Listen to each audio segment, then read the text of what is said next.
barely feel my feet. Wanna see it through my own eyes. There's no going back, and I'm not afraid anymore. Cause I know I'm gonna be the last one standing. Yeah, I'm not afraid anymore. Yeah, I don't wanna wait anymore. I'm ready to fall, I'm ready to rise up. I will do what it takes. I'll run blind straight into the flames. Watch me burn, alone in the shadows. I'll carry you home on my back. If it's you or me, then I'll take the shot. Still they say I'm the villain. I scream and nobody listens. Still they say I'm the villain. Too bad you can't take me down. See that I'm surrounded by predators. It's critical, they got me in my element. It's dirty how you trying to keep it elegant. Keep my eyes open wide when everyone around me is an enemy. See my life cross my eyes. I'm ready to fall, I'm ready to rise up.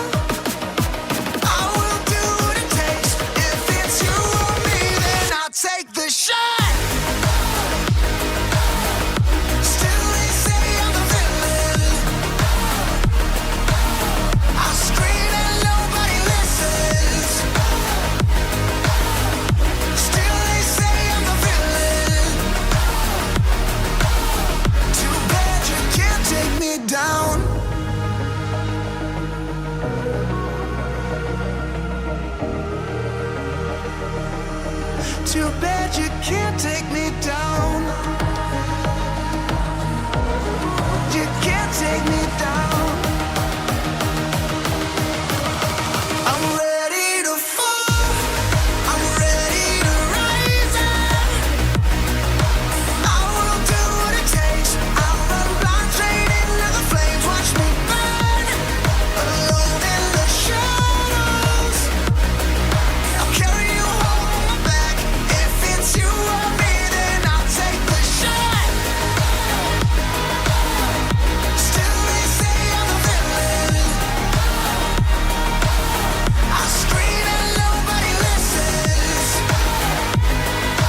12 from the eye of the Horus. If you Alexander the Great, then I am the Porus. Coming straight from the mud like I am a lotus. So हाथियों का बल कैसे सकेगा तू मुझे रोक अब. देख तू कैसे मैं लड़ूं, तुम लोगों से ऐसे ना डरूं. करूं मैं जिससे मैं तरुण, पानी पे चलूं मैं जिससे मैं वरुण. चाहे मैं जीऊं या मरूं, जो करना चाहूं मैं वही तो करूं. आता है तू ना गरीब, तू बेटी चीप, जब तक कटे ना तेरी ये jeep. Better believe you're gonna be, pick up a seat, get your team. I'm the king of kings, brother in arms in a battle. You all gonna die if you act like a vandal. Bring the realms to reality from every angle. This is the public service announcement from Mumbai to the rest of the world. I am a Raja. I am the Raja. भिड़ेगा तो उठेगा जनाजा ना, तू मेरी तरफ आना. आ गया तो होगा फिर तनाज़ाना. ये भारतीय भाषा फिर दुनिया सुनेगी ये तराना ना. 'Cause I am the Raja, 'cause I am the Raja.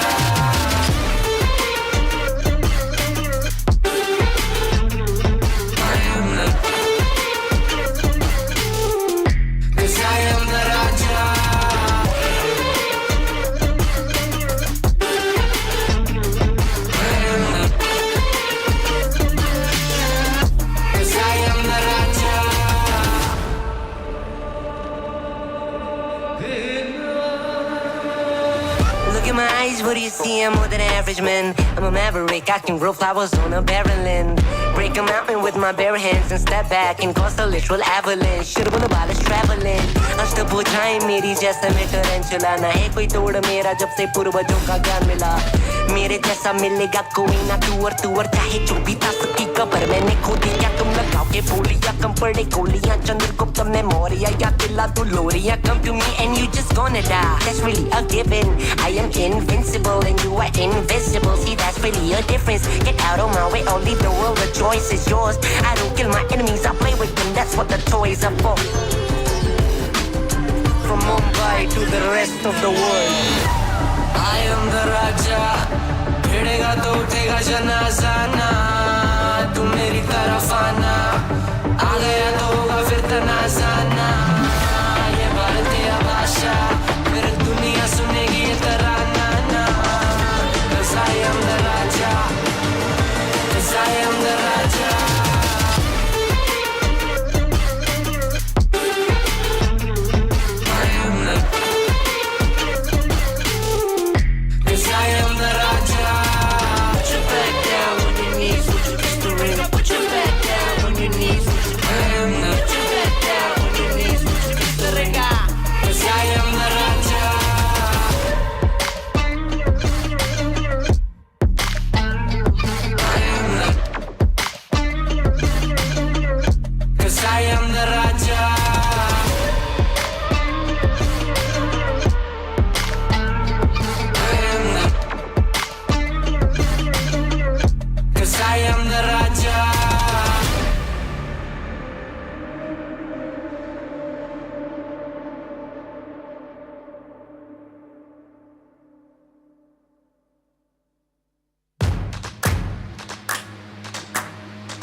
Y'all sit back and watch me speak. About to take over your screen. Talking bulls in 93. Talking mom, I'm on TV. Y'all know all I do is me. All I do is me. Y'all sit back and watch me speak. Y'all sit back and all I know, my money green. About to snap and make a scene. My cup off and make this free. My cup off and make them scream. Go back off for TMZ. Y'all sit back and watch me speak. Y'all sit back and watch me speak. Y'all sit back and watch. Watch me. Watch me. Watch me. Sit back and watch. Sit back. Sit back. Sit back. Sit back. Money long, nothing on credit. I got style, don't catch no feelings. All this bread ain't got no lettuce. I got style, don't catch no feelings. Watch me. Watch me.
sit back, sit back.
Ladies and gentlemen, I hope you can hear me now, but thank you so much for joining me and Lord Caliber here today for week 2 of VALORANT Challengers Southeast Asia RoSEA. We're here to continue on in the playoffs, and we can't wait to get the game started because we've got some bangers waiting up for you guys.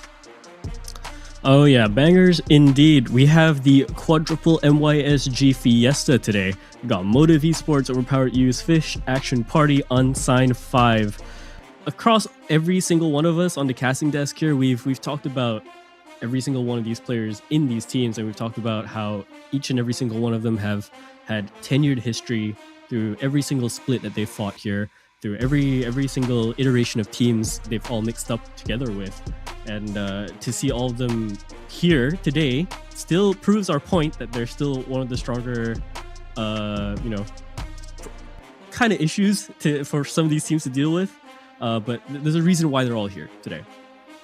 Yeah, and there's a reason why we are here on the broadcast here today. Very excited to bring you through all the action here in the upper brackets, right? We're going to have Motive Esports up against OPY, as well as FAP versus Unsigned 5 that will crown our 2 winners in towards the upper finals. And then from then on out, the winner of that one gets a straight ticket to VCT Challengers Southeast Asia, straight to the group stage, right? So that's a lot on the line here. You want to keep your record clean. You want to have a good start in this playoffs, right? Because you go down to the lowers and you've seen how things have shaped up already in the previous matches. Big upset coming in from Breakpoint, taking down Nobody with Passion, and who knows what other shenanigans might happen down below. Yeah, our chosen PopMart teams, I guess, in the tier list that you made have really surprised us. My pick didn't go through, unfortunately, with Aura, but Multitude's pick of Breakpoint did go through, and that was a crazy lower bracket game. If anything, I think the lower bracket games are going to be quite the high stakes this time. Usually there's kind of a narrative where the lower bracket games, I mean, it's always high stakes, right? But I think this time with these Mongolian teams, the Cambodian teams being in here, there's so much more depth to it. There's just so much more to be fought for, right? It's not just losing another MYSG team like we usually see in our region. It's losing a Mongolian team, losing a Cambodian team. Just the uniqueness of their playstyle, the uniqueness of what they can bring to the table. Yeah, it's very interesting to have the kind of teams that we have in this tournament already, right? It is the rest of Southeast Asia. It is the RoSEA region, right? We're no longer just MYSG. We've got a lot more, that's right. I guess, friends from all over Southeast Asia. The Mongolians, we have, the Cambodians as well. And yeah, it's pretty diverse. I think very open in this tournament. Obviously, we have a couple of front runners, but I think at this point, if you put in the hard work, as we've seen from teams like Galaxy Rain as well as Breakpoint, right, you can definitely make a statement, you can definitely make a point, and this tournament is all up for grabs here to kick things off in 2026. Yeah, for sure. And there's so many questions when it comes to who can even push through, right? I mean, let's talk about like Motive for a little bit. Motive Esports has been a team that I think over the past year we've been watching through great success, right? And granted, they have now switched up their roster a little bit, right? They've lost one of their bigger players in there. Wayne has gone over to, of course, further his career over in Liquid, right? And he's doing pretty great there as well over in the EMEA side. We've now kind of filtered in the spots with even younger prodigies that we've seen in this region. And going through, we don't only just see the younger players coming in, we see some of the older vets coming in, right? On the side of, an Overpowered Youth. Granted, their name is Overpowered Youth. Some of those names are still, have been here for quite some time. Yeah, it's, IMISG teams love to rehash those team names, change up the roster a little bit, but what has remained a consistent factor is that Motive sit atop the throne of MYSG so far and want to claim that throne for RoSEA. We've got Minimize, Flaring, Vera, Zen, and Riza coming to the mix, revitalizing this new Motive Esports roster after their Ascension run last year. Yeah, and it's such an incredible roster to be looking at, right? So much promise, so much tactile, so much spirit in terms of just what they can do.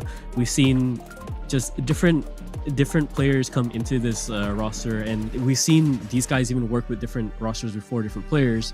But I think this Motive Esports roster has something to really show, really push its initiative all the way, right? And we have quite the interesting note with Minimize coming in, right? An OCE player. Something we don't really see too much of, but it's great to have them here to see what they can even provide to the table. On the other side, Overpowered Youth, we have INF, Teddy, First Love, Pirates, Kestrel, and this is what I mean, right? If you're a fan of this region, if you're from the NYSG region, then you've seen names like INF, you've seen names like First Love. They've been here for multiple different splits before, and they've been gunning for this seat to just pursue all the way into champions, as we've known. Yeah, it's kind of crazy, right? That we can have this statement here in 2026. Like the path to champions, I think that prospect is so amazing in and of itself. Shout out to Riot to make this circuit how it is, and I think it's gonna inspire a lot of players, a lot of teams, a lot of organizations to actually keep an eye on VALORANT, because now you've got that prospect of qualifying straight to champions. Albeit it's gonna be a tough road ahead of you, but nonetheless, it is that pipe dream that is doable. And some of these players, some of these names might even find themselves in the upper echelon of play. So very excited to see how these two teams fare up against each other. Not too much history otherwise, even though they are technically from the same region. It's two new rosters, but what else is kind of new is this player hit to hit, right? We've got Minimize as well as INF going tit for tat here. ACS, and both these players, I think, the MVPs of their performance. Arguably so in the previous matchups, but yeah, very, very stark difference in terms of the roles, right? We've got Minimize on the initiator role, INF on the sentinel role, but both putting up crazy numbers.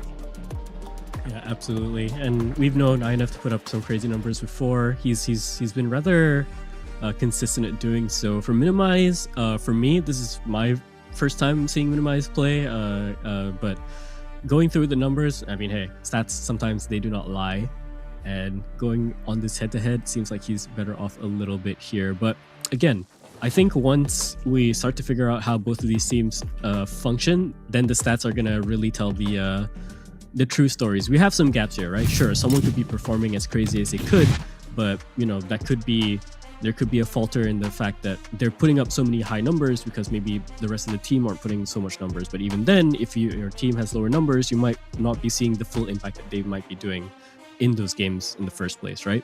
So I'm quite curious to see how we're gonna go through this entire derby. I mean, it's been a while since I've seen pure MYSG, I guess, go against each other in that sense, right? Just with every bit of like full force that they can, and I think this is probably one of the few times that we get to see it. Yeah, it's actually kind of crazy if you look at how the bracket has kind of shaped up, right? Motive versus Aura, that was Singapore versus Mongolia, Galaxy Rain versus OPY, that's Cambodia versus Singapore, Breakpoint versus FAP, that's Mongolia versus Singapore. We've got Unsigned 5 versus Nobody with Passion. That's been the only MYSG derby on both sides. So this is going to be the second one, Motive versus Overpowered Youths. And if Unsigned 5 versus NWP is anything to go off of, well, that game was an absolute banger. Very crazy matchups all around. Both teams, somehow going the full distance of 3. And, I think it is a bit of a telltale sign of what we might get here between Motive Esports and OPY.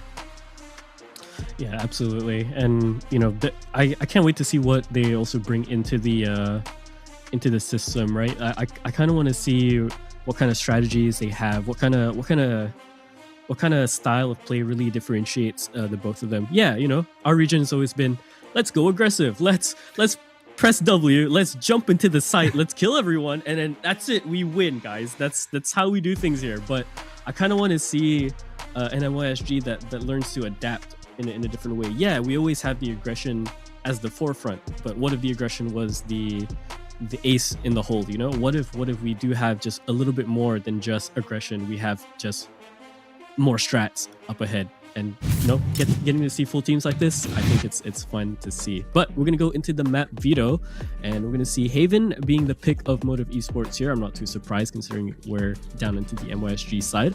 Pearl's gonna be our second map, as well as Bind gonna be the cider. What do you think about this, Colin? That's pretty interesting. Understandably so, Motive are gonna be opting for this Haven pick. It was arguably one of the most or the stronger performances. And in terms of the map understanding, right, it's pretty straightforward. I think Minimize is going to have a lot of experience calling on this map. It was relatively close up against Bismillah Peak, which was in the semifinals of a local LAN. But then again, that was quite a while away in the past. And, coming to the game here today, I'm pretty sure they've done their due diligence on their homework. But on the other side of things, for OPY, picking into that Pearl is going to be interesting as well, because we haven't seen OPY play Pearl. There's no VODs of it, so not much anti-stratting that you could do there. So very interested to see if they're going to come in with an interesting composition. Okay, all right. Didn't think about that as well. So, I mean, I've been quite a Pearl is one of my favorite maps to kind of watch at times, just to see what teams would do anytime there is a new meta that kind of shifts around. And it's quite rare that we see a lot of teams even pick Pearl as heavy-handed as they do, especially here in this region, right? So time to see. I'm kind of curious to see what kind of composition that they're going to run. We might see something similar to what we've been seeing over in the Pacific runs, right? Especially between like all the Korean matches with Gen G and T1, we've seen the Neons come in. Astra is still there, of course, but you're mixing around maybe the initiators here and there. Maybe you're seeing a Sova, maybe you're seeing a Fade, but most of the time you're seeing this kind of very neutral Yoru pick, very neutral Neon pick, and it depends on how fast you want to go, right? Especially, I think the Yoru is probably going to be the one that's probably going to show up a lot today, considering both of these teams and what they play. Yeah, and actually, which agent did you pick, Lot, in the caster prediction, right? In terms of the agent you can see the most. I picked Yoru. Yeah, I picked Yoru. Okay, so on the same there's just no page. way, man. Yeah, there's just no way.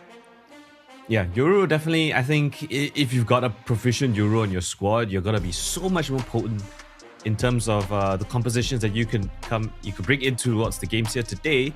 And looking at both of these teams, I mean, you've got Riza that has been historically picking up this Yoru for this squad. A little bit surprising to me, because he comes off as a lot more of the anchor player, right? Or an initiator player. You've seen on Sovas, on Fades, on Vipers, Cyphers, but not too much on the Yoru. I kind of assumed that Xan was going to be playing that secondary duelist, but evidently Motive have got a different strategy in mind. We've seen them approach the current meta with a single duelist as well.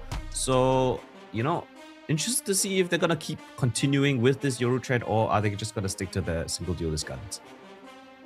Yeah, that is also quite surprising. We've known Riza to be quite a flexible player before, so we'll see how they kind of switch up the roles here. But in terms of our predictions, every single one of us, I think on the caster desk, were quite firm on our predictions this time. I picked Motive alongside with you. I think you've also picked Motive. What a surprise, Lot. I mean, what a surprise. What a surprise. This is not to say we don't believe in OPY, right? I think, if anything, it just, on paper, Motive seemed to have the better case here for them to be pushing through in this bracket, just completely, right? If anything, we're expecting Motive to pretty much top the bracket all the way, right? There shouldn't really be a world where they fall into a lower bracket, but granted that some of these teams that they're fighting are also, former teammates, people that know how they function, people that they've scrimmed internally, right? A lot of discussions happen. Anything can happen, really, right? And especially this region. Yeah, and if I were to just give a general look at the overall, like the power rankings overall for the playoffs, I would say the overpowered youths is kind of in that third, fourth slot in terms of how good are they compared to the rest of the teams. And going up against Motive, I think they have a better shot than a lot of people think, right? Yes, Motive, they've got the name brand, they've got the name of the name brand of the players as well. But OPY, they themselves, not too shabby. We've got some new players in the form of like Pyrex coming to the mix, Teddy as well. That brings that element or the X factor element, right? Where they could pop off at any moment, assisted by the teammates, of course. You've got Iron Evers and First Love as those more veteran players. They understand the game at a deeper level. And honestly, Kestrel, he technically coming in as a substitute, but he's got incredible firepower. He's put on an amazing performance the last time that OPY played. So if all the chips are in the right place, if the moons align, if the planets align, we could see a very much closer game, maybe an upset even. But for both of us, Motive just seems to be the logical, the reasonable choice here for our predictions. Yeah, absolutely. And again, honestly, if even if our predictions go absolutely haywire today, I don't think we'd be even remotely disappointed. Unless we're trying to keep the prediction scores like high and then you know everyone's trying to win something. But so far, I think we're okay. I think we're fine with any of these teams going through. We're in for a good game. So we're about to go into the agent selection. Let's see how things either shift into our predictions or maybe keep themselves the same. So looking over at OPY, we got a Killjoy, Yoru, Jet, Sova, Omen, and looking over onto the other side, we have that Sova still, of course. The Neon is here as the other duelist. We have the Omen here as well, Viper, and then Killjoy. So what are you thinking here with the differences that's so very slight but might change up everything? Yeah, it is, technically just one role difference. You still have double duelists in hence OPY that fits the meta right now. But Motive, I think they've got a very, very effective composition, right? You've got Flaring on the Viper, which historically he's been really proficient on this agent, on this map, even in Ascension. That was a really, really cool clip of him pulling off an incredible clutch on the B side as the Viper. But yeah, I think Motive are just going back to what's comfortable. This is the composition that they've played before. But OPY, obviously, we don't have VODs. We don't have information on who they play on this map. But again, it's got to be a really interesting one because... Haven. Yes, no, we do have VODs on Haven. It's the Pearl that doesn't have VODs. But yes, pretty much same thing. There is one little change, which is the Jet has swapped over to the Neon. The Neon has swapped over to the Jet. So that's the main difference here. It's all coming down to the playstyles though a lot as we kick things started here. Motive versus OPY for the upper bracket. Let's get things started. Already into the site here. We're going very, very fast. Vera not wanting to slow down, not wanting to give away the initiative. Riza's going to pick up that first blood against Teddy, so they've lost their Euro, and Riza's going in for a second. INF finds two as well as the KJ's lighting up the feed. Vera finding INF in that corner into this 3-on-2 spike down. Yeah, tough retake here. INF gave them a shot, but a lot of damage done by Motive already. As smoke fades, so does the hopes of OPY. Vera just stands within the smoke, pops both of their heads, and it's a lovely round coming in from Motive. I think the scary thing about Motive as they are is that every single one of these players, yeah, they have a preferred role, I'm very sure, but I think historically both of us have seen every single one of these players switch their roles too. So should it be needed, any single one of these guys could be put into that duelist position and find some sort of impact. Avera we've seen before do this, but we've also seen him go on different roles. So it's really impressive to see him flying off to a great start already. Second one's going to be a little bit more tempered, right? Motive already setting the tone at that first round. The second one, immediately a stark difference. They're trying to avoid any of these stacks from these eco rounds. First Love is by himself on towards A long. The Shorty, not sure if it's the best range, especially if Vera clears it diligently, and yes, he will. So another beautiful opening pick from Motive to kick things off. Silence. Oh, that's one way to find another head back. Double tap with the classic, and suddenly their mid lurk is no longer an issue. Pressure needed over onto this A side if they want to make this play come through before the rotations come in on their timing. Gotta be careful of a player into a short. I guess flaring has become Thai. I've seen that, yeah. IGN, that is something I didn't expect. I'm not gonna lie, it caught me off guard, but OPY just gonna ideally die to the spike here. It's 2 versus 4. It's hard for them to retake. INF is far from the issue as well, so another clean round coming in from Motive. He's manifesting something we don't know. That's the headcanon. I've been staring at Flaring's name for the past 2 minutes. We need a translation. Anybody in the chat? Chat, any ties in the chat, please? All right. Second round going to be picked up, of course, by Motive. Easy does it, only losing one. And yeah, time to see what this round can bring themselves in here. We've got our rifles up. I understood the play here for First Love. Just a bit unfortunate that, you know, he was so diligent in checking their corners. Never know when someone could be sitting around the corner with a shotgun. I mean, if anything, right, this shouldn't be the team that you should be worried about shotguns. If anything, it would have been the Mongolian teams that whole day. Oh, yeah. Yeah. We're going to see a lot more shotgun action, but I think it's going to be the next series, right? We've got Techie on his Neon. Oh, God, yeah. Get ready for that action. Yeah. And a lot of action trying towards that seaside. Break up the Killjoy utility. It's going to incite a bit of a smoke. Fast lane there to keep the attention towards that seaside, but Motive got other plans.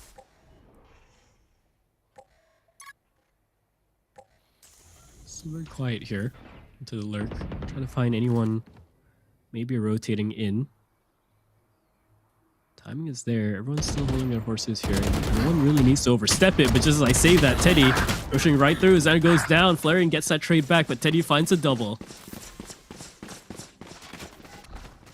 Revealing area. And through we go. Got access towards the site. Drone at the ready. Stuns the back of it. Vera straight in towards the action. And oh, Pyrex somehow manages to control his crosshair within the stun. Riza though, cleaning up shop. Down to the 1v2. The spike yet to get planted. INF could have done something. Unless Riza has something to say about it. Triple kill coming in from the Killjoy. Get themselves that bonus round. Alright, good stuff for Riza holding down the line there. A bit messy here, I think. Trying to get those trades back. Coming in from Sewer side, but yeah, Teddy was just feeling it a little bit more. Like a turret. So, Sheriffs, armor, no bandits. Maybe pushing over into this C site here. Minimize is looking to gain some space here. Maybe take a first duel. Someone oversteps the line, and maybe we can rush it down. Confirmation of the turret, so they know that KJ's here. Shadows traveling. Blinding. Pushing forward, now into the site. Vera looking to spice up the play again, but oh, finding the flank here. Riza manages to control it. Ketrel goes down. Zan has to be careful around the corner. Time is ticking ever so slowly now that the spike is down. They only have sheriffs to work with to try and get back into the site. A little bit of a tag coming down into flaring, and it looks like they're just going to try and hold their positions here for a second. Run down the clock a little bit more, see if they decide to go hunting and then maybe take out their heads. But in the meantime, though, it looks like Motive can just play this ever so slowly, can just play this however they want. Try not to rush in for the frags here. My double's dead. Oh, but INF does find Riza over towards their backline, but just going to be this one, I believe. Outlaw there in their hands. Gonna hold the line, finds a second one, INF, but the rest of the team goes down to the spike. This is needed. Don't want to be giving any of those ultimate orbs away. So a good fourth round for Motive. Yeah, nice and clean on again. And you know, sometimes it's the egos that is the most difficult to overcome, right? We've seen a bunch of teams struggle with that, but Motive, they're looking like a well-oiled machine so far, not dropping a single round. Great calling coming in from Mr. Minimize himself. Alarm bot out.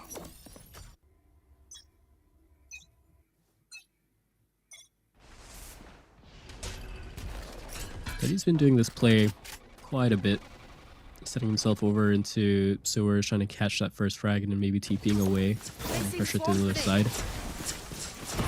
No luck so far. It looks like Vera has plans to go straight into garage for this team. They did this in the pistol round. Let's see if they can break through again. This time, though, they're not going to fight onto the site. They're going to put down lockdown, and they're going to just wait this out a little bit. Well, waiting it out is exactly what First Love is gonna do, right? There's no pressure for him to get off back plat. INF, though, he's trying to give his teammate a little bit of space. And now it's all just onto First Love there. Drops a little bit of a smoke, but he gets eliminated. A flash on Teddy, but Zan turns it at the opportune moment. Double kill coming in from the controller as he locks down this C site. Retake has to be called for this defense. The paranoia is golden. Double kill found now. And Flamethrower with the final one. The adjustment is good from OPY. They'll finally break the streak of Motive. Get their first on the board. That's that explosive power that Pirates brings to the table sometimes. Scanning ahead. Incredible stuff. Stray transfer as well, timing with the paranoia. It's all good for them to bring their first round into this. OPY. Need a drop. Thanks. Now up to them to try and stabilize into this half. Yeah, very nice answer coming back from OPY here. It was looking dire, right? Yes, INF First Love both found their ones, but you know, Zan with that double kill was everything. But a great answer back with that paranoia. Lovely from Kestrel there to give his team that opportunity to even up Revealing area.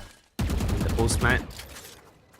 Dark goes a little bit shy. That Viper Wall's going to provide a lot of value for Motive as flaring slinks on towards short.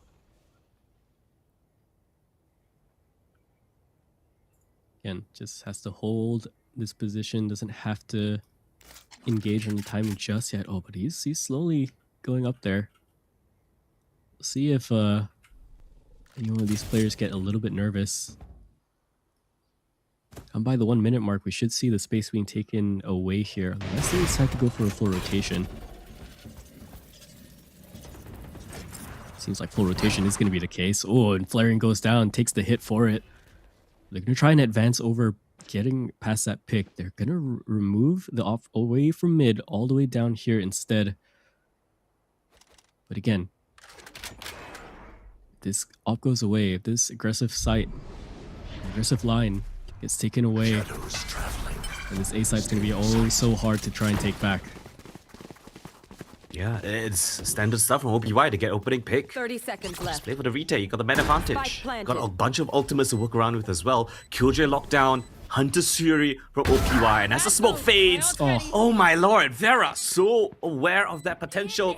Just decapitates First Love. But finally, now the Hunter's Fury invested just to counteract. They lock down, and it's the lightning fingers that's actually gonna do the damage there. Vera just causing so much chaos. Down to the 2v3. OPY from a man advantage down to a disadvantage in this retake. There's something to say about this. Pyrex just finding that kill, but Riza is just gonna mark through the smoke. And OPY just walked to their deaths. Another round going back to Motive's favor. Yeah, it's kind of a common play that we've seen before. You know, you send out your lurker, try and get a little bit of space, and then the time that you kind of held the space on the map, there's a chance that okay, looks like if they're gonna push out forward to try and get a pick, maybe they think okay, that's the lurker. They're gonna try and reinforce the other two sites. That's when you try and hit the site again. And it seems like they read that really well, played that out really well.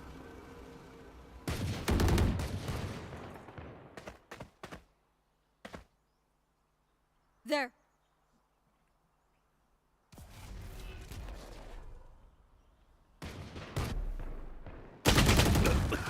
Does he see him? Oh!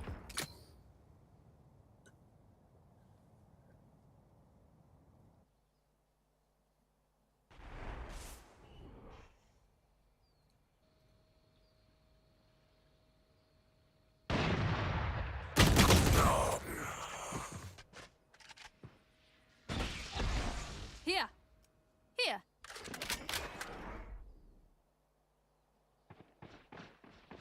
Spike drop. Yeah, they are just hunting rats at the moment. It's beautiful from them. Going into a post-plant scenario now. Setting up the spike over into B. Doesn't seem like OPY want to really overstep things either. Pyrex gets taken out here. Oh, hang on. There might be a chance to try and mess things up here in terms of the timing, in terms of the fights. Upgraded to a Vandal to try and fight back from this position.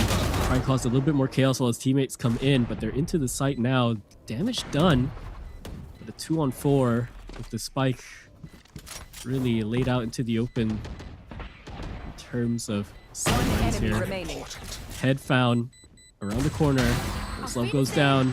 INF does find Zan back, but time is going to be ran down. Another round secure for Motive. Yeah, giving a couple of kills away in the mix, but again, this has been the full Motive show. Lot, it just seems like they're on full force today. They're not missing a beat at whatsoever. One enemy remaining. Yeah, I mean, it's one of those things where, you know, if a team has their pick onto the map, if a team has their protocols run down, right? It's you're basically studying for a test, knowing you're gonna ace it, right? Sure, the teacher might throw you a few curveballs, nothing you can't handle.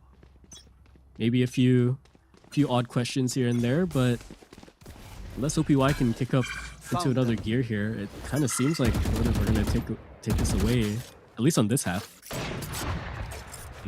Yeah, the hope is slowly being drained from OPY.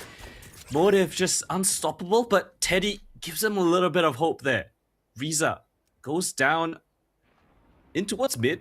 It's a nice opening pick being found, and that's one less look you have to be worried about, right? But Motive, they themselves heading towards that A site. First Love Inquisitive in towards the sewers. With this up of his, he's ideally trying to find that opening pick, or at least, you know, one more for his team's favor. Motive avoid it completely. Revealing area. Slow crawl into the site. Before the advances execute, going full speed now. Yeah, and So they still have to careful, they worry have to about get First this. Love. Right, he's still an unknown factor in towards short. He's so patient. He's just waiting for someone to walk towards his domain. Oh, making footsteps now. First Love, aware that someone's around the corner. It's Zan to find that first contact. Goes down because of it. Now, Teddy in towards his dimensional drift. Spotting out where these post-plan positions are coming from. First Love in first, but down as well. 2 versus 3. As flaring from the back lines down to the 1v1. INF making things interesting, but does the pick cover the spike? Yes, it does. But he's just sticking it. Just gonna hold INF it. just He's just gonna stands stick in it. the face of danger. Oh. But flaring with the right-click jump is gonna finish off the job. It's close, but no cigar. OPY again left with a defeating round. Utter chaos in that site. It was just trade after trade after trade. There was a knife being thrown into someone's chest. There was shotguns being blasted around the corner at close range, long range, medium range. Everyone was dying at different heights. I can't imagine the comms. But that 7 seconds internally, I think, was counted just correctly for flaring. Yeah, you won't best him in this kind of situation. They're expecting Teddy, as he was in the round previous, peeking mid. This time they triple swing him, and well, it's the most ideal situation for him, especially with just the sheriff.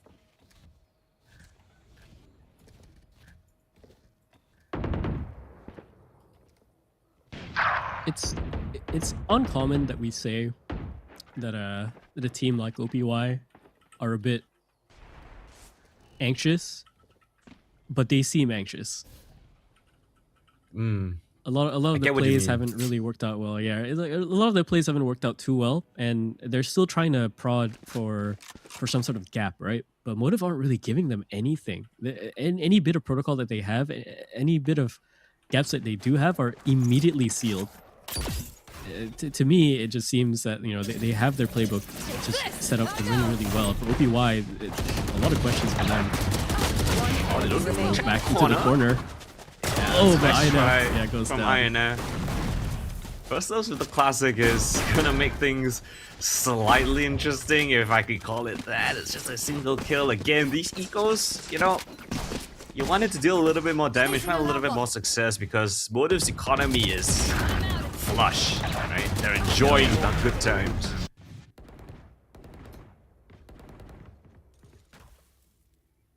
I'd reckon maybe call a timeout, you know, to try and talk things over. They haven't really burned through any of theirs yet. I'm out of here. That is true.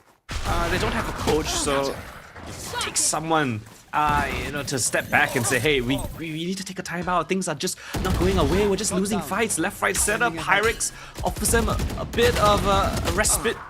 But for how long? A double kill is nice. Evens up the numbers. INF is going to try to come in from this flank, and it might be successful. The Killjoy's down, but look at Minimize. He's so aware of this. Oh, but awareness won't get you to kill. INF, great job to give his team the advantage. Now it's just going to be playing slow, waiting for the rest of the team. No, Teddy! remaining. Shoulder a bit too wide. Vera with a quad kill already, looking for the last. He even popped his overdrive. This guy is just hunting for the final kill. Where has this Omen gotten off to? Zen eventually going to get found out. Or at least gonna catch Kestrel out, and yeah, Motive again. Times where they look a little bit shaky, but then they answer right back. Yeah, kind of pulled the jumped the trigger on that one. Shot down.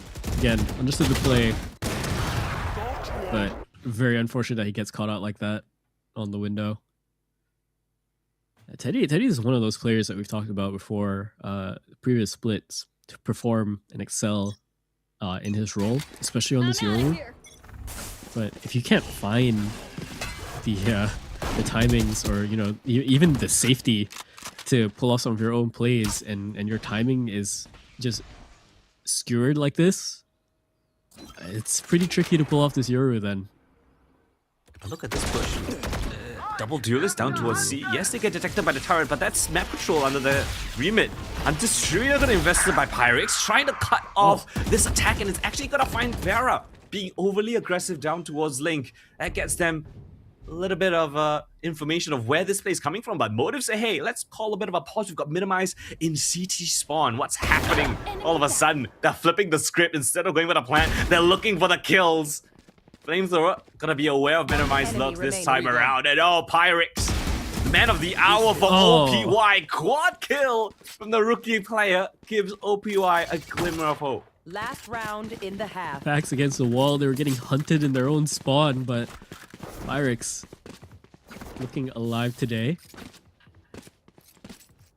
and he's probably gonna be enjoying that one. It's not one to be super stressed. For the last time I've heard any sayings about Pyrex before. Enemy remaining. 3 gone. Up for the task, really. Yeah, looked a little bit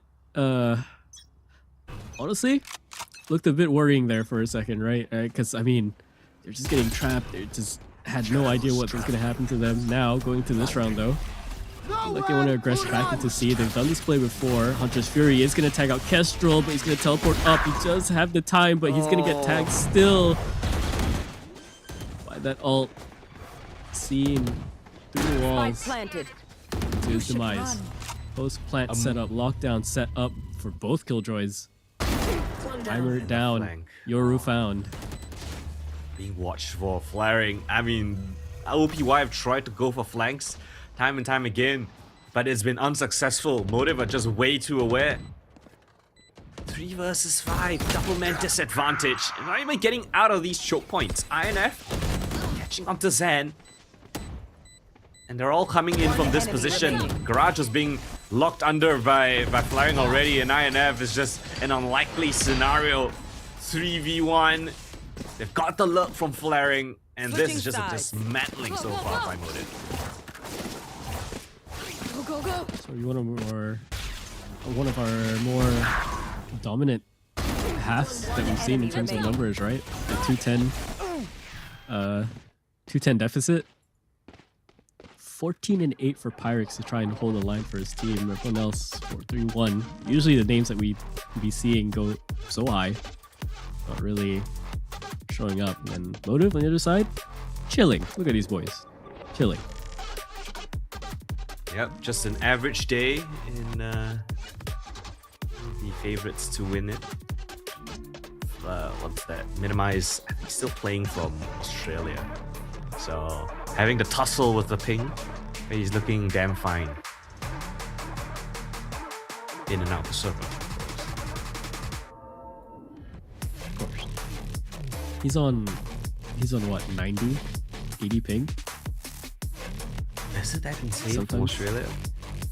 That's Yeah, insane. 70, 80. Yeah. So I that's, can't play Valorant above 70 ping. 50, 55, around 55. That's a little bit better. That's not too bad. We've seen some players with like 90 ping in this playoffs already, which is absolutely ridiculous.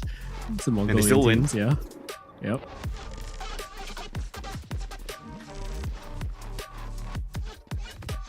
It's nice to see a roster like Motive, as inclusive as they are, kind of mix around and pull off stuff like this. Experience being brought forth in different regions, you know, it's the pinnacle of what RoSEA is supposed to be, RoSEA. Yes, sir. And I think Motive sets that best example as well. So many different storylines that we have in this tournament, and to see another Motive esports roster push through would be glorious for this organization. Even more glorious for these players. Finally finding their chances in. Searching for glorious motive, but OPY is searching for a round. Let's see if they can finally get something in this second pistol. Zen's gonna make things a little bit tusslesome, right? He's dropped the spike. It's a 1v1 right-click duel up against INF, but his reload is a little bit faster. Now drops the spike, and it's under his control, but he's in such low HP. He's only got one more assistance in the form of Reza. Gotta wait for this flank to come through, but they just want to take the fight straight on. The flash straight in, but Reza with the double, looking for the third, but is he well on the flank though as the smoke fades? The bullet drops, and Reza with the clutch! How does he do it again? Massive whiffs from OPY, and Motive punish them. Kestrel let it drop like that. I can't believe it. He saw a sliver of his back and fires the shot a little bit too early. Last player standing. And the Tracer gave his position away. Look at this. One shot comes out from the back and he immediately turns. Oh dear. That was a round on a silver platter laid out for OPY to feast. But famine is the option instead. 2-11. Motive looking for that match point. One round away and the money is shot for OPY. They don't really have much in this one. They're not even really going for much of a force, I believe. Ooh, that's a rough one. That's a really rough one to lose, especially with how you're going to be put into this. Teddy down and out. Minimize. Finding that shot over. Let's take a little bit of damage from that fight though, but Stalwart is just going to stay there. Classics don't scare him. Reza's not moving from his spot, right? He's got the best weapon for the job. Of course not. Even up against like what, 5 people running at him, he's got like the perfect weapon. So Garage, yeah, they put a little bit of presence there, but the alarm bot is still alive. There's no reason for Motive to rotate.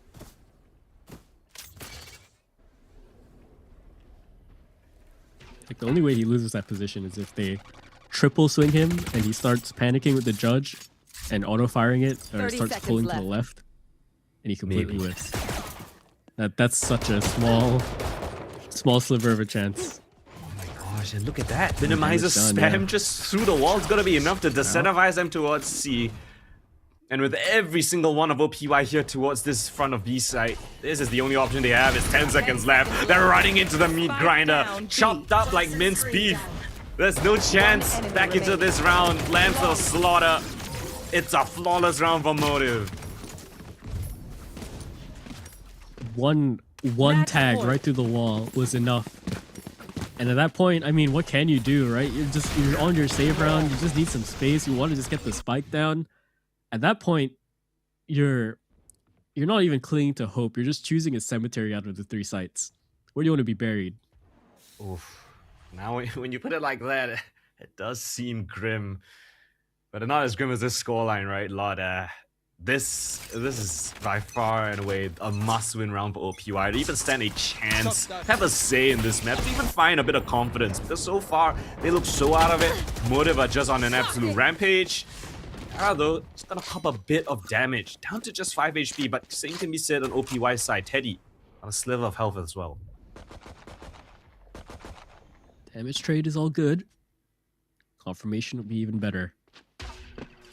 That's love though. Time to jump. Looking for it. the sonar dart, but immediately taken out by Vera, is repositioned all the way up to heaven. That's a rough start. That's a rough loss already. That's one of their main duelists. Someone that could really go in for the trade, and Teddy finds the second one as well. He's deer hunting for every single piece that he wants. No, they've smoked themselves off from executing. That is the attacker side of smoke. They've been put under so much pressure by Motive that they have to smoke the site off themselves. The triple swing down towards short. And yeah, Kestrel, I'd be looking at my teammate as well, because what the hell do we do here? Motive, it's a clean sweep. It's a stomping, a steamroll of perfection from Motive Esports. This is excellent manifest. Nothing that OPY could do in this matchup. Yeah, nothing at all. It even seems like the 2 rounds that they won were just out of pure luck at this point. Sure, maybe some ideas were put through, but I gotta reiterate what I was saying earlier. OPY against Motive on this map pick seem anxious. They just don't have the right read, and I mean, yeah, it's Motive, right? It's really hard to read them at this point, especially on this map pick. But even then, it doesn't seem like OPY want to go for any risks either. It's a little bit rough. I can't lie. I mean, we have to say it as it is, right? This was just an outclassing from Motive Esports. I don't think I saw them make any mistakes, and even if they did, they were winning out all their gunfights. I mean, RoSEA in the 1v3 just defies odds, right? Just says, no, I'm not gonna lose. I'm just gonna win all those fights.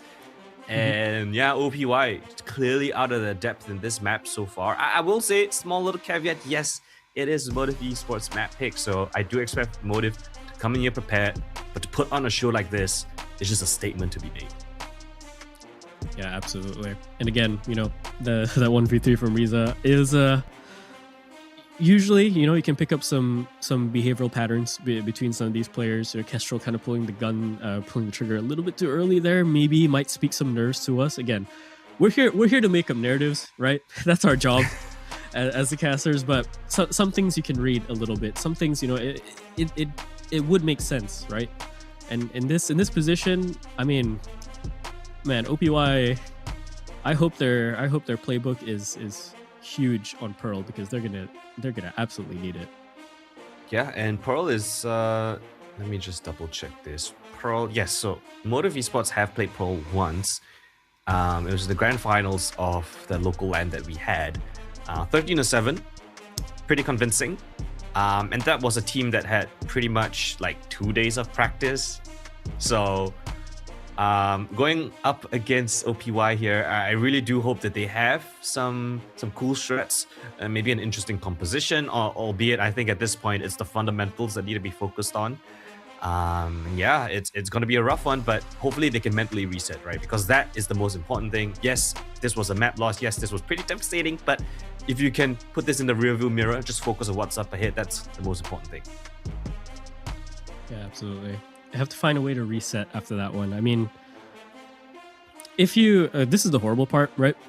There are some games, there are some series for some teams where they know internally that, yes, you know, you should be fighting as much as you can. We're gonna go into some highlights here, by the way, and you should be fighting as much as you can, get every round that you can, learn as much as you can, right?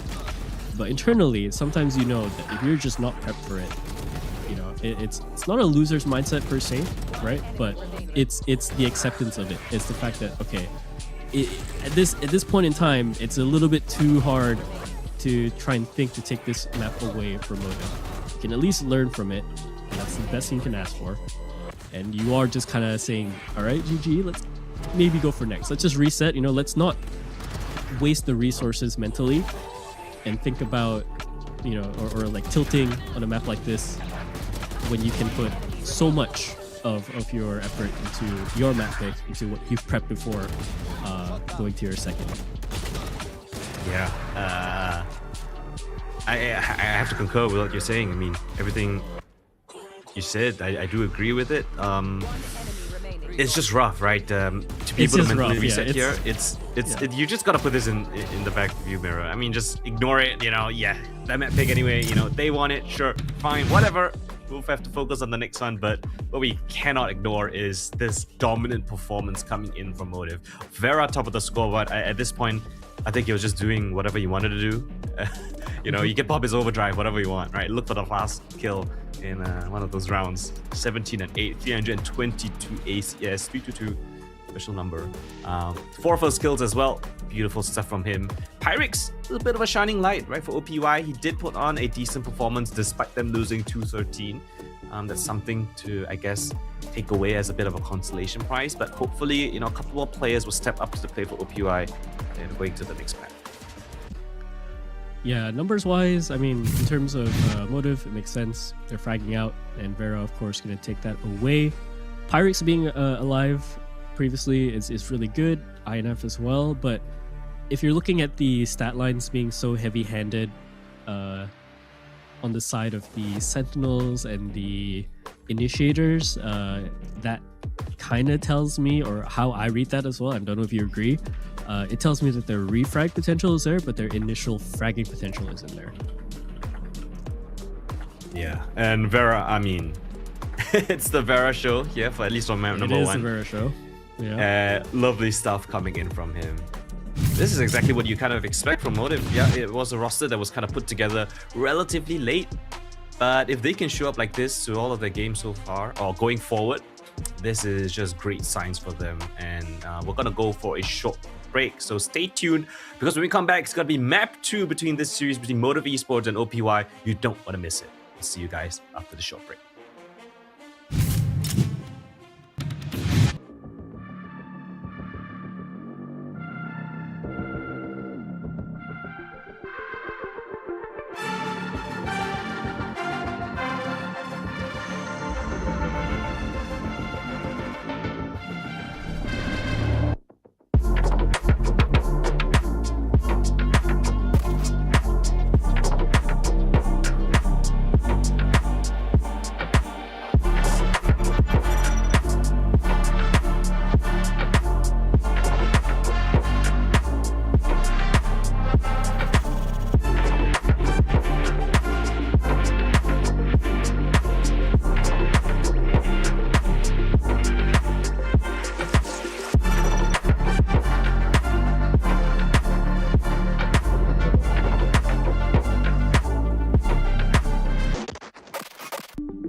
All right, hello everyone, and welcome back to the Challengers 2026 SEA Split 1 Rest of Sea RoSEA qualifier. And of course, what a dismantling shown from Motive Esports to the Overpowered Youths. The Overpowered Youths looking a little bit underpowered on that first map, a 2-13 gap. And what a shutdown it was. My name is Alcalibur, I'm joined here with Colden. We'll be looking into the second map of the series, and well, I mean, even through the break, even through some internal discussions between the both of us, there's grasping at theories and hypotheticals, and then there's grasping at straws that I can't even see. Yeah, well, grasping at thin air. Yeah.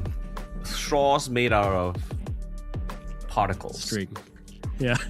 Dust particles, I guess. 13-2 was that scoreline on Haven. Motive's map pick, and clearly so. Full dismantling there, to say the least. OPY did have a couple moments of brilliance. We saw, Kestrel almost pulling off that 1v1. Riza was just able to, I don't know, defy fate, curve the bullet, some might say, and clutch up that 1v3. We had some moments from Pyrex as well, showing off his mechanics, but we're going to need a full team effort if we're going to say anything otherwise on Pro. Yeah, and I mean, just from my memory alone, yeah, Pyrex was still the one that was still kind of popping off, and I believe INF as well, so I mean, that makes sense. INF is usually playing the one in the back, playing side defense, right? Lurking around. Him putting up numbers is no issue, really, but the rest, Teddy not putting up the incredible numbers, First not putting up the incredible numbers, there's a bit of an issue there. There's a bit of worry, especially when initially on that Haven, they're running this double duelist setup, right? So we're expecting a lot more aggression. You already have one duelist that can do that, right? We saw Vera do that with the Neon. If you have two and you don't have the aggression to put up with it, there's some issues there. So hopefully going into this map with the agent selects, maybe we can see something a little bit different. Am I seeing a Chamber in the big 2026? Okay, to be fair, Chamber has kind of come back into the meta. It depends on the meta, depends on the player, but it does have its moments. And INF, I think, is one of those players that's well suited for this agent double duelist, as always, for OPY. But Motive, they're gonna stick to a pretty interesting composition with this Sage that they did run previously. And yeah, they did find a lot of success with it. Very creative with their walls. It honestly provides a lot of delay value going up against double duelist composition. So really anti-meta, I guess you could say. So really excited to see how this pans out. I think internally this tells me that they trust a lot of their players. I mean, just generally your team should be trusting each other, but in the sense of Motive, individually they trust their players to hold their space a lot better. With OPY, you're expecting maybe a bit more of a snowball kind of play style, right? You just kind of death ball it into the site, try and take trades as much as you can. Try and get 2, try and get 3. Maybe lose one of your players, but you set up for your post plants here. But with the Sage, with the KJ, with an Astra, right? These are usually the characters that tend to stay a little bit behind in terms of the defense. You don't see them roaming around the map like crazy to find picks, which tells me that they can just be off on their own, especially with the players piloting them. So we'll see how this goes. We'll see if that's the correct read. All right, let's kick things off. Second map, OPY trying to right the wrongs on Haven. Motive want to send a message. Defense side for Motive here as they be up against the double aggression. And oh, they are met with a high-low setup, making a triple stack up from Motive side. And OPY again instantly felt the brunt of all this aggression. Actually, to be fair, not really aggression, but just a fantastic setup. Teddy is good to find an equalizing frag, but still man disadvantage and Motive inquisitive to re-clear out towards R. I think it's just terrifying, man. It's just terrifying to watch Motive move around the map like they do. Look at the It's like watching a snake. It's like watching a snake in the bush, you know? Yeah, and well, this Sage has kind of faked the wall on A main, and instead is just gonna go for the long flank all the way around. It's gonna be incredibly fast, so OPY, I don't know how you're gonna do it, but you have to stop this Sage from finding value on the flank. INF is posted up in towards short, and it's just a waiting game for this Sage to come up when the time is right. Kestrel with the double. That's exactly what you're looking for. 2 versus 2 now. Zen's position has been revealed. INF in towards short. Teddy on the back calls. It's a split push. And the split is successful for the time being. Teddy gonna take down Zan. It's just a single flank left up in the heavens. INF has even rotated off to a different angle down below him. How does Flang navigate this one? 31 HP, the drop comes in, and INF swift with the dispatch, and OPY the first round on the board. Beautiful recovery there from OPY. The flank was all that was needed, but Kestrel getting away with 2 there after getting caught out in the open, trying to trade damage with the Sheriff. It should not be the case, but he manages to really lift up the chances for his team here, immediately going from okay, they might not be winning this round to okay, they can win this round. And that's the difference, right? You can win. There is a world. The possibility isn't 0%, right? You can find yourself in an advantageous situation just as that pistol round goes in the way of OPY. Motive the wrong read. 5 men stack towards B, and it's the wrong call. They get the ult orb, but it's a long track back towards A. Good start for OPY if anything. Set up the defenses, but don't overstep the line either. Spike plant. Like Motive want to maybe go into this hard altogether to try and take the trade frags. Just pick up 1 though. Going over, jumping around the corner, he picks up a second somehow. I don't know how his classic works like that. Mine definitely doesn't. Ooh, okay, he gets the Bulldog right at the end. INF drops that over. His teammate picks up the Vandal instead.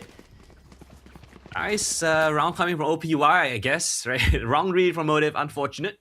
You'd think that, you know, with the better weapons, you'd try towards the longer range of the map, but they're just gonna feed the beast instead. INF with that double kill is gonna do great, right, for his ult economy.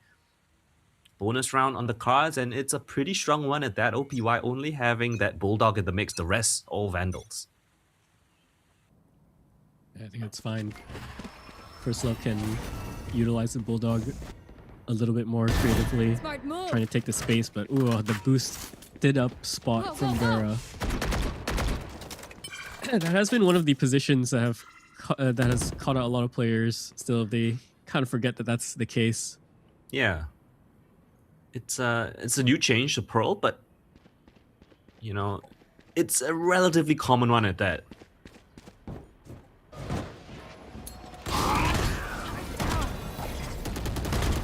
Pressure here, trying to be offloaded into mid. They have some information that they know a player's there. Vera's gonna go for the full rotation and try and back up this A site defense. Look at INF, he spotted out this alarm bot, so he's just gonna call the entire team to hit on over, hoping to catch an over-eager defender, but little do they know no one's there. Break up the alarm bot. in towards the side, but Motive have got a very, very nice position in towards A main. They've pushed up, locked down with two of their players, Vera as well as Zan, the 30 seconds deadliest left. duo you could think of.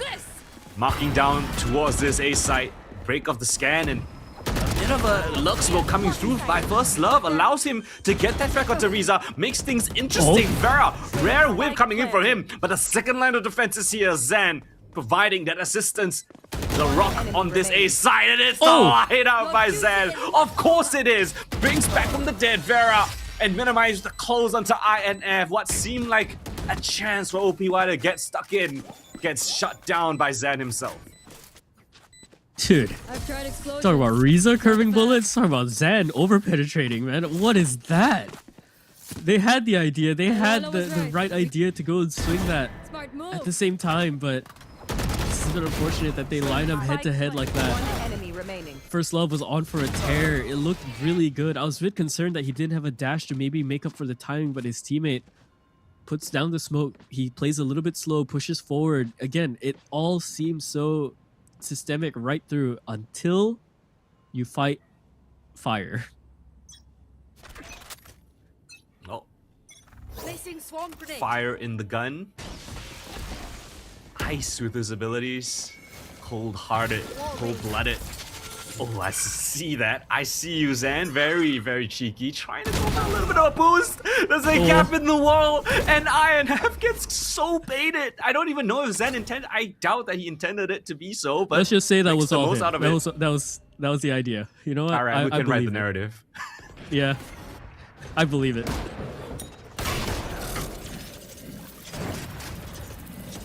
Well, that's our lurk found. They're still gonna hold through with the numbers that they can. They don't have to push anything. They know that OPY have to make the play here.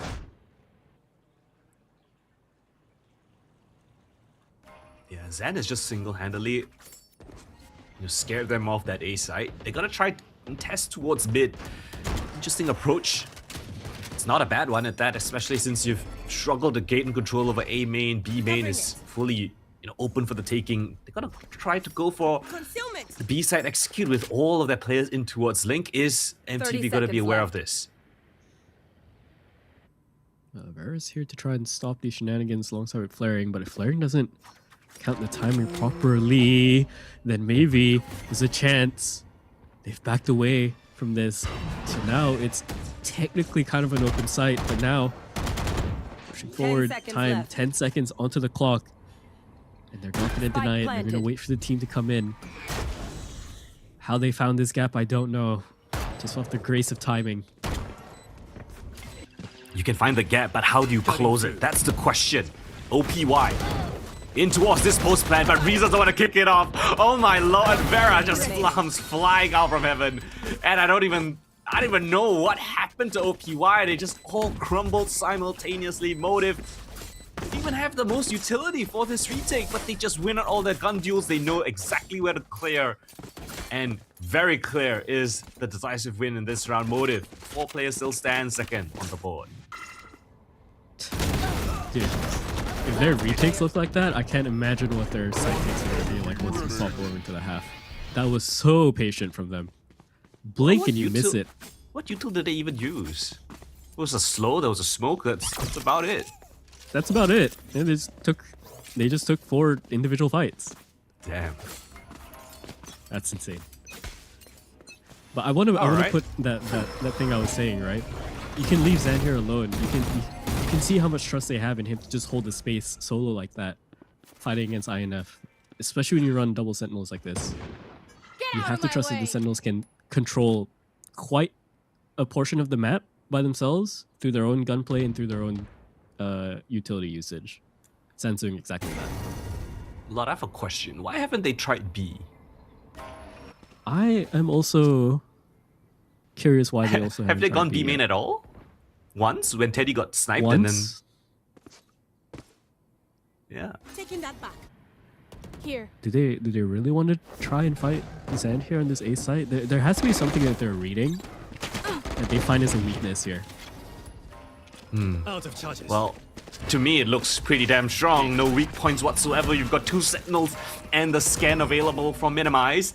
And of course, it's RoSEA to find that opening pick. That's INF taken down from A main. There's a wall in their face. What do you do now that the gig is up? You know exactly where they're gonna come in from. They have to reroute. 30 seconds left. Or do they?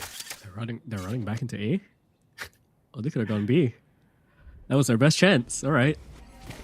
This is looking a little rough. Let's see if they win out their fights. Up into the air, but Zan, anti-air, takes down first love. And oh my word, Zan, he gets that flick as well on the transfer. It doesn't even matter that RoSEA picks up that last one. That was beautiful gunplay from Zan. And yeah, like I was saying, man, this guy could just hold the site himself. He could just hold a part of the map himself through sheer gunplay alone.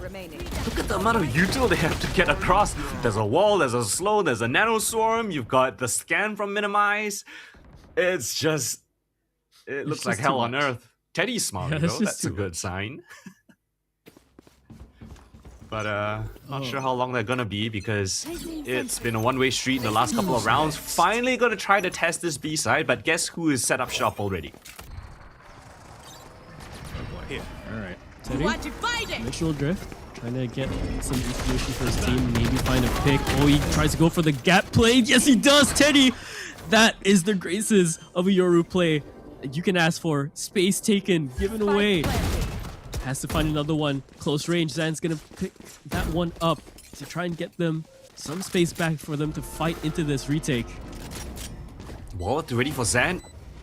Resurrection as well. Is he gonna try to revive his teammate in the heat of the moment? INF braves the ult. Takes the kill onto Zan, prevents the resurrection from coming through. 2 versus 3, and through the smoke Kestrel will land a fantastic shot. Final slide in from Vera as INF closes. OPY strike back with a swift, decisive round thanks to Teddy. Yeah, that's good stuff coming out from Teddy. That's the kind of stuff I want to see OPY do. It is risky, right? It's gonna be this conversation of, okay, if we don't see them go aggressive, then they're not taking any risks. And if it works out, then they're playing the best that they can to fight against this absolute titan of a team in the form of Motive, especially with Zed going 12-4 at the moment. But if they do take the risk and it falters, then well, they have a whole different issue. INF though, gonna take that first pickup. Vera goes down. It's a good start. Finds a second in the form of flaring, so immediately already off to a good start. OPY. Oh, Zan, that is dastardly. Thank God for first though to find that frag. Make things equalize, or at least extend that lead even further. Because INF has single-handedly broken apart that mid hold.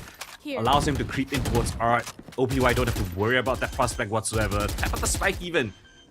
They're just going through their paces, but RoSEA, with his lockdown, he's gonna give it a shot. He's gonna use it in the 2 versus 3, make that 1v3.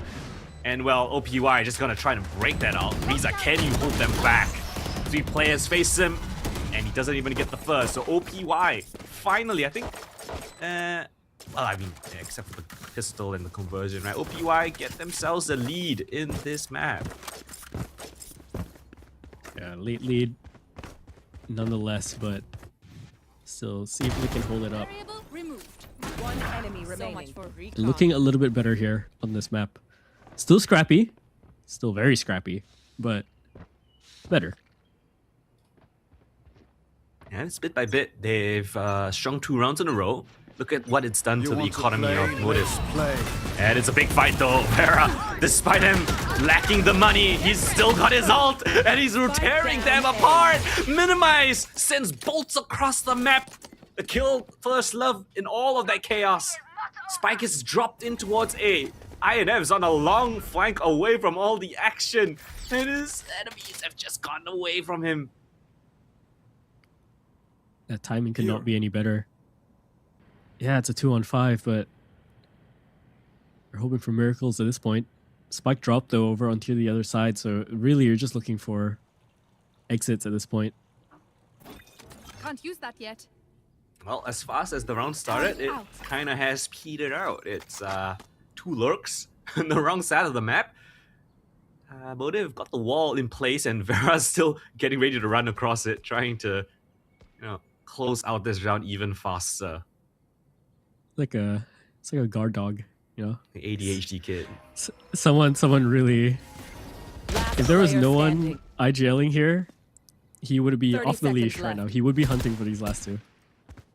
The round would have been over. Let's just say. Yeah, really would. I was hoping that someone comes to his position because he only has his ult. He needs to either find weapon or perish. And well, second one is the choice. Thrifty from Motive, and they don't even lose a single player. Thrifty flawless, I guess. Yeah, and we're all right back, tied up 4-4. Vera's lightning fingers, assisted by the utilities of his teammates. You can see the scan coming through, the gravity well, all placed perfectly so. OPY getting caught with their pants down. It is, it is 4-4, Golden, but it doesn't tell you this full story of the fact that OPY have been fighting an upward battle, regardless of the fact that it's tied. Go, go, shortcut. Okay, answered back with great utility. They don't want the same thing to happen. Zen is elevated, finally gets a kill, but the trade frag for INF is great. And now INF realizes that, hey, maybe he shouldn't be lurking, needs to assist his teammates with the fight here towards A main, picks up a double kill, and goes swimmingly for them. 3-3 opportunities now with still 1:15 seconds left on the clock to cook. Yeah, they could just hold here. Maybe sell a rotation. The defense, though, ooh, not going to be baited out just yet. Minimize. It's a great shot into Pirates. They lose their initiator. So again, back to these two lurks, trying to take space, trying to find fights. One enemy remaining. Scene. And oh, what a snapshot coming in from Flaring. Left alone is Kestrel now, 1-on-3. Has to find the angles, can't find it away. This opposition in the form of Flaring is going to find his head as well. Enemies close. 5-4, they take back that lead away from OPY. Hey, Flaring, I see you. Very, very nice jiggle taps. And yeah, it doesn't matter if you're on the site. Motive will still gun you down from a mile away. 5-4, again, the momentum swings back to Motive's favor. Eco round from OPY. Can OPY do that sort of an eco round that Motive did to them, right? What ults do they have? Okay, well, essentially nothing, so it's gonna be a little bit more difficult. Shotgun in the hands of Vera. See this plays through. Go, go, go. They hear the aggression.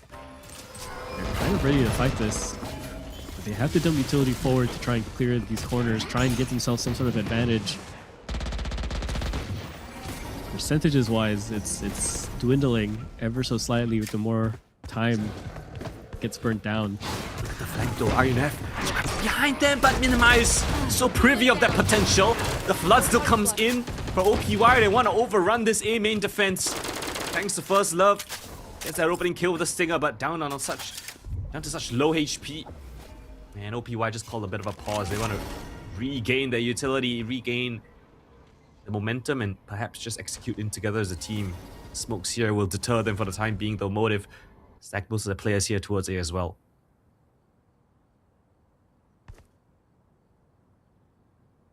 Okay, rotation the other way. 34 seconds on the clock. 30 seconds By the left. time it hits Oh no, Lord, there's a turret 20, they're gonna have to try and run. Gives it away. Yep, okay. Yeah, well, I mean, what can you do? What can you do? Oh, poor That's- First Love. Rizzo might not be smiling, but this small corner of his brain that's laughing at that one. Finds another one. Kestrel goes down. Tag down, low HP, 17 HP. Out wide in the open. Teddy does pick up 2, but only gonna find those 2 left in that post plant scenario. And Minimize. Looking on the camera, he's quite hyped up already. Yeah, 6-4. Looking clean. There was only one avenue of approach, basically for OPY. It was left open towards the B side. They're gotta be a little bit happy that they've got that spike line, at least bolster up the economy, but yeah, Motive just come in, guns swinging towards this B side. And yeah, the turret, Timmy the turret, gonna pick up a kill for his name. Poor First Love there, 2 HP, didn't stand a chance with the stinger as well. It's okay. It happens. Selfless It entry. happens. Yeah. Once I'm in outta a while. here. At this, Vera's got the op in his hands. Gonna make that scan for him? No. Okay. It's gonna let it pop in. Flamethrower. The smoke gonna spam him down. That's great work coming in for OPY. Teddy's carried entirely back of sight. Now the Nightfall invested. Flag just staying within the site itself. Teddy without the trade, but minimize. Peeking out of the smoke to assist his teammate. Draws things back 3-3. Wall comes up by Xander. Oh, too many angles to worry about. Now minimize just playing in the range, basically. Left, right, center, dodging around the wall, and he's still gonna find that kill onto Flamethrower nonetheless. Motive shut down this attack here on the A side. OPY Last round to again use back our in the strengths and doldrums. abilities. Hold on, I wanna pierce your mind a little bit here. Let's say Okay. that's the play from Zan. Who is that wall for? Everyone, you're all Let's just catching say, smoke. let's just say, let's say, who is that wall for, Colton? I want to know. Tactically, which side King of the benefits hill. more? Come get me, all of you. Placing swamp grenade. Oh man. Here. Minimize Okay, makes the most out of it. 7-4. You know, kind of uses it as a bit of a pseudo cover. Actually gets the kill in the end. So You want to fight we'll it? say that's for minimize. Yeah. It's the biggest flash we ever seen. Great Molly coming from the Riza. corner here. Oh my gosh. Oh! Flaring is just defied the odds. He's gone through his opponent's Cosmic Divide and found the 2 opening kills. Both duelists now out of the action. Motive, Vera is at this point is like, oh, what? Do I even need to come back towards this side? You guys have got it kind of lock and key. I have the spike. Pirates is here to just pick up some form of a fight back, but Flaring has been so good at just staying onto the site and just fighting for his life. Now into the full-on long-range B fights that we've always seen, but it is gonna falter. Pirates not gonna have any more fight in him. 8-4. Switching sides. Did kind of call an 8-round lead to a degree in the break, but in the fashion that it's come by, I had some hope for OPY. It's dwindling ever so slightly. Full one-way street. You could even see the molly that Riza placed, right? In towards a little corner of B long, predicting the teleport from Teddy, and it actually chipped in down on to basically 1 HP. Flying swings out of the Cosmic Divide, picks up the double kill. The duelist not looking, not expecting him playing there. I mean, why would you, right? But at this point, Motive know exactly what OPY are gonna be throwing at them. They come in with a great moment of counter-aggression. Just nothing that OPY can answer for. There has to be some form of internal discussions here between these players. Yeah, no coach, but still, there's some great minds in that roster. I'm very sure you can find some form of gaps, something to work with. See if they can maybe that pick behind up some Zen? steam. Try to figure out who that is as well. Pillow is guising this mystery man.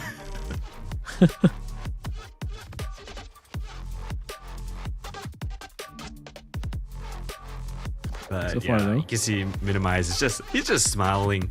He's had a full grin All on his vibes. face ever since this map has started. Understandably Yeah, so. it's His all calls have been vibes. perfect.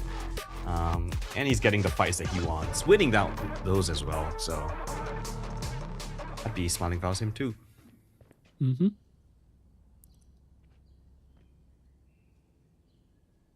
Can't get too complacent though. See how things shape up for their attack side, because they're really going to be banking on the fact that Vera has to find these opening picks. Go, go, go. Running with the 2 sentinels, Zan's probably going to be going in second or third. Someone's watching I'm flank. outta Let's here. see. Straight into mid, past the doors. Motive go right through. Neon stop. And there's the first fight given away to Pyrex. Does pick up that one, so immediately the aggression has been cut down in half just by the fact that Neon goes down. See if they push for a little bit more. Tag through the smoke, but nothing they can't handle yet. Look at this double push coming from both the duelists. First up, are you ready for this one? Oh, the white swing manages to land a second shot. Oh, and actually a second kill as well. So not too shabby. And now this second line of defense One here, enemy Teddy's remaining. gonna catch them back stern. Spike Zed down, mid. none the wiser. Minimize left 1v4, and he's got his knife out. INF, apologize to easiest them, frag but of his for now, life. They are dead. 8-5. OPY, please come back with a bit Take of a aim, pistol. Zenfire. Let's not complicate it. Yeah, and you have to really cut off the head there. That's Vera, right? The rest of the body will come still, but you cut off the head first. It gives you some time to really figure out the play here. They tried to double back in themselves, not expecting First to be there. The 2 sheriff kills, bit scrappy, but managing to get it through, managing to get Teddy activated here as well, box him in. It's a really nice pistol round from OPY. You need to see a little bit more of that aggression. That was something that gave them a bit of hope there in the pistol. I say hope. This one's slowly getting away from them. How has found Zen two. pulled off a double kill with just the bandit?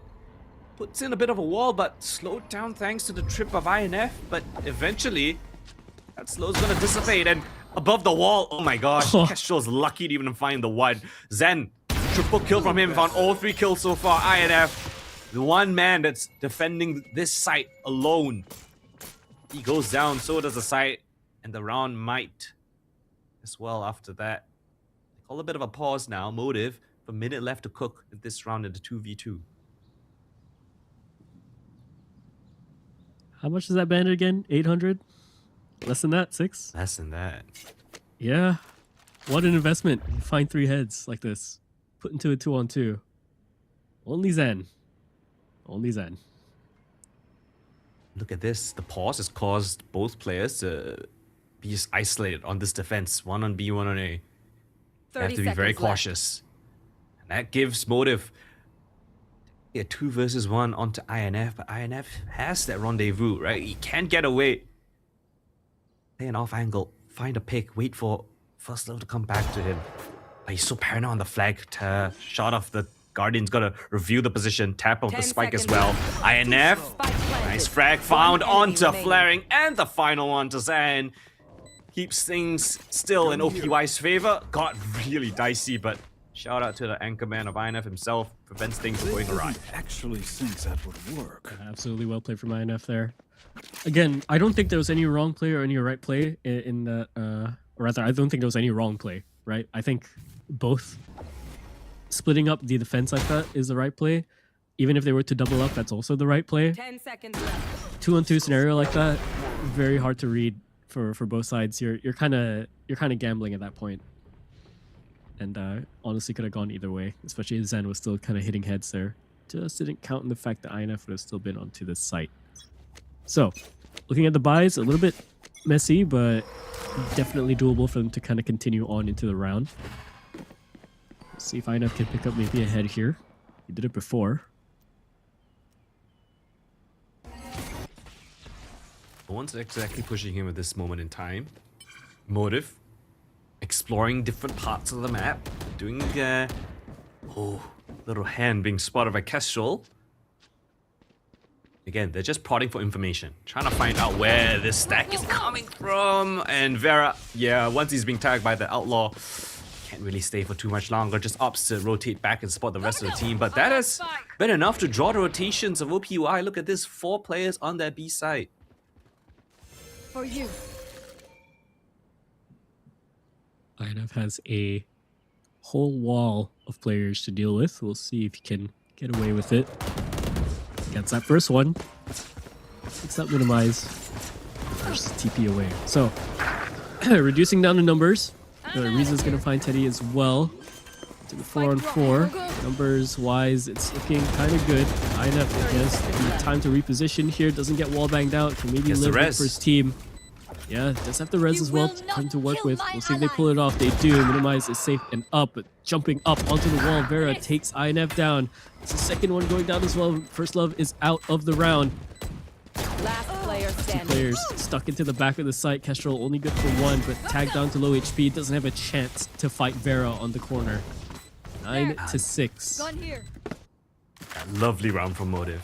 They drew the rotations just thanks to Vera alone. His mere presence puts the fear of God in OPY. They put 3-4 players on that B side as they execute on towards A. Yes, INF is good for that first kill, but once they got that spike down, Zan finds his ultimate, brings back the IGL from the dead, and From then on out, Vera actually makes the most out of that wall, jumps upon it, finds every single kill required, and gets him up to 9 rounds. Looking for the 10th, double digits on the cards potentially here in this round. Fast pace coming in from Vera.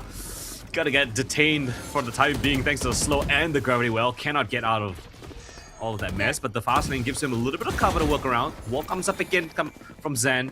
Expect to get planted, but OPY have got all 5 players up and ready for this retake. This is gonna be even messier, I think. We'll see.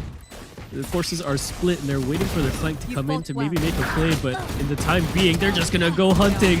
Zad picks up 2, maybe a 3rd, but no, gonna fall down. Pirates picks up 2 for themselves as well. Minimize takes out the issue. Look into this 2-on-2. How are they gonna play this out? Frags going into the 1-on-1. INF versus a different Sentinel, but RoSEA's gonna win it out with the double kill of himself. Double digits secured for Motive. And OPY, try as you might, still not having enough firepower, still trying their absolute best to keep themselves in this. Motive are just ever so slightly ahead. And again, same wall, different player, but practically the same result. RoSEA here for the 1v2 clutch. Here's the running footsteps of INF. Takes the fight first on his terms. 10-6. And this Fury available for Minimize. But INF has got his own tour de force. Boosted up here towards B long. That first shot has to reposition. Does he even stay aggressive? He's used his teleport. He's the only saving grace here so far.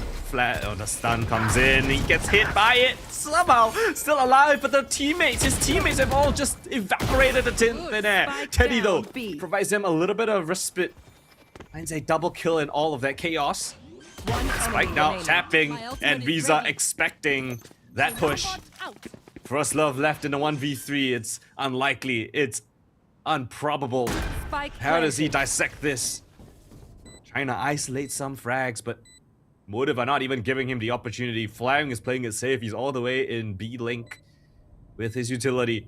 Undiscovery and lockdown. This is practically impossible. First love has got to find all the frags before he even has a chance. Tap at the spike. Baits in a bit of a response. Gravity well. First utility expended.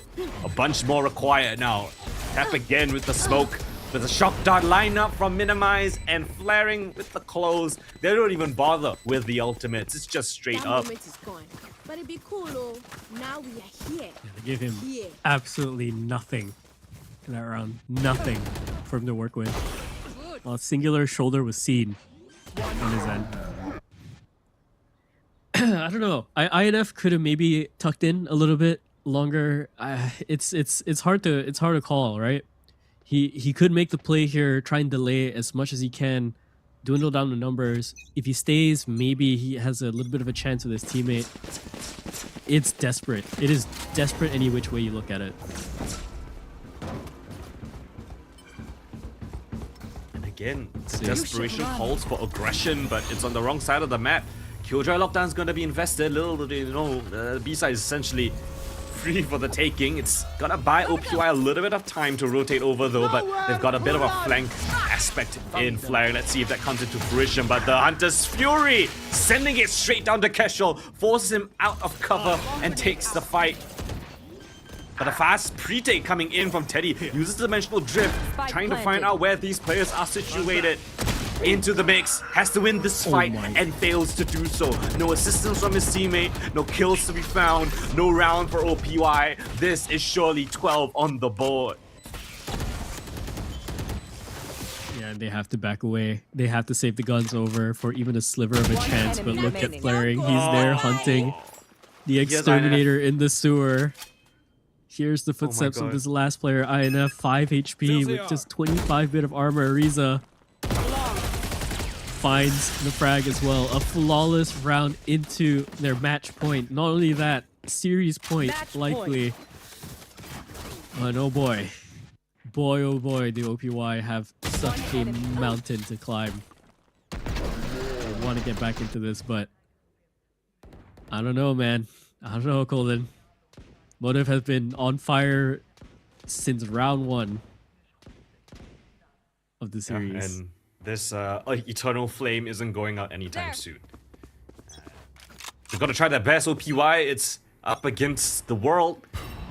Resurrection, the hands of motive, as well as the overdrive, so that's something that they have to trifle with, but they themselves have got the Blade Storm now just picked up. Nightfall available as well. One versus all, first love. You've got to come out with something crazy. It's only just the first, and it's not gonna be enough. The resurrection brings flying back from the dead, but the judge has something to say about it. Of course, it's the judge to give them a little bit of a hold on towards this side. 3 versus 4. Resurrection out of the picture already, and OPY with their man advantage gonna hunker down this A side. You are divided. Cosmic Divide invested. The wall comes up as well. That's so awkward, but allows them to peek above. Zen, Riza, all finding kills in the feed! And it's all for Motive. Get up and get ready to rumble, because this team has something to say. 2-0, a clean sweep. Motive are back in form.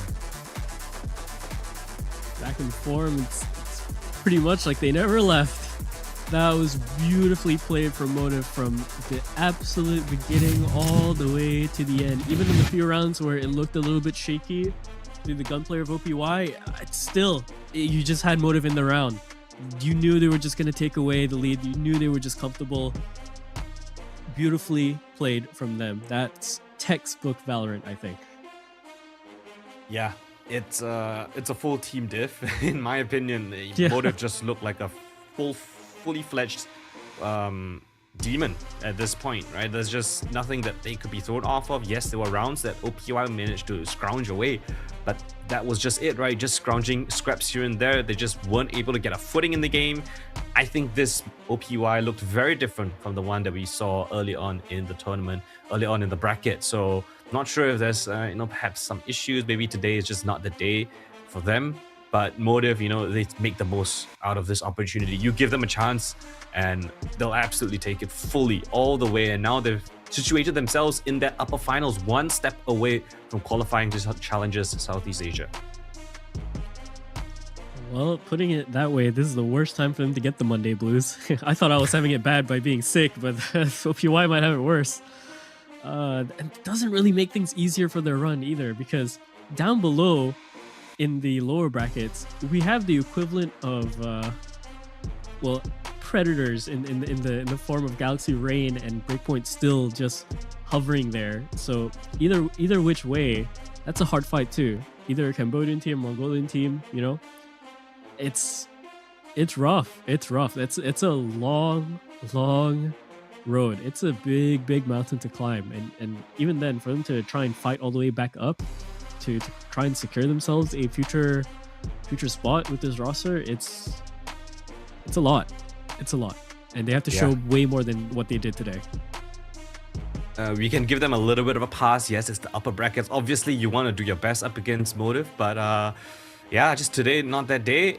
Things just weren't clicking at all, right, on both maps, and very clearly so Motive were just fully in that driver's seat. I mean, the individual Zen, I think this map stepped up amazingly as well. Not just Vera, pulling on his typical Vera things, but Zen very creative with his Sage walls and very proficient with the Sage reses. Sometimes you see the Sage being picked, but not finding opportunities to resurrect the teammates. But this time, I think Zen had 3 to 4 reses, and this game was not particularly long as well. Reses, good shooting. I mean, how many triples did Zen get this game, right? Quite a few. The outplays at the wall. I mean, it's not only sharp from Zen, it's cerebral. I think that's the best way you can describe it. Yeah, I joke about the one wall that he put up in heaven, but honestly, you know what? I'll read it as him being an absolute giga genius, and I do not understand his plays. He's actually just on a different plane. I don't get it, Colin. I think it's a mix of both, just knowing that individually you kind of clear most of the server, and the trust in your teammates, knowing that, even if I go down, I've got incredible players, veteran players with great understanding of the game to be able to trade me out. And that's exactly what happened. even in this final round, right? OPY gave it their best shot. They tried to fight through the cosmic divide, but one kill shy, one bullet shy, matter of fact. Motive just slightly better on all fronts. Yeah, looking at the statistics, reason why we've been saying his name a lot is because he's been performing a lot. 322 ACS is nothing to scoff at for first kills as well. Some of those rounds were hero rounds just alone from Zen. Impact found just through his gunplay alone. On the other side though, OPY, still INF remaining consistent. So absolutely stuff that can be worked with. 228 ACS. 13-6 is the final scoreline. But yeah, I mean, what can you say? That's just a whole Motive Esports working together just the best that they can. And OPY, they cannot match up against that. Yeah, Zen, the MVP for this squad. So incredible stuff coming in from him. I mean, he's again. Wait, 322 again? Do we have two 322s ACS across both these matches with MVPs? That's a coincidence and a half. That is yeah. All right. I mean, yeah. Look, man, this guy, he's built different. He's always been built different. First time I ever saw him play, it's absolutely beautiful to just see him dismantle Soren. And I think I'd like to go back on what you said. It's really hard to really read through a team versus team basis when you have an individual that clears an entire team alone. So yeah, we're gonna have an interview lined up as well, and we'll get a little bit more answers and questions, to us. We'll see what we can get and what we can glean from our winner of the day, of course. So welcome in, Riza. How are you doing? Congratulations on the win. Hello. Thank you. Yeah, it's oh, sorry, Lord, please take it away first. No, go on. It's okay. Take it. Okay, I'll ask first. Riza, congratulations again. This was very one-sided, might I say. Very convincing from you guys. And just want to get your perspective on this Motive roster because as far as I knew, you guys kind of formed a couple days just before the local LAN that we had. And then now that you've got a bit more time with your team, what's the vibe like? How are things going for you guys, And yeah, just a general overview of the Motive squad so far. I think coming to this tournament, obviously there was like a lot of time, like you had to crunch everything to one, so it was kind of like pressuring, but I think we just got used to it and we really talked about like how we wanted to play together, what's the vision like on while we're in the game, what are the protocols, and we just really like try to set those things down so it's like easier for us when things are very high during the game, so we know what to go back into. So I mean, like, we've been preparing a lot, and you can see again today, like, we're very calm about what we needed to do, what we needed to, like, how to move as a team. So yeah, I think we really were prepared for today's game. Yeah, I think that was quite evident today. We were expecting quite the fight between OPY and you guys, but you guys seem to be in a whole different league protocol-wise. Everything has been prepped. How do you feel so far? Just on your own personal opinion about the current squad of Motive and how you're working well with them. I mean, not gonna lie, I was feeling kind of nervous, going to week 1 last week, and I haven't played Sentinel in so long, but I used to play, so it was really pressuring for me to like be able to play with like players that are like pretty like really good, So it's like I had to like keep up, and I'm glad like I could put out some numbers today, and happy we got out there with the win. All right, that's great to hear. I have one more question, a little bit more technical. I noticed that Motive kind of aren't completely bought into like a double duelist. And I see that you are actually picking up the Yoru in some of your compositions as well, as opposed to like Zed. Is that something that Minimize is kind of brought to the team where he's a little bit more creative in terms of compositions, not exactly fully buying into the double duelist meta, or is there something deeper on the Motive brainstorming, I guess? I think like Zen is very good on duelist also, right? But we've seen much more consistent numbers on like him on smokes, so that's what we've decided on. Putting him on smokes is the best thing. I mean, you saw his stage today also, it's pretty good. So you're going to see that more. All right. Yeah. I mean, yeah, he's putting up numbers for sure, regardless of what role he plays. I think that's pretty evident. But yeah, that was the last question. Thank you so much again, Riza, for answering them. And again, Thank you, guys. congratulations for taking it away against OPY. Hopefully you get some good rest with your team. We'll see you in your next game. All right. Thank you so much, guys. Thank you. Bye bye. What a chill dude. Awesome stuff. He felt nervous, he said. Doesn't look like it. I kind of get it. I think personally I get it, right? And like when you're put against when you put side by side by so many shining stars, yeah, you do feel a little bit of nerves to kind of pull your weight, and I get it. When Zan's doing the things he's doing, yeah, I can see why. Doesn't look but at the same time, when I heard that Riza was on this roster, I kind of felt like, oh, it made sense. Like, you know, this is the type of player, right? You have experience, you have a great understanding of this game. He's played on multiple rosters, you know, Zipto back in the previous one, gone to multiple lands as well. So it kind of made sense why he was on this roster, and I'm glad that he's kind of feeling more comfortable now. So yeah, great to see that Motive are doing well. Great to see that the players are doing well as well. And we're gonna go for a short little break. When we come back, it's gonna be the second series of the day. It's gonna be an interesting one. It's a Fish Action Party up against Unsigned 5. You guys definitely do not want to miss that one. We'll see you guys in just a little bit.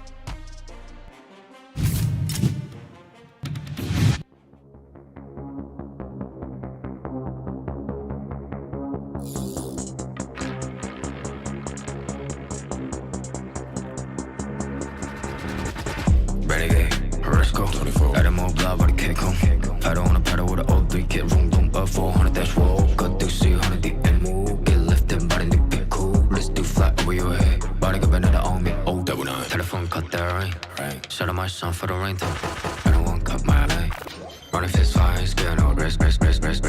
Go pop one ring, go break one bench. I pop missile, if I wish I put one pistol on my head. What's poppin' and poppin', love in the morning. Blue come over to come in the morning. Vogue in the flick, poster forming. Confident boy run a halo on me. Jealous in the envy, all fill up in the air. I be hitting minimal when I'm on the air. Y'all boys so pitiful, wanna be my pet. Oh well, good boy, catch a bone on the stair.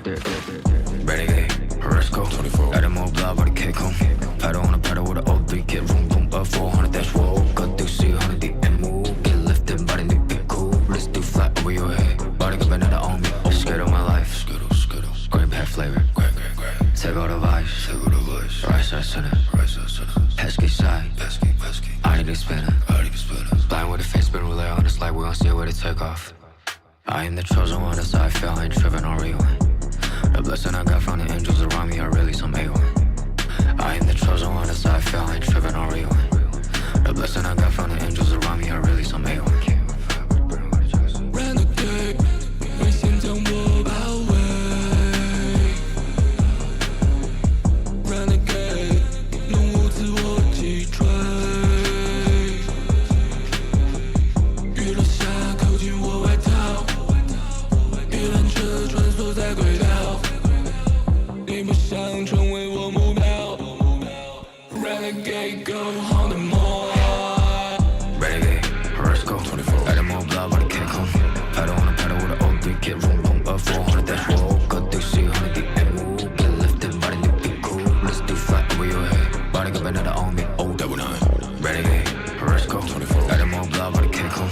Pedal on a pedal with an O3 kit, room, boom, 400, that's roll. Got through C100, the move. Get lifted, body to be cool. Let's do flat over your head. Body got another on me, oh, double nine.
barely feel my feet. Wanna see it through my own eyes.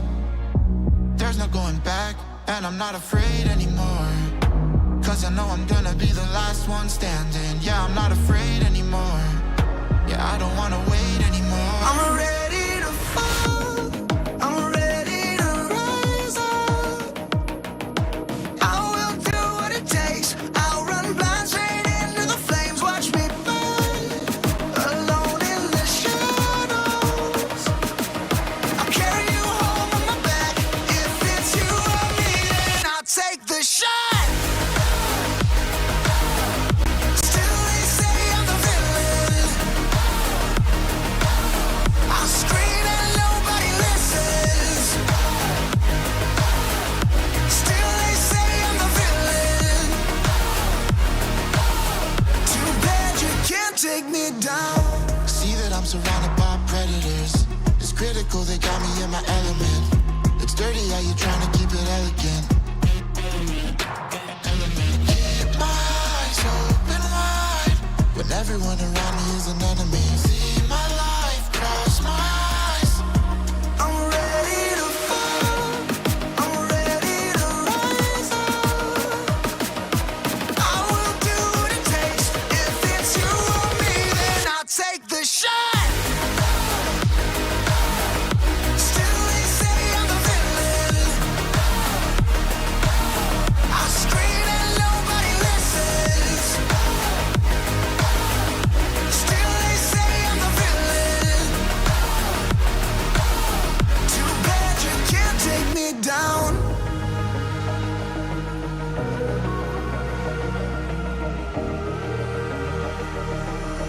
Too bad you can't take me down.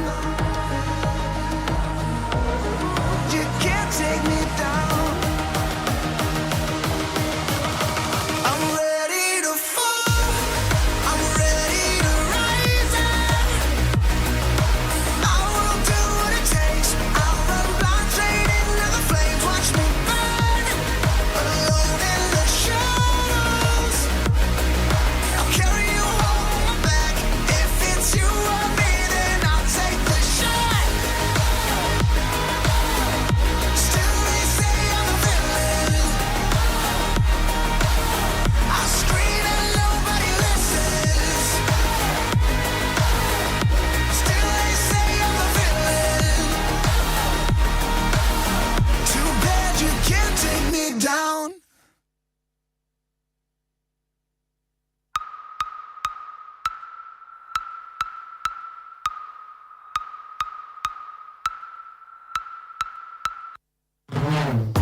You know I'ma live by the team, I'ma fight by the team. If it comes, I'ma die with it. Casualties, casually to any adversaries. If it's necessary, I'ma go and come and ride with it. Let me welcome you to my legion. If you mess with us, we gon' put you on a t-shirt. Never take a day off, what's a leisure? Squad's always up, this team on stream work. All right, hello everyone, and welcome back into Challengers 2026 SEA Split 1 RoSEA or RoSEA Rest of Sea qualifier.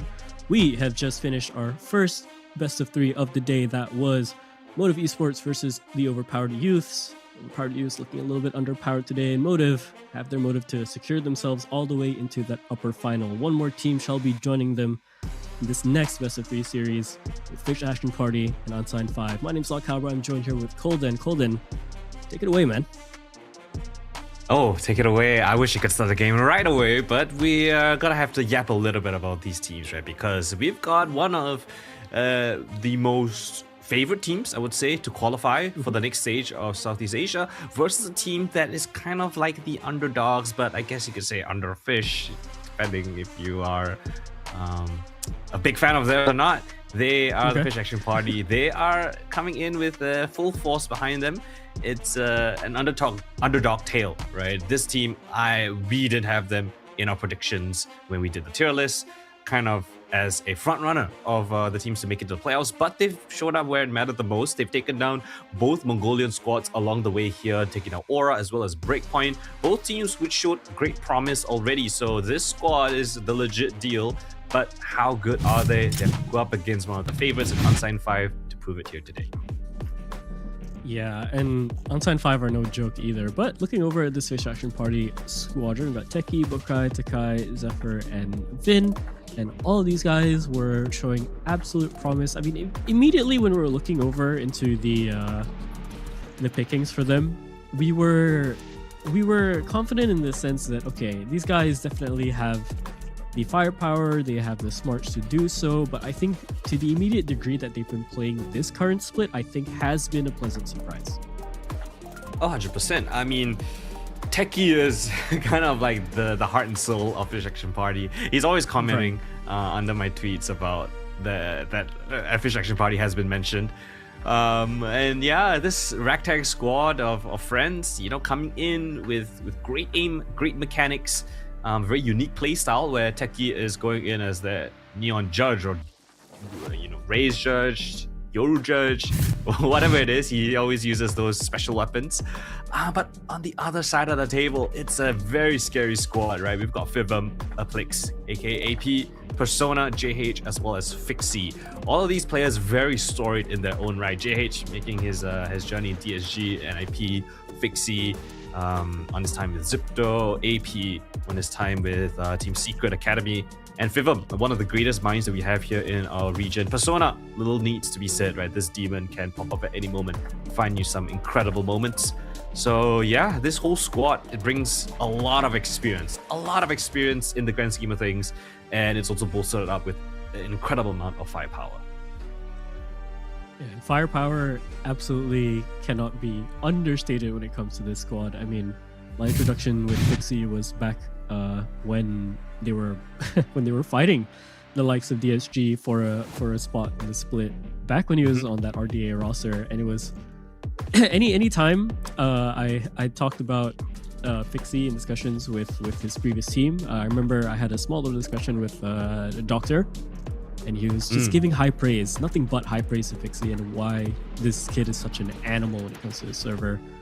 Afflix is another one, right? Afflix has been a story player on his own, going through different rosters multiple times, but with the support system that he's had, the backup that he's had in the region as well, he's really, really been such a talent to really get looked at and, you know, picked up for some of these rosters. 232 ACS, 228 ACS. These numbers don't tell the full story. Again, is a very close head-to-head, and it's one that can shift back and forth, I think, when it comes up to these two rosters going head-to-head.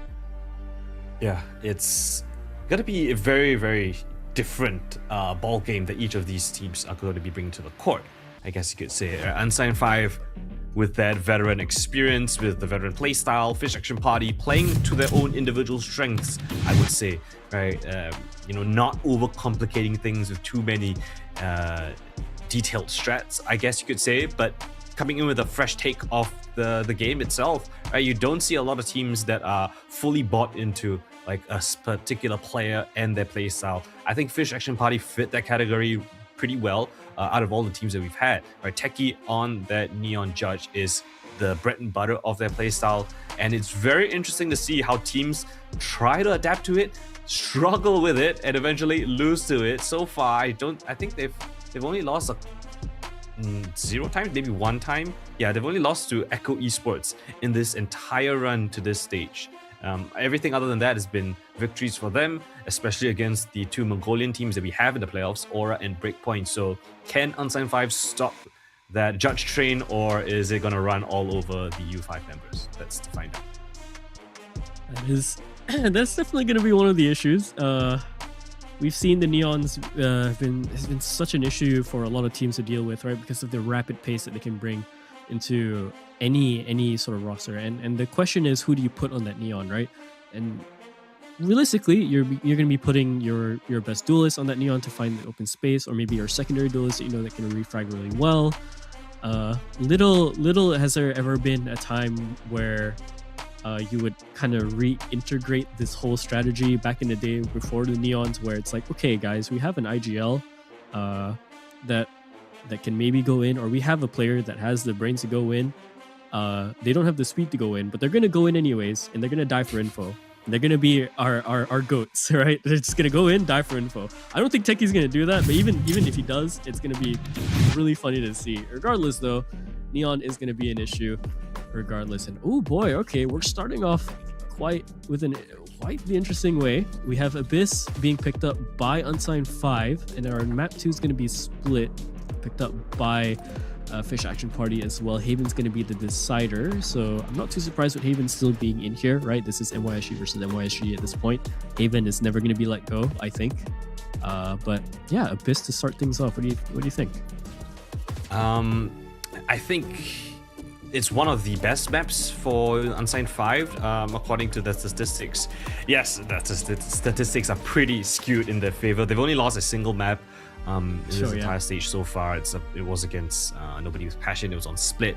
A little bit awkward on that map, but other than that, the rest of the maps have been relatively convincing victories, right? 13-4 against Leo Match Users, 13-6 against S2 Esports, which, you know, S2 pretty dominant force in the Hong Kong Taiwan region, unfortunately didn't make it to the stage. But at the same time, it's not a map that the Fish Action Party are unfamiliar with, right? They've got quite a couple of reps. 5 times they played on that map, but their track record hasn't exactly been the best, right? They've lost to Echo Esports 11-13, most recently also losing to Breakpoint 4-13 on that map, which I think is a major pain point for them and something that Unsigned 5 are trying to capitalize on. Yeah, I can see the angle here as well. It could go both ways, really. I mean, it's one of those things where if they've done their reps, maybe they can set up more protocols. Maybe they have a little bit more experience on it, right?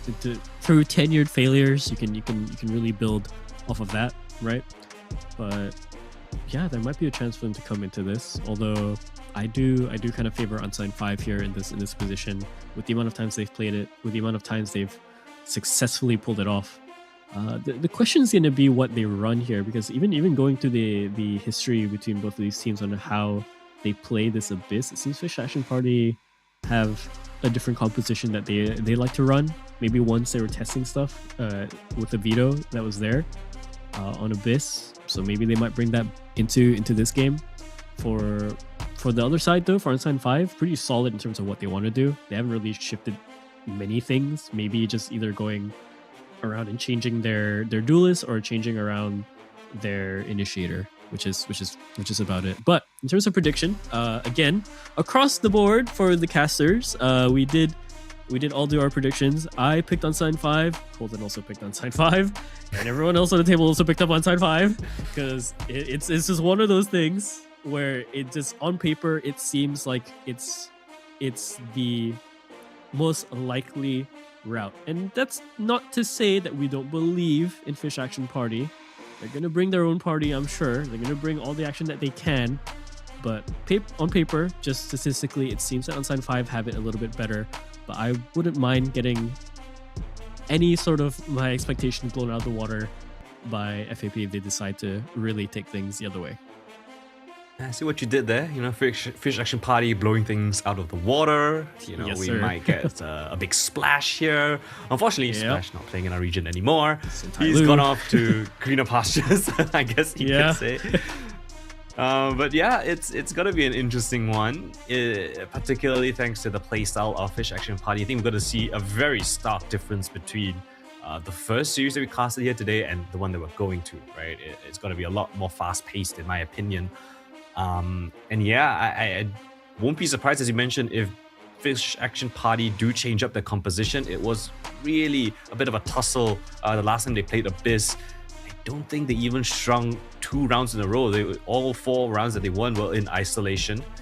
And yeah, maybe because Techie is not playing their duelist role, right? It's Vin and Kuni picking up the Jet and Yoru respectively, Techie playing the Sova instead. So perhaps, you know, one of the maps where their identity cannot be on full display, thanks to Techie's Neon Judge. He's more to a supporting element in the form of the Sova. And I think that does speak a little bit of what they could possibly bring onto the table, right? I think in comparison to Overpowered Youth, we're going to go to the agent select, by the way. In comparison to Overpowered Youth, I think Fish Action Party here, I think they're a little bit less afraid to take risks. I think they're a bit more. Yeah, look at them. Look at them. They're such clowns, man. They're having so much fun. They know they're immediately on camera. Yeah, it's gosh. But that's what I mean, right? I think they're just such a fun team to watch in the sense that they're not going to be so perturbed by anti-strats, by getting slowed down. They have their systems, they have their protocols to work with, I'm very sure. But I don't think they're afraid to take risks. I think they'll be very, very happy to try something risky if it nets them the round. And I think that's something Unsigned 5 have to watch out for. Speaking of risky, this is an interesting composition from Unsigned 5. They go away from the traditional pick.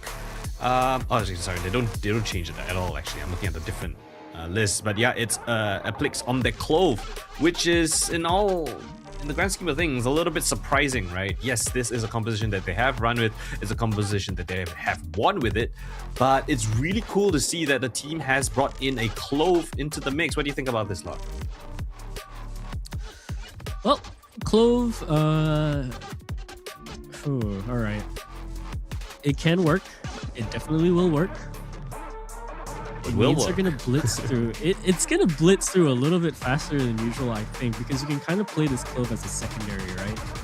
You can re-aggress with a Clove hard, and if you decide to bait rotations and your Clove dies on sight, you have the chance to still put down smokes even in death, to try and lighten things up a bit in terms of the. Let's see how this plays out. I want to point out one more thing as well, right? Techie, I did mention that he was historically playing the Silva. Now he swapped over to the Waylay. So maybe embracing that style. Here we go. Obliterated. What has just happened, lot? U5 just take every single fight. Fish Action Party try to catch him off guard in mid, but look at the minimap. It's littered with blue X's at every single choke point.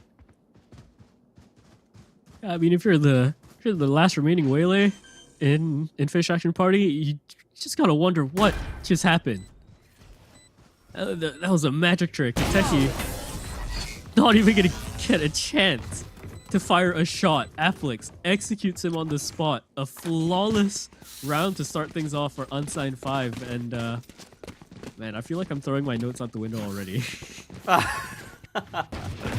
Well, let's see if Fish Action Party can get you to grab them as they leave the window. We'll see what they have in store for maybe like the next round, because this one it's just gonna be a simple eco. And US5, very, very clean pistol round, so aware of a potential mid fight coming through.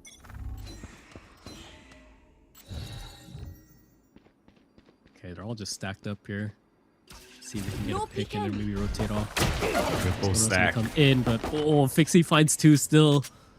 Double headshot. The Vandal, I think the recoil just kicked it up just a little bit to get that second headshot up the stairwell. Problem is they can't pick up that weapon, right? It's kind of far, and you don't exactly have the ability to get it back. And while all of that action was happening down towards mid, Persona has just crept in towards this A side, caught. Saphira goes on the aggress. Spike get planted. 2 versus 4. Huni. Oh, gonna get destroyed by Persona. The no scope. And this gun is kind of busted in that area. And Vin is just gonna say, hey, I'm gonna preserve my ultimate orb. None for you. And it on my own terms. Fair enough. As we get things loaded up into the third round. Unsigned 5 still looking very good so far. And again, once you get into the gun rounds and we start to watch over the protocols, we'll see how much more prep is done here for Unsigned 5. But I like to see a team that can dismantle a Abyss really well. See if they can. And it's an interesting approach, right? With Applix on that Clove, it allows him to be very aggressive, and even if he dies, you know, he can provide that assistance with those smokes post-mortem.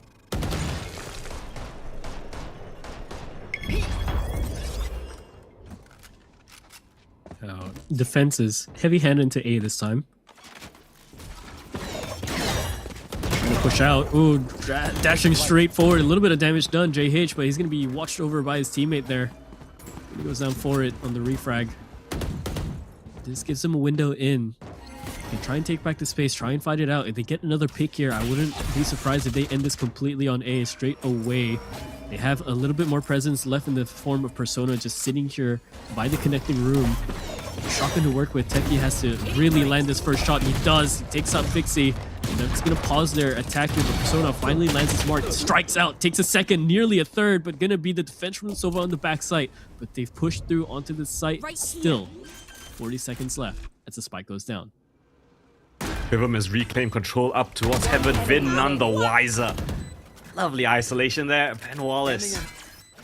Mr. Takai left with nothing else to write home about. Aplix with a nice shot through the wall, and that is the bonus round for Unsigned 5. Nicely done. A little bit scary with Teki going for the early play there, and still does net himself a kill with the shotgun there, but unfortunately Persona playing the back end there in the connecting rooms, a little bit hard to try and figure out how to counter that one, especially without this space. I need to get reminded of who's who again. I think we do have a sheet in our group chat, so if you want to refer to that, it is helpful. Look at it. To be honest, it's on my second monitor, so yeah. Our players love to have some creative names. Let's see if they can come up with a creative round, though. It's a contact play straight up towards this B site. Historically, an extremely difficult site to hold.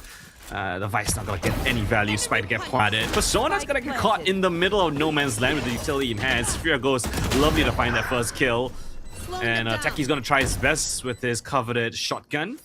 Damage done again, but not the kill. Flash in for this attempted retake. Kuni, the nice shot at Plagues makes things interesting. JH though keeps things under control. Triple kill for him, and 3 players still stand for Unsigned 5. The eco is staved off. Yeah, nothing too much to write home about. So far, it seems Unsigned 5 are just playing their game. Fish Action Party are struggling to really find a window in here. Some good shots being landed, regardless, but the rest of the team are still very, very quiet. Actually, the majority of them are very, very quiet. It's just they can find the positions in, they can find the utility to set up a play, but they don't exactly have the trading potential and or the firepower just yet. Maybe they're not warmed up. We'll see. Better be warmed up by round 5 though, because if this leads up into a 5-0, it's gonna be more than just policing going around. All now being taken. Very diligent is Unsigned 5. You can look at the ultimate difference, right? The ultimate economy difference right now. 3 at the ready for Unsigned 5. Fish Action Party, not even 1.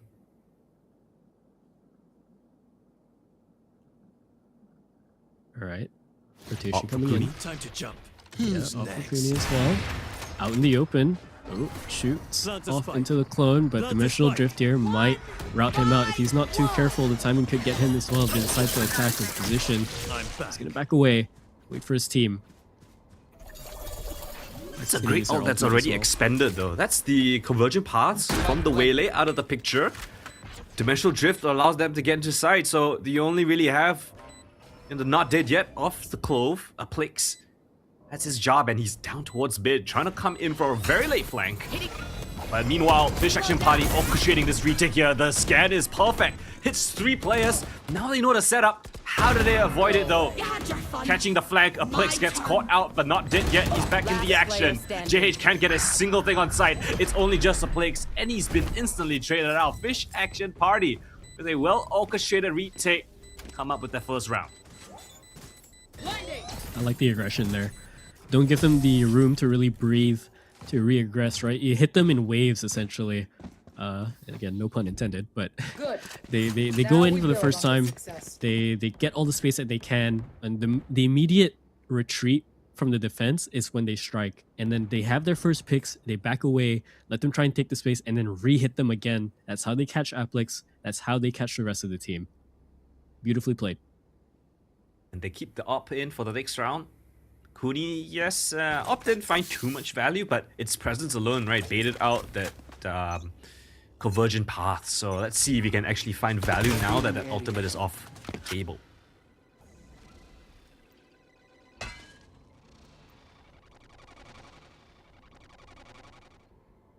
Some silence still on the map. Still looking to play forward against the wall here. Should be noted. Now all the crosshairs have turned the other way. There's a little bit of aggression coming in from the Waylay Sova combo here. Up ahead. Last time they did this with Techie going for the play, Kuni did get traded out. We'll see if they can maybe hold the line a little bit. JH is very, very aware that this is an issue. It's the Ben Wallace. Oh, gets hit by the Hunter's Fury. This is... Oh, actually managed to get away. Okay, swift movement, but there's still one more play here. It's Techie. Gets spotted out. Eventually gets around the corner in the nick of time. Convergent pass now committed by Techie. He wants to dive straight in. Gets that instant pick. Teleports straight out of there. Kuni, meanwhile, gonna catch the lurk of Matcha. AKA fib him down towards mid, and this is a great start from FAP. 30 seconds left. Again, they just pause 27 seconds. Doing They have to hold it all, but the spam right through the smoke is beautiful. It catches JH out. It has to back away there. It does confirm more information about where this next player is, but head sniped off the bat. Not even get a chance to fight the rest of the cavalry is Fixie. Another one round for Fish Action Party. And again, it's a slow, very slow dismantling. It's puzzle solving from their side, which I really like, and that's really how you have to play this against Unsigned 5. And I really like this approach from Fish Action Party, right? Understanding that Techie is one of the most independent duelists that you have, and he's so proficient at finding one and getting away. That was lovely. Just using his own utility, essentially. Not much help needed from the rest of his team to isolate that first pick. Good catch on the potential flank as well from the Yoru all across the map. And just like that, man advantage. Fish Action Party, confident one. Sign 5. They're gonna strike back again here towards this A site. Yeah, they like playing this high low set all the time, these two. Take flight. Use up the utility to see if they can find a little bit more presence here. And they do confirm it. In the meantime, though, there's a bit of a lurk happening towards mid. They might be thinking of pushing this away to the B site instead. If they can make some noise and cause rotations, maybe they go back into A. But so far, everyone seems to be holding their horses just yet. Oh, his head nearly being taken off of him, but he's going to calmly stride over across to the map and create an even bigger problem here onto this A site as they're getting slowly dismantled. But Techie finds the shot needed to take down Fixie, and the rest of the squad are going to try and come in, try and take his place, but so far they lose another member doing so. They do get that spike down, so off into the defense. It's a 5v3. Let's see if they can recover. Great catches so far from Fish Action Party. Again, they thin out the numbers as Unsigned 5 try to trickle in towards the site.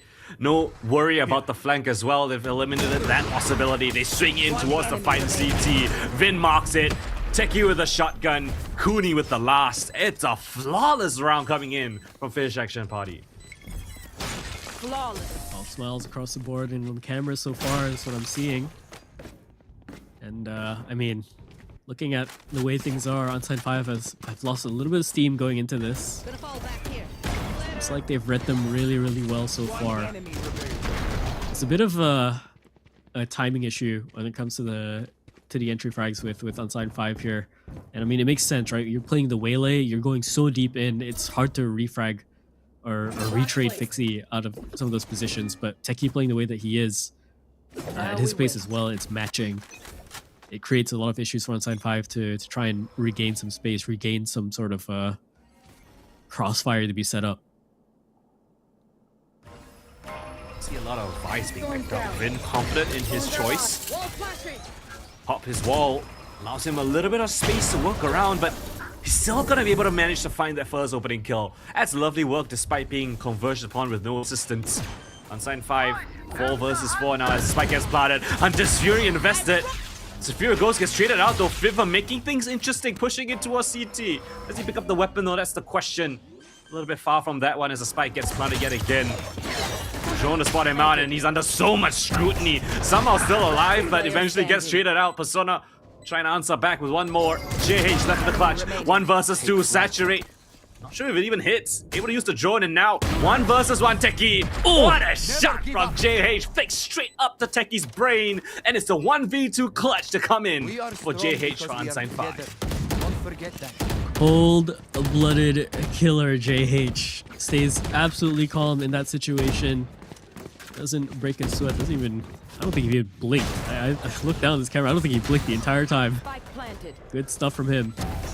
Yeah, it's good to route out Fivum there, because if Fivum is allowed to remain in that space, yeah, he has low HP, yeah, he has a Sheriff, but just having him there is such an issue. If he routes into Heaven, it's pretty much all over, so they had to try and push him away. And in that immediate time, there's just more trade frags coming in. 1v2, a little bit too far in terms of the positioning for him to get the refrags there as well, and JH just plays that beautifully from his position. Good stuff. Technical issue going to be called here, of course. Tech pause. These players can talk either. So 3-5. Honestly, not a bad streak of rounds for Fish Action Party to get back after the immediate pace that Unsigned 5 set. So definitely more than just life in their clutch stream. Still kicking. Still fighting. Yeah. It was a very nice string of 3 rounds, but Unsigned 5 has put a pause to it. Let's see if Fish Action Party can resume that kind of action. Again, contest over A main is a big game plan for a lot of these squads, whether it's on attack or defense side, but Fish Action Party gonna relinquish that control for the time being. Unsigned 5 gonna post up Persona there with the attack side at op. Again, a slow-paced round coming in from them. 2 ults available for Fish Action Party. 2 great ults. Even go for a retake attempt.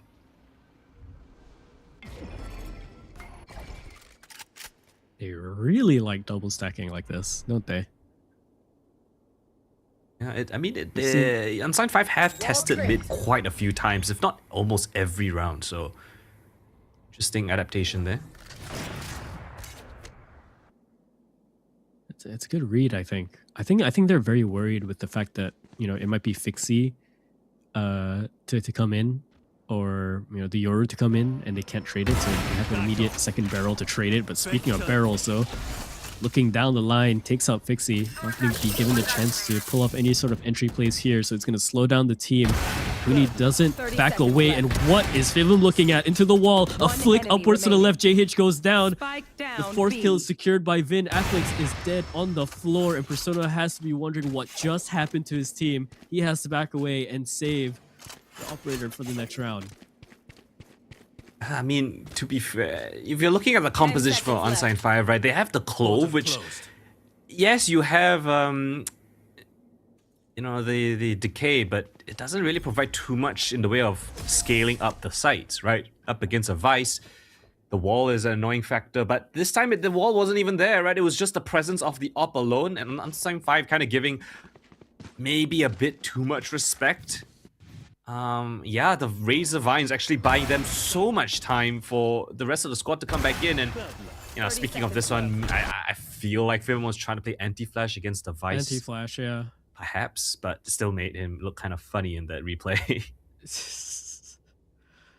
Yeah, it's a little bit wide for the anti-flash. I get it. And I think maybe he expected Huni to maybe TP after that second shot. Not stick around. But okay. With the Warrior. Let's divide. Set up into the middle of the map. It's quite early on.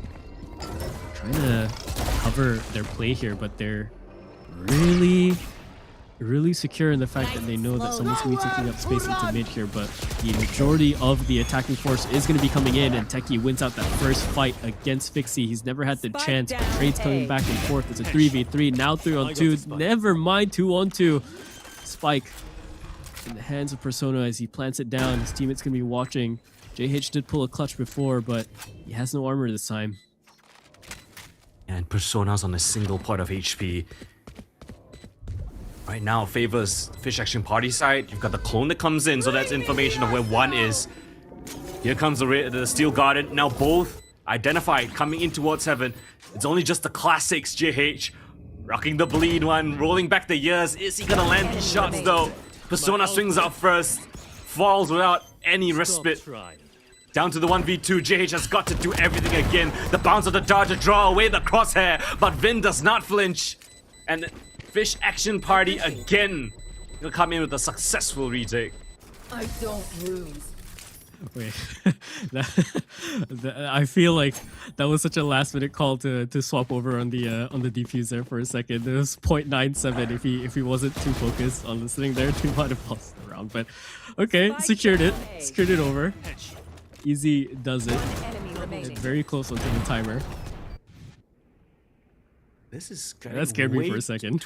Like much closer than I expected. Yeah, it got a little bit scary, but I think 1 second left, a bit of buffer time. But yeah, did you expect this lot? I think this is really great coming in from Fish Action Party. They're leading into what works for them, to their strengths. Techie has been finding incredible opening kills thus far. Yeah, not too expected, but again, pleasantly surprised. Yeah, Unsigned 5 have played this a little bit more in terms of this map. Fish Action Party have played this map just less by like what, 1 or 2. But even then, reps, right? If you can practice your failures, practice what didn't work out, and then kind of pick up the patterns that Unsigned 5 can put up every time they've played this map. You read into them, you study them, and yeah, you can work out some anti-strats, you can work out some counterplay. But so far, it seems to be Techie leading the way with getting those opening picks against Fixie, shutting down a lot of the aggression, and then anytime they try to follow up, well, I mean, he has teammates to work with every time. Off still stays in play. Vin is holding down the sites really, really well with their utility, and Unsigned 5 are kind of struggling to fight against this kind of wave after wave of aggression and re-aggression that comes in their defense. Yeah, it's not gonna be easy. Unsigned 5 with less than ideal weapons. We've got Fixie with a bucket of his own trying to go toe-to-toe with Techie perhaps. Again, got the wall there from the Vice. Instantly spots out where he's coming from, but it's the follow-up Persona that tries to catch him off guard, but instead it's Techie again. This time he does not have his traditional weapon. Picks up a Phantom, and he's still gonna do enough or even better. Looking for one more. Where is Fibam off to? Hit, spotted, hit, decapitated. Techie is on a rampage. The Terminator's here to play. Lead secured, a flawless round from Techie, but honestly at the start, beautiful for Vin to even to solidify the defense here. Yeah, they try to catch him out with the waylay play and then having Persona re-swing, but no, Vin just stays absolutely solid on that point, making sure that space is not given away. 6-5, a complete reversal of what we've seen. Continuing on, if they do, Unsigned 5 are going to have to look for even more questions to throw at Fish Action Party. If not, they're going to be struggling to answer the questions themselves. This is a stark difference from what they showed on their last time on this map. Back in a The flash. last time they played this against Breakpoint, they only got 4 rounds. They've already smashed that record. They could even win out this first half, which would bode amazingly. Especially up against Unsigned 5.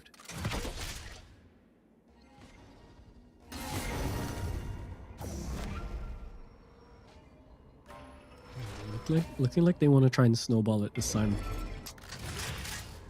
Who's next? But they have to go in all Ready. together. They've been very separate so far.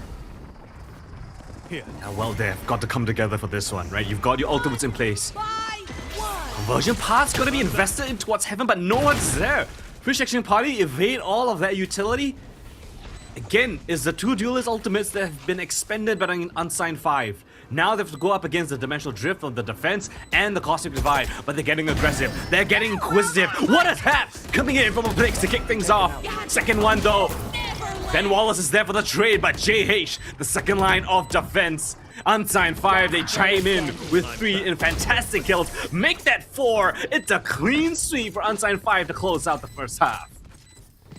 Yeah, it's a late one. It's a very late one for them to regain that round, but better late than never. It secures them a tie all the way 6-6 as we swap over into the half.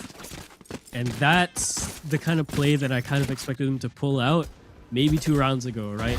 At some point, oh, it's beautiful shooting from Athletics. He even gets the second on the way out. Yeah. You're just in time. It's all that's needed to kind of swing things into their favor. But yeah, that's the kind of thing I'm expecting, right? I mean, you send Fixie in all the time, and eventually, at some point, I mean, Fixie's like the GOAT. We understand this in this region. But at some point, he's going to get outgunned. He's going to get shut down, and the pacing's going to be thrown off. If your entire game plan relies on Fixie going in, getting that first pick, and then you don't have a backup protocol past him getting picked all the time in the next few rounds over, and you're going to really struggle. So I like that they kind of pull things together, pull their cards a bit closer to their chest there, play all together onto the site, snowball everything that they can, get the space. Yeah, no impact with the utility, but win out the fights regardless in the post plan. It's beautifully played.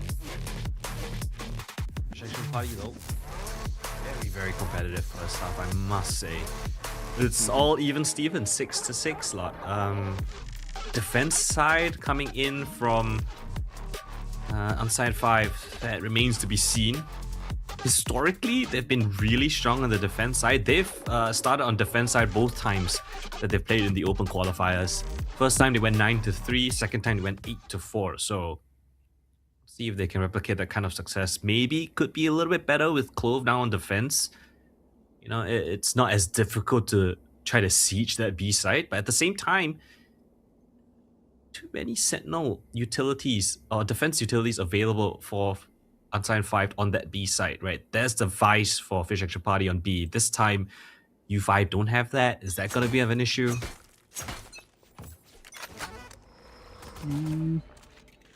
Let's see. It might. See how they push forward here. But setting things even, 6-6 is not where I expected things to go. Flashed off the angle. Not going to be tested just yet. Everyone onto the site, onto B. This time though, first blood landed for Fixie, going for that second one. Only damage done. Damage returned back the other way. Spike going down. Ben Wallace is kind of trapped there over towards the back of the site. Vivian goes down from Vin. Ooh, close range fight, has to be careful, but they land it just nicely. Fixie, Persona, JH pick up every one that they need to. The hard hitters doing work. And they pick up the pistols for themselves. Be right back. Very clean round. I mean, that was a convincing retake. I would say one of the most structured ones we've seen so far from Unsigned 5, at least in terms of the team play. First half was a little bit shaky. This time around, very confident. They take the fights together as a team. Double swing comes in, both the duelists, as you mentioned. Yeah, JH as that insurance policy coming in from the flank as well. He got that information deep from A to kick things off. So, yeah, lovely info play from U5. They stacked the right side just in time. And 6-7. You know, Grammy's already is having fun with that one that you just said that. Of course it is. When you reach a 6-6 half, there's only one. There's only one. I know. I'm gonna see it. I'm gonna see it in the phone text in a bit. I'm not gonna be happy. Right. Memes aside, let's see if they can maybe pick up some space here. Techie again with this shotgun play, the waylay. Doing a thing. Thing like this. What's the choice? Yeah, he's going for it. Oh my god, he does find Pivums. He finds Pivum for mid. I can't believe it. That looks so far away. Oh no. Wait. Oh, Persona goes down, and that's a site open, kind of, but now they're returning back the other way. This is such a weird round. Over to the other side, they're not careful. Yeah, shotgun rings out again, but it's just the SMGs this time trading the other way. Afflex has to find one more, does find one more. Into a 1-on-3 for Fixie, has a bulldog in hand. This is a possible chance for him, but he lands that headshot. There's not too much of a chance when he gets held by an outlaw, but what an oddity of a round. Not a thrifty, but it's still you lost the pistol round, a bit of a force coming in from Fish Action Party, and they make it work. What a risky play, but it pays out in dividends. Not expecting the mid Bucky of all things. He started out top of mid, or bottom of mid, it just dashed straight in towards that B link connector, and I mean, if I'm Fivum, I'm fuming. I mean, look, man, I said this earlier. If there's any way you win out against a team like Unsigned 5 and your Frick Tracking Party, you take risks. 100%. You lean into your playstyle. You lean into what Techie is known to do. What Techie does best. Flash in. Cooney's kind of caught in the open. Lucky to get away with his life. But Saphira Ghost, there on that flank watch. Gonna prevent Fixie from doing anything more than that. Right there. Taking that back, recovering it. 22 HP to get away with it. Unsigned 5 lose a member in the round. Without his blocking vision. Fivum hears this as well. And he's thinking of playing forward, but has to be so careful. A classic against a judge, he has to land all 3 bullets close range. His judge can get away with absolute carnage and murder, especially if his shoulder is seen. Looking the other way, 21 HP. Techie can just back away and let his teammate take the brunt of it. Sheriff's on the board though. Unsigned 5, find 3, find 4. Somehow Persona gets a triple kill into the round. He's looking for another one. JH jumping around, finds an outlaw kill as well. What just happened in this round? Wait, how did JH get the kill? He was the one jumping first. He had an outlaw. Is it no scope? No. Okay, that's one way to get back in that round. You upset us with the second round forced by. We come in with a bit of a thrifty run of our own. Unsigned 5, going tit for tat, exchanging rounds, exchanging blows. And I think in the group chat, Grammy has just sent in the screenshot. And Yep, I just saw it. I just saw it. I mean, I'm just gonna ignore it for now. I'm turning my phone around. Oh my word! Let's see if that round. See if Fish Action Party can turn this round around. Here. Sign 5 looking to string 2 rounds in a row, but not if Fish Action Party have something to say. Sixth sense tingling from Persona. He knows exactly what his counterpart would do. Spams through the smoke, instant opening kill, easy as you like. That's a bit unfortunate because I think Techie was walking Cooney's way there, so he couldn't move back, and he got spammed out. So he couldn't even strafe the other way if he wanted to. Oh, Vin has a head angle there. Has to be careful. Techie upgrading to the rifle this time. Not going to stick around with the shotgun. Instead, going to push forward here, looking at 2 different angles. A little bit rough. His teammate can take away the flame, take away the fire, and extinguish it. But no, Ben Wallace is there. Finds the head of Applix, but into the 1-on-3 we go. Sees this first one, has to be careful on his back. He's very paranoid at the fact that he might be getting surrounded, but the more time he spends not taking fights, the more time they have to surround him, and JH will clear him out. Thanks. Small little decisions, right? But you could see that when Unsigned 5 are up against like a single player, when they're up like 3-1, there's always one selfless player that's gonna be jumping in front to draw away the crosshair. So I love that little protocol from the U5 squad. And yeah, you can see the body block there. Yeah. Lucky for Cooney. Can you do? And that's the thing was that, you know, he's trying to spam for the player grabbing the orb. So Techie literally just rewarded himself with the orb and got his teammate killed. Stonks. Sitting atop the scoreboard as well, 12-12. Sheriff round, Cooney gonna make things a little bit interesting. That's a beautiful opening pick. Persona. I think he bought an outlaw, right? But Cooney had full shields, so down to just 10 HP. Not enough to kill him. There's a bit of a read on the map there. You can see the pings coming out as well to see what kind of rotations they want to capture, but they have to be careful. They don't know that Fixie is here just yet. They're going to drone out to clear out the positions. They're going to call this clear. They see Fivum up top. They don't know Fixie's over in the backside, so this is up to Techie for him to clear out into the smoke, and he does. Fivum goes down and out. Buckshot close range, what can you do? Fixie is there onto the side to try and maintain the defense. Does pick up one, but immediately rounded the corner and just dumpstered by Techie once again. Oh, he's on his coveted weapon, his signature weapon. Doesn't want the upgrade with the rifle. This is the upgrade already. A Bucky is good enough. 50 round by Techie, all thanks to the Bucky. Triple kill from him. And again sends U5 on a whirlwind of a round. I mean, Fivum, yet again, being that opening death thanks to the shotgun. That's disgusting. That is disgusting. And yeah, a bit of a rough play there for Persona. It kind of gets himself trapped towards that forward fight. No refrag available for him.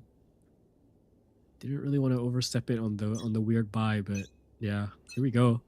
Hero rifle for Persona. The rest are gonna opt for armor, sheriffs, and classics. I'm just sure he's gonna be used very early. He's hit by the saturate, but okay, eventually it goes down. Techie, you know, telling his teammate, hey, if you can't convert it, I'll just do it myself. Fake teleport. Cutting through. Here. Pick up as well. Fixie goes down. My again, portal broke. at this point, yeah, you just go hunting a little bit. JH over in the flank, triggers the wall, but not looking the right way. Rooney finds one, finds the second as well. Another flawless round picked up for the side of Fish Action Party. I don't care if there are 5 of them or They 50 tie things of up them. 9-9. Let's go. At this one, I have to be questioning, right? What is Unsigned 5 kind of doing? Giving away a lot of these opening deaths to Fish Action Party. They're working at a 4v5 disadvantage every single round is not ideal. Far from it. And, you know, these creative rounds that they try to pull, Fish Action Party, they are kind of playing off tempo, right? Always catching Unsigned 5 when the least expected. Even if you're 5 expected, how do you deal with the Bucky out close? You have to give the space that they demand. You have to respect that weapon because right now you're falling victim to it time and time again. Yeah, and it's really hard to even call the play to maybe double up, right? I mean, yeah, if you double up, sure, you might get the one. He's gonna just TP back. And you lose ground. You have utility to work with, but they're kind of flying over it as well. It's a really rough call to see what they want to do. This wasn't even Unsigned 5's timeout. This was Fish Action Party's timeout. That's a bit surprising. I'd be happy if I was U5, you know, hey, he gave me a free timeout. Because right now, it feels like they're the ones that desperately need it. Exactly. That'll work. Alright. Well, on the cusp of double digits for one of these teams, we'll see who nets it and secures it. Quite surprised by the way Fish Action Party are performing already, or playing into this pick. But hey, if we're running off stats in terms of map wins, 60 to 80% is not too bad. There was always this chance that they could do this. Back in a flash. JH making a lot of noise. They're trying to catch him. Techie hears the audio cue, calling for his teammates to support him. Convergent Path doesn't hit anyone, but he's still gonna dash in regardless. JH not gonna get tagged up by that ultimate, instead gonna catch the hit of Vin. Fish Action Party now for what seems like the first time in a long time, working with a man deficit. Spike to be planted by Unsigned 5. There's so many ultimates to work around with. Kind of expect something in cohesion here. In the smoke, they are detected, and this is really gonna make things incredibly chaotic for Fish Action Party. It's a clean sweep. No chance for Fish Action Party to find any action here on A. The panic that's set forward.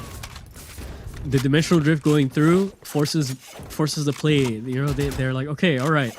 Should they have one less player here for the setup? They're thinking of maybe setting up for more information with the dimensional drift. Let's push in, take the fight, but immediately they're just gate kept by the Hunter's Fury, cross map, and then immediately taken out. Every single one of them. That's a beautiful defense, a beautiful kind of action recovery, I would say, that goes the other way.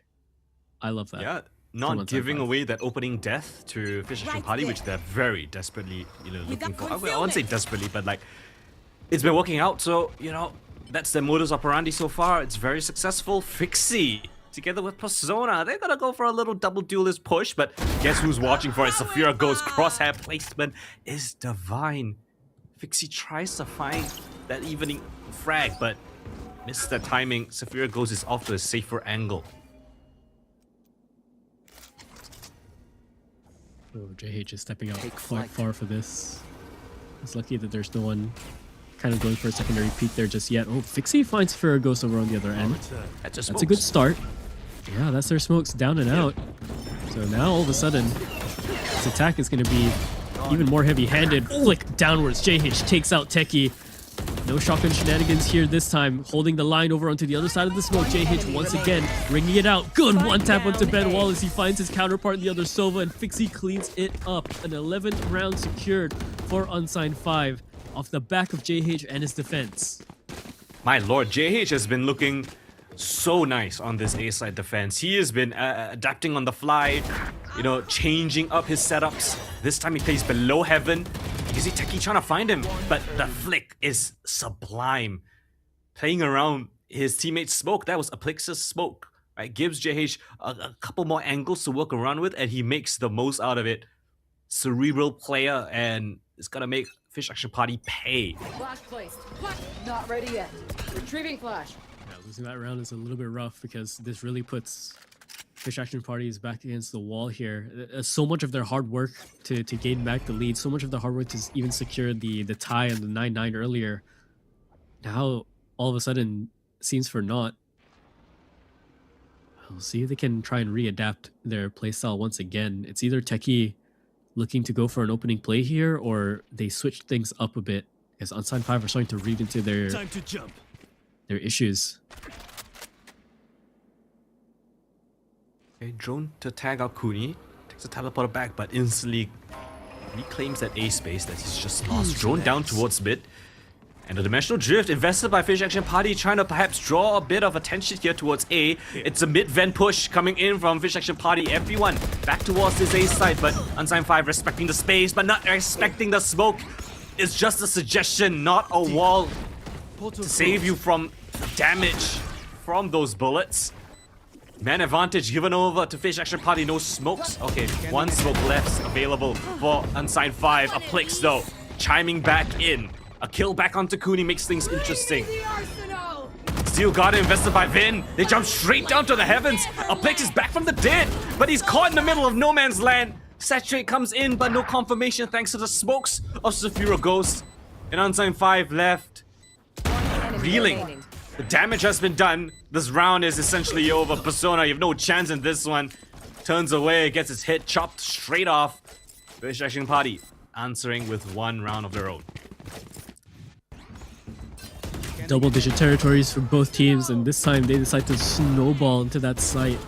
Beautifully played. Take away the ante all the way up into the vents, pushing all together with the Dimensional Drift. Yeah, the kill to pick up Fivum there was everything. If Fivum stays alive there, we're looking at a very, very different round. But the fact that he gets taken out first is unlucky on his end, and everything that they needed to just roll over into the site. There. Pick your battles. And Fixie picks us wrong. I mean, there's just a double setup here, expecting that kind of a push. Aplix is now caught, stunned up, but somehow gets away with his life, but for how long? Into the flank. Persona's come in with a push, but he's being caught by Saphira Ghost with a second layer of defense. JH within the smoke, gonna lay down the law. Saphira Ghost makes his presence known again, coming in from the flank. 1 versus 2 now. Fivum has to right the wrongs right here, right now. In a 1v1 up against Saphira Ghost, he gets bested by the wraparound play. Fish Action Party in a 1v1 come out on top again. That was so back and forth. That was explosive from both sides, but yeah, down to the Astro one-on-one. Spurs just had him wrapped, and Fivum second guessed it, displaces his own crosshair to look at a whole different angle. And it was all wraps in there. Oh, it's beautiful shooting from JH, but they just could not convert this round still. And that's rough. That's really rough. It's a rough way to lose it. Fivum, I think, had the idea as well, just not looking in the right direction. 11-11. Who's going to secure map point first? Anyone's guess, we'll see. They're starting to rise up. They're starting to really heighten the pace here a little bit more this round. Vent gonna be an issue one more time, but JH, he knows this is a danger. Since it's drone out forward, it does catch that information. Oh, he catches a kill as well, Cootie. Okay, that's an interesting TP. Still gets out regardless. Personas only go for that one. JH coming in from heaven. Provided a little bit of an answer, but still 3 versus 3. Aplix is far from the action. But a judge in that, also give a Bucky in the hands of Fixie. How does he make this one work? Can he do as Techie has done to them? Spike still yet to get planted though. There's an opportunity, a small window. But they've got to wait for Aplix. He's far from the action. 40 seconds left. Tap with the spike, inciting a push. And Dishery now investor saturate hits. JH misses the bolts though, unable to connect onto anyone. 30 seconds left.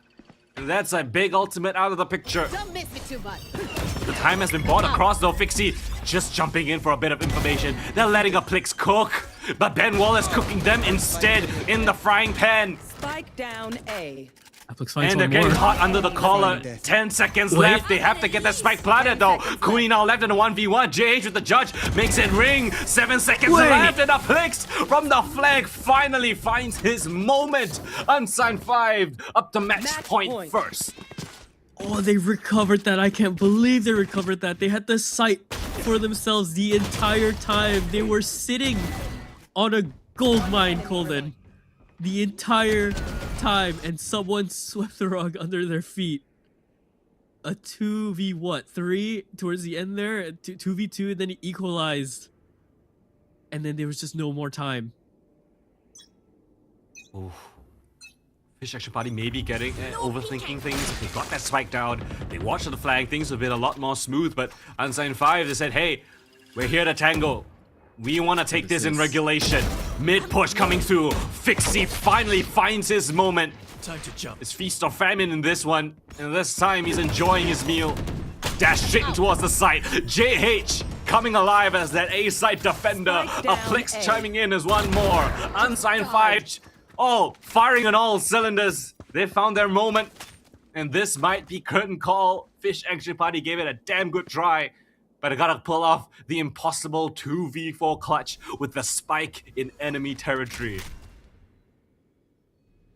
All but impossible indeed. They'd have to rely on their guns, rely on their smarts here with 50 seconds on the clock, and they're figuring out the positions first, but they're also simultaneously being wrapped by another player. Gun barrel spotted, can't run away. Persona finds that pick onto Techie. Dimensional drift to just inject more chaos, inject even more uncertainty. And what can Vin do? A flick around the other side's not going to be good enough. Unsigned 5, they recover somehow through their graces. They take it away. It's a close one for Fish Action Party, but Unsigned 5 stay dominant in this.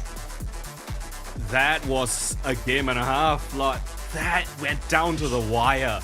It looked like Fish Action Party had Unsigned 5's number. Right, their aggressive pushes, time and time again, catching them off guard. Very creative plays, might I add. Very impressive what Fish Action Party brought to the table here today in this game of Abyss. But towards the tail end, I think a timeout being called for, understanding how Fish Action Party want to play those rounds. They avoided giving up those opening deaths. Fiven played a little bit further back. Yes, he still fed a couple times in the last couple of rounds, but at the end of the day, JH, Aplix, all picked up the pace. Fixie on that final round, the push down mid to find that opening kill. That was everything you could ask for. Yeah, and maybe, I'm not too sure, right? Because that timeout was called, the initial first timeout was called by Fish Action Party, right? And yeah. That might have given him just enough time for Unsigned 5 to even just figure out the game plan there. Yeah, it was back and forth still, past that 9-9 mark. And maybe Fish Action Party were trying to calm themselves down for making the plays all the way up, all those rounds being won. But yeah, I don't know. Something went horribly wrong on that one round where they had the site completely. They were very disjointed, very paranoid on the fights coming in. Yeah. Very paranoid on the fights coming in. And they just couldn't jump the gun. They had all the time to work with, but by the time they had the fights coming into themselves, 10 seconds on the clock already, 2v1, it was over. Who would I mean, who would know what might happen, right? If they were a bit more decisive, if they pushed CT, you know, if a planner for CT took the fight there, because the Saturate was used up, the Hunter's Fury was used up, Uplix was still quite far away from coming in for the flag. So one mistake could have resulted in a very different affair. We might be in overtime, we might be seeing a different outcome for this map, but this is the reality that we live in. This is how the cookie crumbles. Unsigned 5, they pick up their map pick, but not without breaking, you know, breaking out cold sweat essentially. It was 13-11, could not cut it even closer. Yeah, and we're gonna go to some of the highlights here. I'm not too surprised if we see half of these highlights be Techie and his shotgun shenanigans, really, because that was basically it. I mean, okay, past Techie getting a lot of shotgun frags in the first place, we had JH clutching up, we had Cooney fighting in the backside with the AWP. This is the one that we're watching right now. And then Fixie is usually the guy we talk about finding all these frags, right? Usually the one to be the absolute, be the absolute nail in the coffin for most teams. But I'm pleasantly surprised to see it's the rest of the team making up for the fact that he's either getting picked away or missing for this map. And I mean, I don't blame him, because their initial idea, it just kind of seems like, okay, Fixie, go kill. But on the other side, it's all right, Techie, go defend. Just kill Fixie, and then we win the round. It kind of seemed like 3 or 4 of those rounds was just that narrative where, okay, Techie got one. Not only did he get one, he got Fixie. I think they win the round.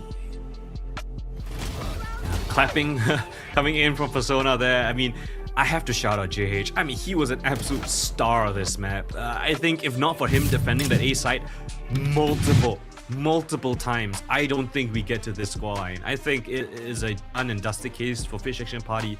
JH's adaptations, his dynamic playstyle, his positioning on that A site and utility usage was everything you could ask for from a player of his caliber. Yeah, absolutely. 275 ACS, 2 first kills, but so many of the defense pulled off, so many of those rounds. The fact that they could even get it close back the other way, right? If we're going with that narrative in anyone's head, that maybe it was Unsigned 5 fighting the upwards battle, then it was definitely JH leading the spear. Yep. Like he's definitely the tip of the spear for this one. And yeah, evidently gonna be the MVP for this game. I would have it no other way. Put in a lot of work to get his team across the line here, and his team manages to pull it all across together. They finally find their mojo towards the end.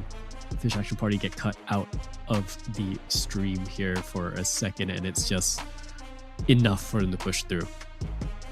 Yeah. Again, I still have to give huge praise to Fish Action Party. I think they brought an incredible game plan to the table. I think they looked like they had a very clear idea of how they wanted to play, and for the most part, I think they were very successful in their playstyle. I think just swapping over to the attacking side, towards the tail half of the second half, just being outcalled by Unsigned 5, having a better read of how they finally wanted to approach this game. So again, huge props to Fish Action Party. But again, reminder, this was Unsigned 5's map pick. So who knows what might happen in the next map. And before that happens, we're going to go for a short little break. You guys definitely do not want to miss the second map though. So we'll see you guys just after this.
We stared into the abyss, and the abyss stared back. It gave us an incredible game, 13-11. Unsigned 5 staved off the Fish Action Party members, and we sent it over to map number 2. It's gonna be Split, the pick of Fish Action Party. Let's see if they've got to bring in that same kind of fiery, gameplay that they did on Abyss, or is Unsigned 5 gonna put out those flames? Yeah, it's a big question so far. I'm kind of, again, I think over here on the casting desk side, and I think maybe for even some of us watching in the chat, I think we were quite surprised to see how much fight Fish Action Party even put into the abyss map, right? And then just, I mean, we weren't expecting them to perform to that degree. We knew that they can. We know that they have grit with them, but to perform the way that they did, and nearly taking it away from Unsigned 5 is quite a pleasant surprise. So we'll see how Split works out for them. There's a bit more questions here on Split for, honestly, even both rosters. Both rosters have played Split about the same amount, I'd say, if we're looking at the current iterations of both rosters. But if we're really banking on protocols, I would still say Unsigned 5 have better protocols, or at least have their stuff figured out a little bit more. But if Fish Action Party are picking Split because they believe that they have better game plan and prep, then props to them if they can push that off and pull it off, because they're going to need it if they don't want to get sent down to that lower bracket. Because, like I said, man, that lower bracket, yeah, bro, there's predators down there and fishes are on the menu. Oof. Let's see if Unsigned 5 become the sea monster to chomp up the Fish Action Party squad. Split's going to be an interesting one, as you mentioned. Right, both of these squads have got 2 victories so far on this map in the open qualifier, but to different teams, right? Unsigned 5 won 13-8 against S2, 13-3 most recently up against Nobody With Passion, which was a very convincing win for them. Meanwhile, Fish Action Party a little bit closer affairs, right? The Raja beating them 13-3 against Breakpoint, a pretty strong squad, all things considered, 13-10. So, you can kind of gauge the power level, but at the same time, I think this Fish Action Party are here for business. They've got some really nice protocols that we saw on Abyss, and that was their opponent's map pick. So what can we expect on their map pick of Split? I'm very excited. Already, we got a very big difference here. Looking through their history, they never had a veto before, and now all of a sudden they do. Picking the Sky here is I think kind of interesting, right? I mean,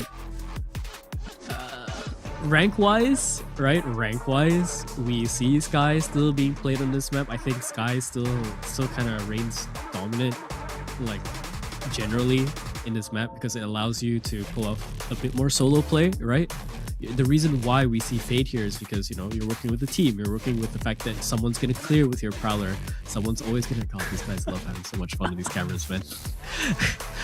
You're working with the Prowlers. You're working with all the utility that you can to throw out and set up someone, right? But with a Sky, you're kind of setting yourself up for some of those successes. Maybe you're going to flash yourself in. Maybe you're going to get a little bit more information. And the veto here is a nice little pick here. Was it some internal discussions between you and another player in the watch parties? They said that veto is a very decent pick for Split. I think there was some discussions, because you can kind of hide that the interceptor at a lot of these tall walls, so it makes it a little bit more difficult to break those. And the sides are pretty deep, all things considered, right? The multiple layers. The backside of A, backside of B, around the pillar. A lot of areas where the interceptor can be placed and break a lot of utility. So curious to see how that one pans out. Last time that I remember seeing Vito was INF playing it, and he had a how do I say this nicely? Relatively weak defense side as a Vito. He popped up on the attack side, but we'll see if this Vito can find success on the attack side just as he did, or 195 gonna have a little bit of an answer. Well, speaking of Vito, he's already out of the picture, instantly picked off by Fixie, teleport from Persona back to bolster up this B side. Here. Good positioning so far. They're going to push right through. Techie has to be so careful. Doesn't have the range with the shotgun. He's going to pressure it regardless with his teammates. And they're losing defenders. They are losing defenders in the back alleyway. I can't believe they managed to push it in that fashion that they do. Applix finds a kill back the other way. He traded positions in terms of the site. Gets a frag over onto the zipline. somehow inaccuracy doesn't matter if you're just standing player still remaining. right through into the smoke. No Saphira Ghost, but has to be the think one that's to it. pull off the kill into the smoke. If not, it would have been a clutch for Fixie. But all secured, first pistol round to the side of Fish Ash and Party. I mean, that was a great start from Unsigned 5, but then what the hell is this? Like, yes, you flash through the CT smoke, you jump in with a shotgun, you fire both shots off.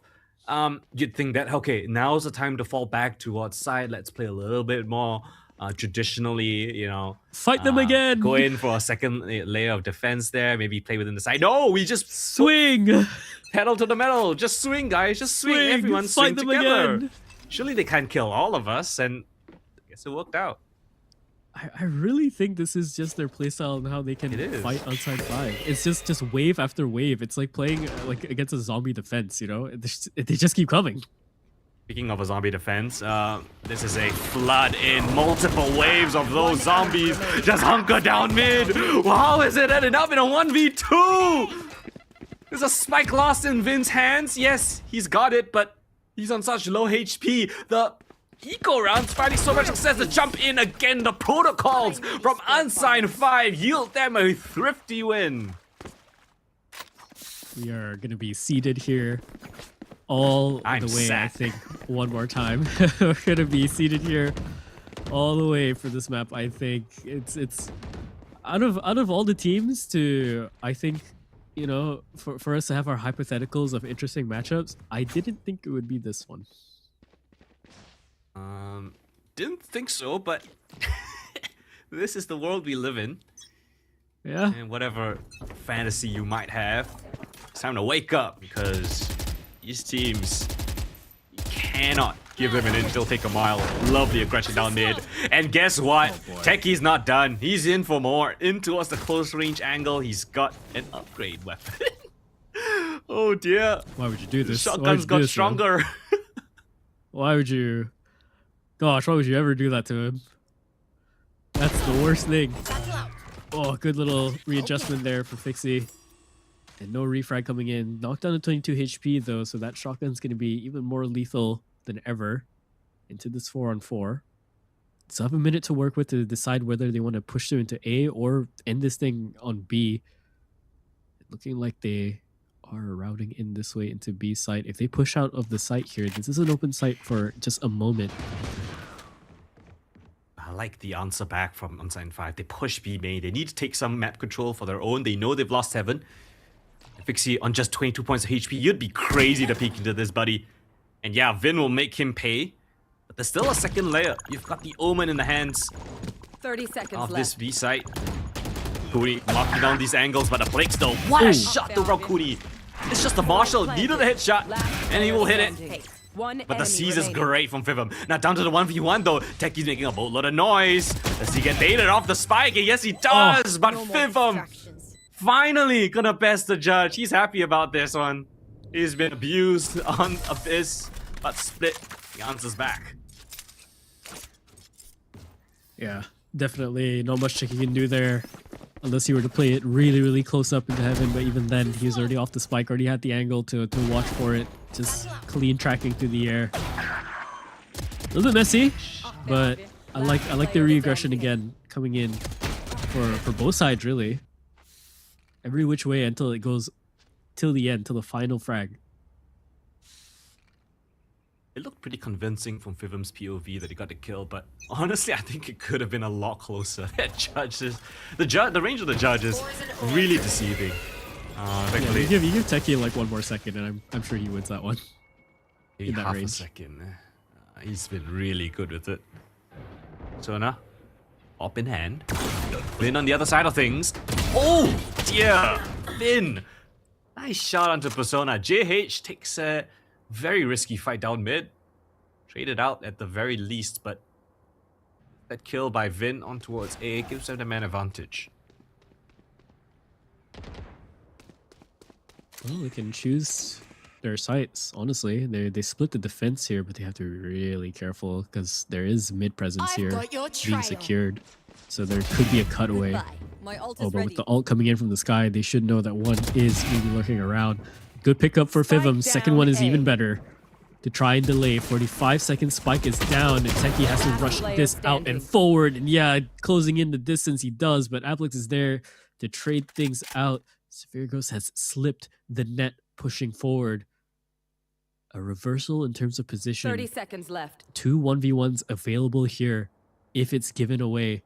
But health is not on the side of Severe Ghost. If the shoulder is seen, if the elbow is seen first, and that's going to be the issue. Applix takes it away. Third round secured for the side of Unsigned 5.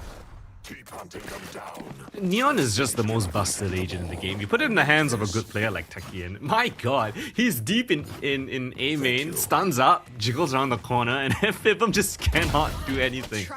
It's ridiculous, but great adjustment coming in from Fibum though, I'll have to say. He avoids the Neon to kick things off, picks off the next two players that are behind him, and yeah, target selection at its finest. Oh, look at this. A little bit more vocal now on the cams, if you saw that. Pick apart the plan here. And that's a good first shot. That's a You're kidding. even better second one. How have they done that? These sheriff rounds are something else. Yeah, it's two separate fights on two different fronts, B main and mid. And just like that, Unsigned 5 don't have a lot of players to bolster up this A side. It's only just Fivum, and he's in a relatively committed spot. Does he tuck it towards side or does he go to screen? Side it is. Let's see what you can muster up, Mr. IGL. The danger in this kind of round, with the numbers this low, is the fact that Techie has a shotgun, right? But that's the danger in every single round. It's the fact that he can just grab so much of the space before you can turn your barrel around the other way. No! And if you don't get your frags, that's gonna be the issue. That's what I'm talking about.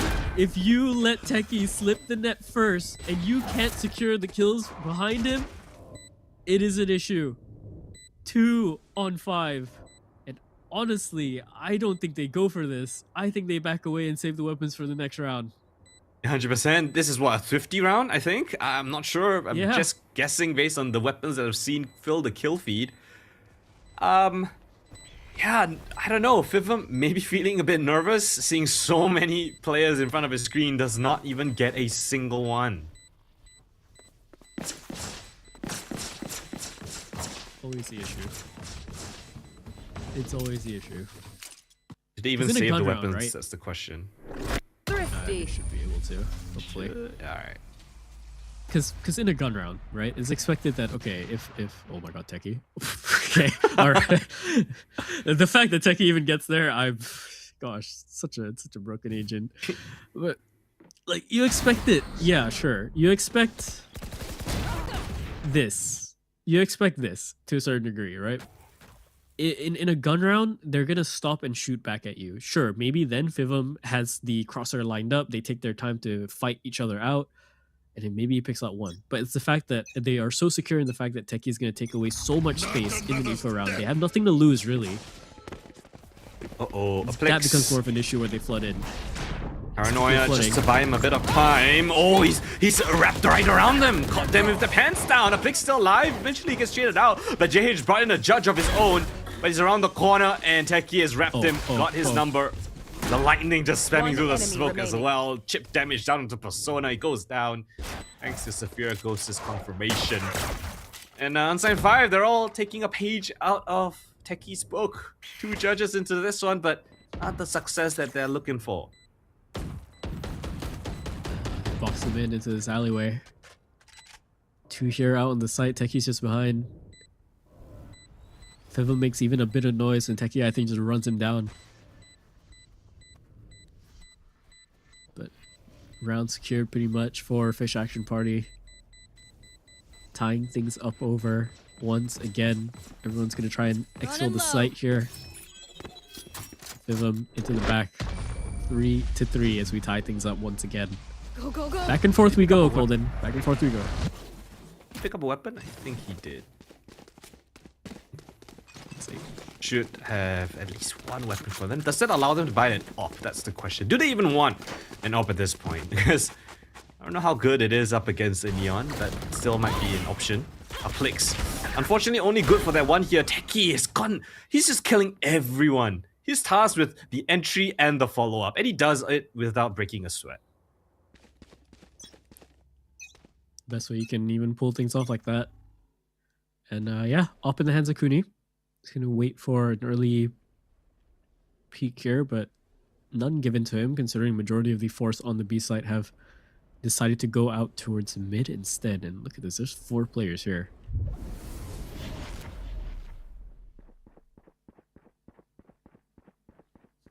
Wow, this is really committed coming in from Fivum.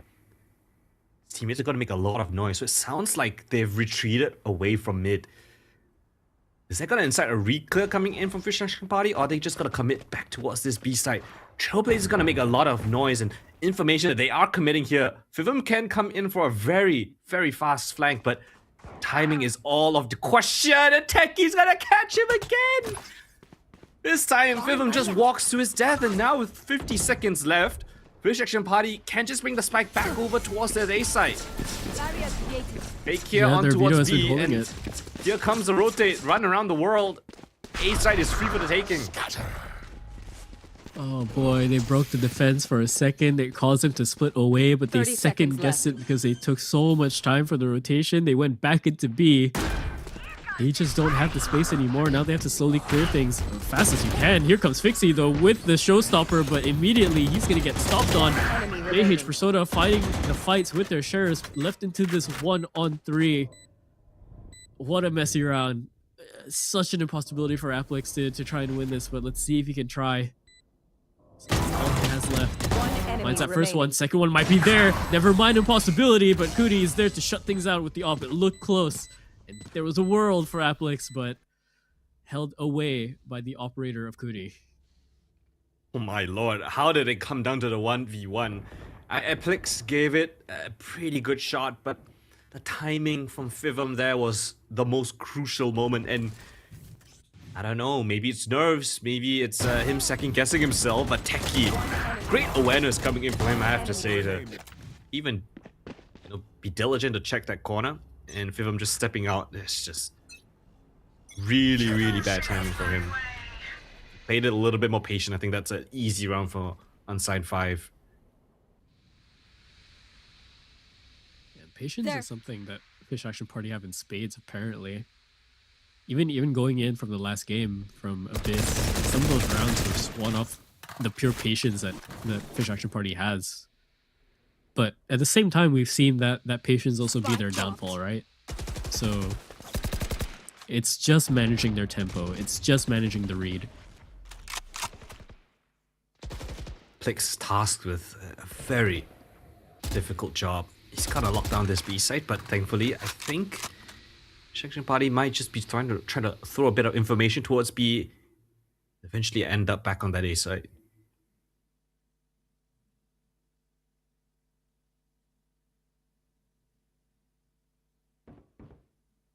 Really running down the clock here. Yeah, they threw the fast lane and the flash in towards B. Here comes the commitment itself. Great C's coming in from Fivum. That's what you want to see. Sage Wall elevates them, but tightens up the choke point as well. Goody with a crucial trade threat coming in. Top of the wall. Resurrection gets invested. Fixie from the heavens gets blasted out. The Persona back off sight. Double kill found from the duelist. The Yoru provides the saving grace. And there's not enough time for this guy to head back towards A. It's another round for Unsigned 5, but it went down to the wire. That looked a little worrisome there from the Heaven player, but all good considering the backside and screens player were still there to hold off on the defense. Timeout called for the side of Fish Action Party, and I like the fact that they are even calling their timeouts here to figure out what they want to do. It gives them some time to really break open their options here, and they evidently have good heads on their shoulders here to read out a lot of these fights, a lot of these rounds. You can see that the fundamentals of Fish Action Party are pretty solid, right? They tried to do a fake, and in all honesty, it was a pretty solid one, considering it's a team that I don't think has put in the same level of commitment as, let's say, a Motive, right? But they've got great ideas, again, spearheaded by Techie, of course, but this time the fake does not work. Unsigned 5, I think they're catching on to that kind of playstyle, that kind of pattern. Once they saw that there was not much commitment on B side, the two players that were lingering on A, they just fully hunkered back in. Persona with a very deep angle. Lovely stuff from him, allowed for the flood retake from Aplex to come through as well. So Unsigned 5 adapting on the fly, timeout taken. Is Fish Action Party gonna read this kind of adaptations?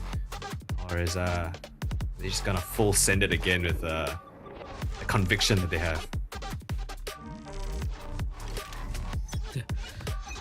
Either which way, I'm all here for it. Mid play seems to be the case here. They're going to send the operator out to the angle.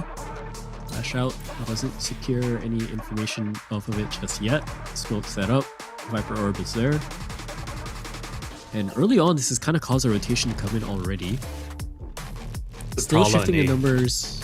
Yeah. Still shifting the numbers the same way. Space being given onto A.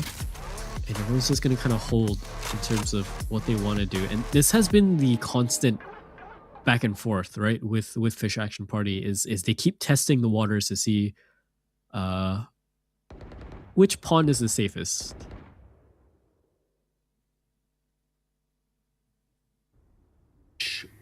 Water is warmer. Which side is warmer? B is something that they're looking inquisitive about. But JH, what swift timing. Gets the molly down. Oh, and the shots as well. Fixie's caught them lacking. Backs turned. Spike dropped. He's finally found some impact in the kill feed, but not expecting Sphere goes behind the Viper Orb. 30 seconds There's left. a bit of a gap back towards that A side, but Fish Action Party seem pretty insistent to hit towards B. Flash is great, but JH turns it at the right moment. And he won't falter. JH, another fantastic defense so far. And he's just gonna stand his ground 1v1, and the last player is just gonna get completely wrapped upon, crunched in. Sign 5 with another convincing round. I like it. Getting techie there is the big one, but having Fixie play around the rope side to immediately cut their forces in half like that it's beautifully played. And that was a very early read, I think, for Unsigned 5. Fish Action Party were slow to their advance, very, very slow, but they had their own game plan to kind of rat out, so I don't think even they were expecting Fixie to be dance. there. Yeah, really, really swift on that rotate. That's what you like to see from Unsigned 5. Supporting each other with that team chemistry. Fish Action Party, what do you have in store for us here? Every single one of them hit it towards this A site. Seeker's invested. Fixie realizing his utility to just buy a little bit of time. The Seas comes in as well. Vivum with a crucial opening kill takes down the entry man of Techie. The spam comes in from Severe Ghost, but still just best that frag coming through. Vixie in a really, really awkward position, falls down. Only go for that one kill, and things actually look not too bad for Fish Action Party. 3v3, Spike gets planted. Yeah, that's unintentional throw, a bad mistake that Fixie falls down there. If he manages to back away, maybe this retake is a little bit easier, but Persona makes it easy just as he wants to. Vin goes through, but now somehow it swings the other way. They played a little bit too confident, and Vin finds a 4K in the clutch, a 1v3 towards the end. I thought Persona had it handled. He tried to go for the clip, but he got clipped himself instead. Vin the Vindicator shuts down their attack. Their retake attempt. Complacency, thinking you could just jump in the face of danger himself. 1v3. Flash on. Interceptor catches it. Oh my lord, the second kill? Okay, man. Okay. Here we go. Fixie gets shot out of the sky. Techie just blasts him with shotgun pellets. Persona goes down. Oh, and look at him smiling in the player cam. Fish Action Party. This pawn is theirs. Unsigned 5 have no say in this round. Oh god, this is a Fish Action Party with momentum all of a sudden, excitement and hype behind them.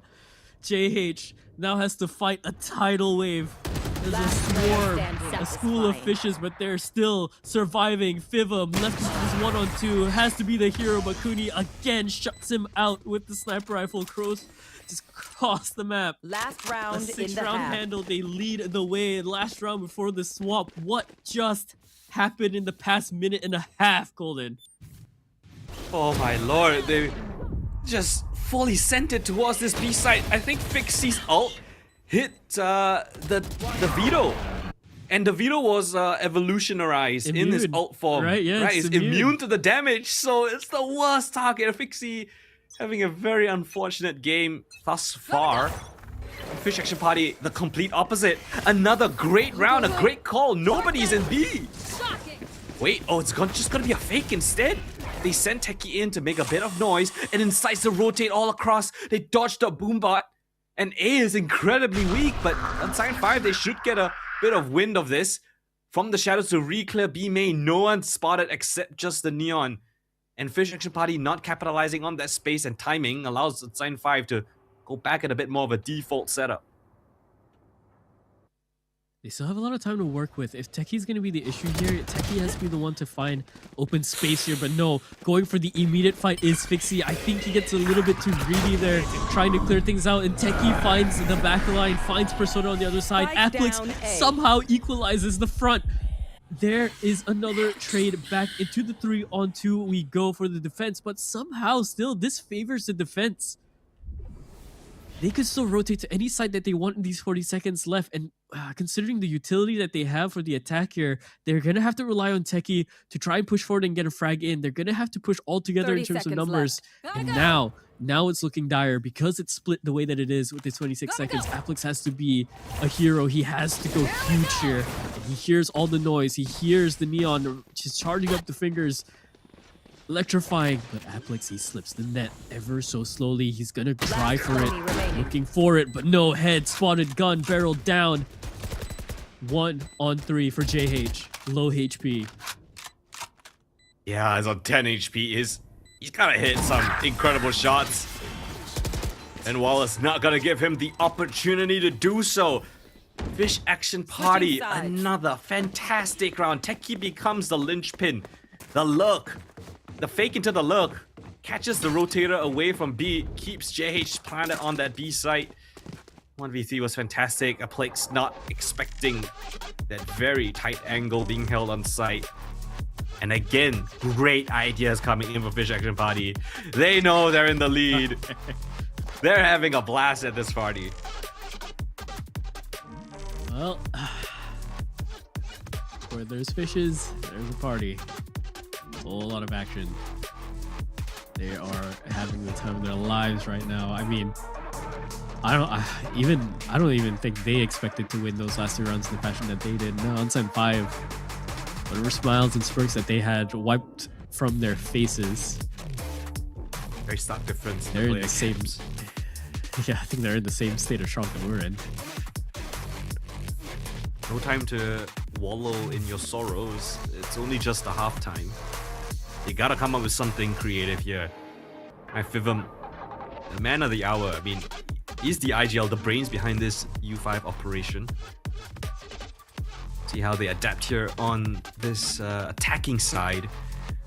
The Fish Action Party has really shown up in spades here today. It's incredible what they've managed to do, and despite them losing that second round, right, to Unsigned 5 with a very, very nice anti-eco run of their own,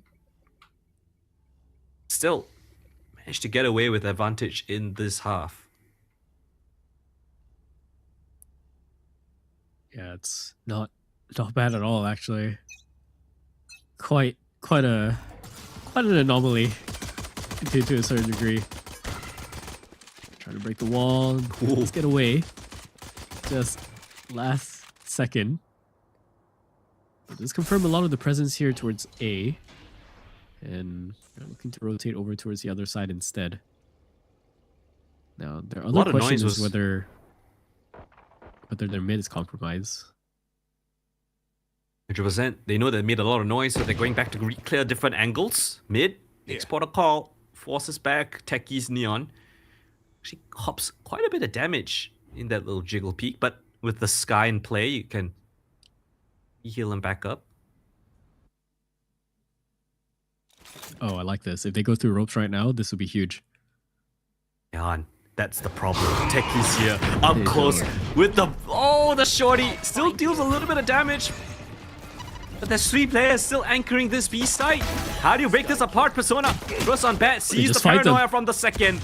Ben Wallace there with a crucial trade frag. Labeled shot, there's still one more. Vin is still within the site. Looking Demon picks up a double kill. Looking for one more, but it's not gonna be good enough. JH, safe pair of hands with the trade. Cooley's out of sight, in the sight. Right clicks though, coming in from both the flicks. And JH's cover fire will be good enough to put 6 on the board. Oh, that looked so worrying. The fact that they headed over into the stack site out of all things. If they had routed the other way into ropes, they only had to deal with Kuni just sitting into the backside. Maybe throw them off with any sort of potential play with a slow, maybe if he had it, but this was even more worrying. Finn gets 2 there. It's crazy enough to set up his teammate for the clutch, but yeah, down to the wire as it goes. It's no more than 2 or 3 players alive most times against these 2 teams towards the end of the round. Well, first map it was a 6-6 half, this one's 7-5, but we're still finding ourselves at 6-7. We're gonna hear another one from Grims. Oh, Vivum's gonna hope he doesn't get blasted with a shotgun again. Oh Dude, man, someone needs you gotta a counter. feel so bad. You gotta feel How many so times bad has he for Vivum. died to Techi's judge? Or shotgun, whatever shotgun he chooses. We'll see. Just clear this. All the teammates trades go the other way. Classics are winning out. Some of the damage though. Classics are winning out on the damage. How has that happened? How has that happened? How? How do you fumble it like that? You saw so many players.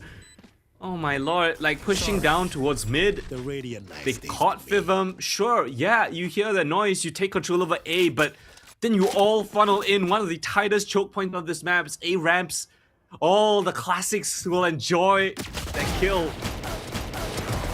And my lord, a bloodfest here. And honestly, if you're Unsigned 5, that's unacceptable. Yeah, all funneling in without utility. That's a massive blunder. That's an eco round for Fish Action Party. Back into the mix. Now there's the advantage.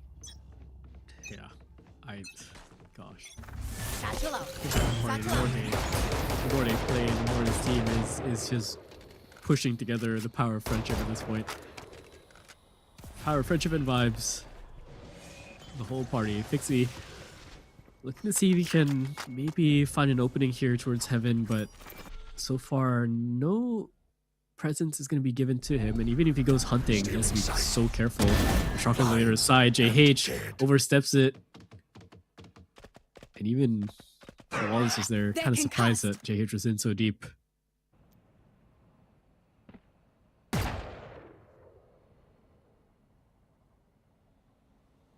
Answer back. Bosses at the smoke. Gonna be a B commit from this Unsigned 5 squad, but guess who's here? Already waiting. It's Techie. He's not slowing down. He's diving in. It's a trade fact though. Somehow Techie gets blasted out, but it's Ben Wallace to provide the cover fire, looking for the ace. But the quad kill's good enough for this endeavor. It's a clean round from Fish Action Party. 9 rounds to the 6 of Unsigned 5. It's a clean one at that.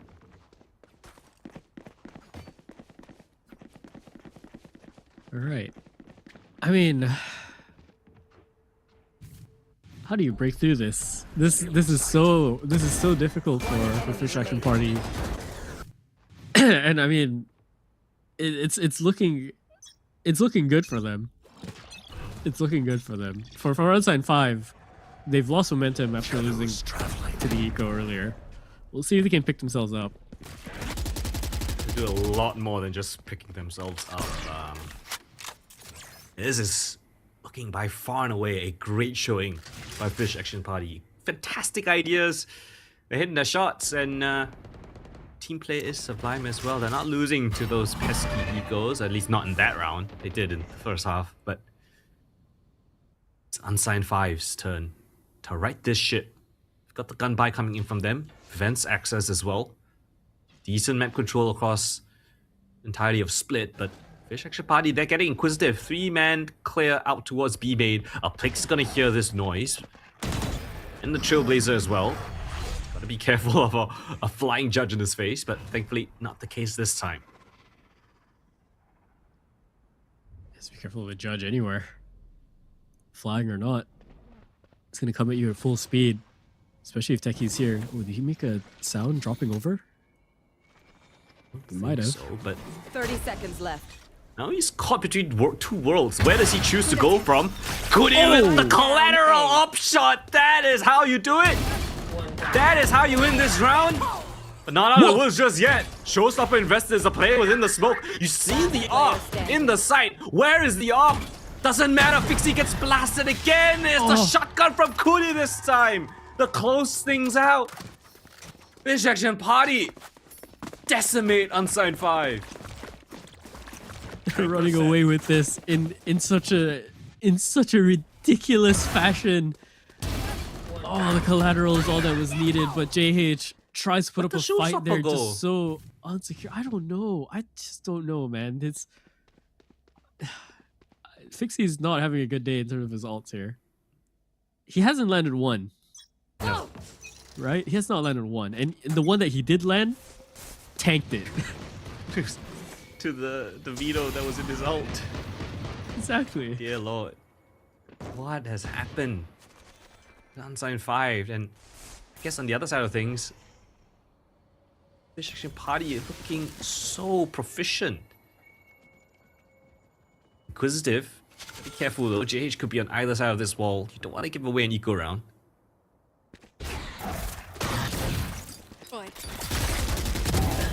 Has to try and stop the push there, but it's disrespect City now. Yeah, might as well. We're playing up to the advantage here, just pushing it. Spike down, itself known again in the corner by the stairwell. Loose with him. 3 on 5, and they're looking the right way as well. Second secured for Ben Wallace. Good flick coming in from Applix, but not going to be able to secure any more than that. So only just the singular frag over. Find their habits. Fish Action Party secure even more in terms of the double digits. And finally a timeout on the side of Unsigned 5. Destroyed. Crucial one of that. Once you see this kind of stupid stuff coming through, Viper Molly, you just run straight through running and gutting. You know that the momentum has fully shifted to Fish Action Party side. They are looking so confident in their setups. Ben Wallace has been a rock on that B site. He's always found multi-kills every time they hit B. And not even just mechanics alone, Fish Action Party have a great read of the rotations, always having 2 or 3 players on the right side at the right time. And if it's not the judge, it's the AWP. If it's not the AWP, it's the Omen with creative paranoias and teleports, positioning with the team. This is a stark difference. It's impressive is what it is. We were questioning whether, the protocols or the playtime that Fish Action Party has had on Split would really pull off, but yeah, it really is. I mean, there's other factors that are also kind of giving us a few questions here, right? On the side of Unsigned 5, right? Fixie's a bit quiet this game. He's not getting lucky at all with his ults. He's not getting the setup that he needs to on some of these first fights. And it's just really rough. They're getting outpaced, outmatched. So we'll see if Fixie can find that pacing again, but if he does, it's coming in late, and they're gonna have to fight it all the way back from this deficit. Timeout taken, and off the back of that, Unsigned 5 have found themselves in an incredibly favorable position. Viper Spit in the post plan, 5 versus 5. Fish Action Party, not many great ults to retake this Viper Spit, but they've got a couple, Resurrection and the Evolution. Techie with the Odin now whipped up, spamming through the Viper Spit, hoping to land a couple of shots. Nothing connects just yet. But they have to defend this. Unsigned 5, they need everything in this round. Applix, the crucial frag onto Techie as well as Zafira Ghost. It's a step in the right direction, walling off the players in towards main, but they're all within the site itself. Persona thriving. Cody with the triple, down to the 2 versus 2. Tap at the spike, not the commitment though. Fivum clears it out fully, and there's no time left. Off the back of the timeout, the wall's actually gonna cause him. Oh, okay, yeah, both to die, but still, at the very least, it's a round 1 for Unsigned 5. That was... I can't imagine the comms, Transfer ready. because that looked like chaos on my end. That looked like so much chaos. Close range, long range, everything. People looking the other way. He's spamming the bomb. No one's even there. It's chaos. Hunker down into the Viper Spirit and hope things go your way, essentially. Yeah. Don't leave that out. And then that's brought down. That's brought down to just quite the bare minimum still. Better angle ahead for Kuni here. He's definitely peeking the other side, but oh, there's the quick peek coming in regardless. Fixie finds one more with the nades going in deep. And that's a good thing too, because they deal with the fact that the resurrection is out of the way. So a fair 4v4 here if we go through and push through. But they have to make up for the timing and the fact that they found some space here.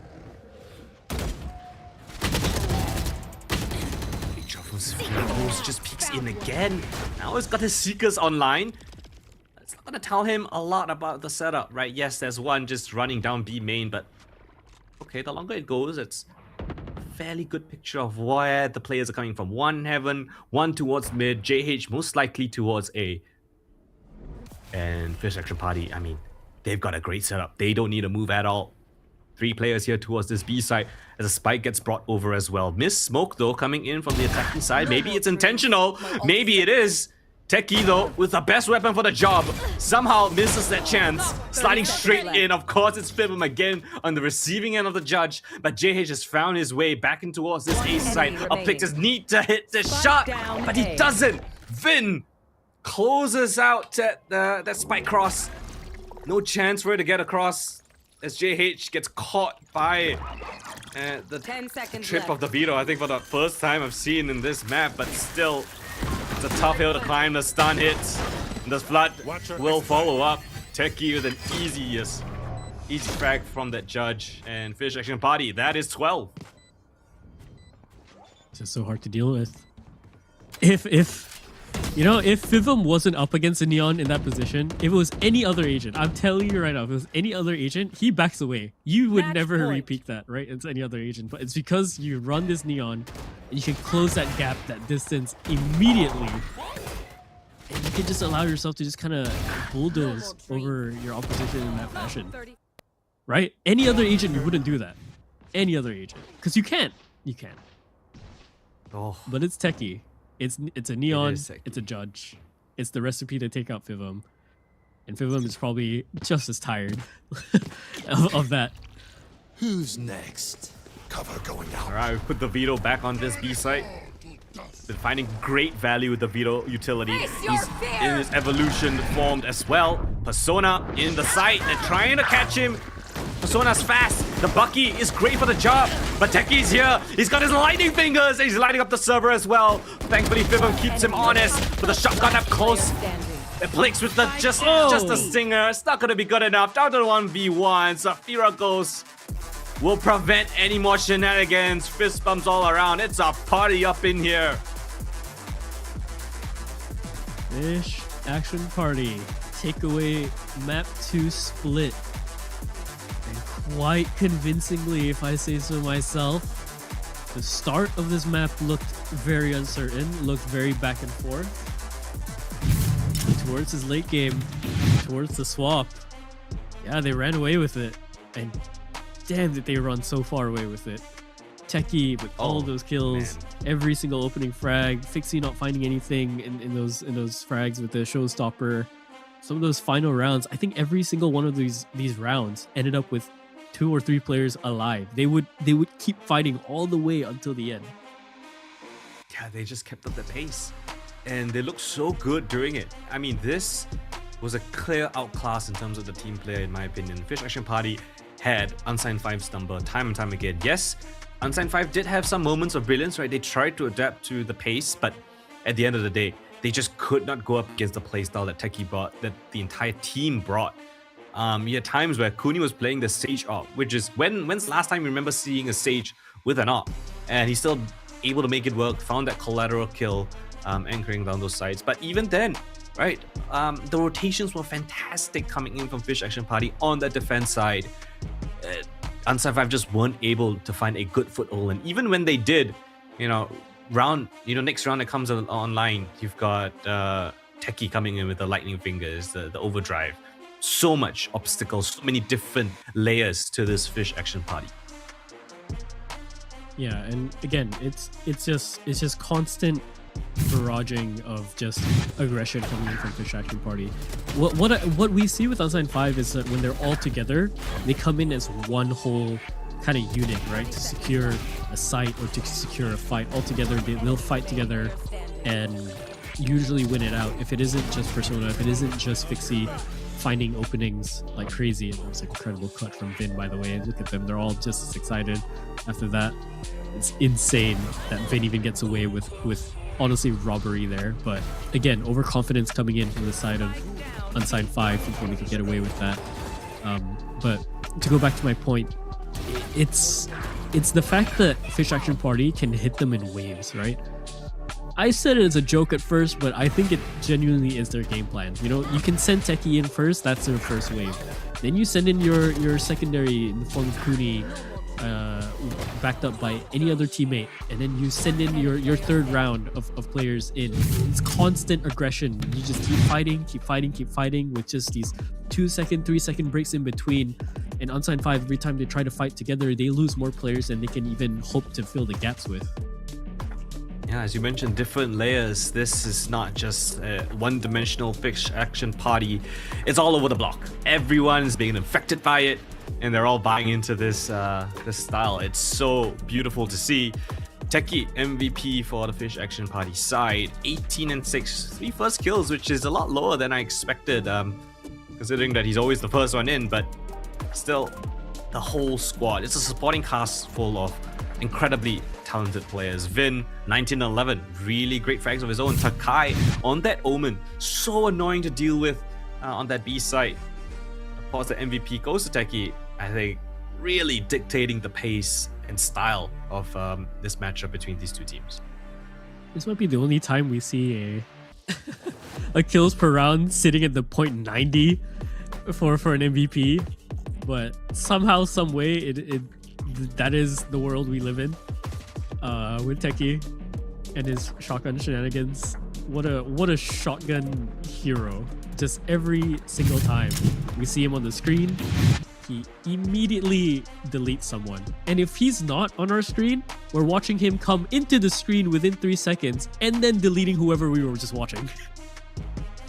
Yeah, it's really a difficult Rubik's Cube to solve of this Techie gameplay, game style. How do you counter it? How do you dodge the judge while also being worried about an AWP in the mix? So it's a really complex puzzle, but it's not for us to find the answer. It's not for Unsigned 5 to do so. We're gonna go for a little break, and when we come back, it's gonna be map 3 of this series to determine who moves on in the upper brackets. Stay tuned after this short break.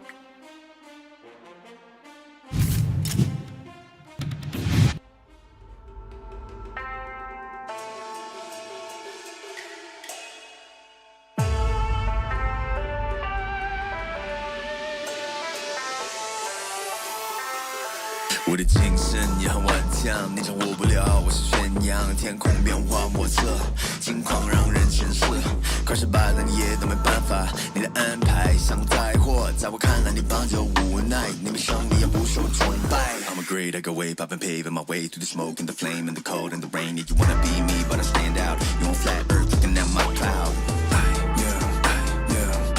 Standing tall through the test. Standing tall through the test.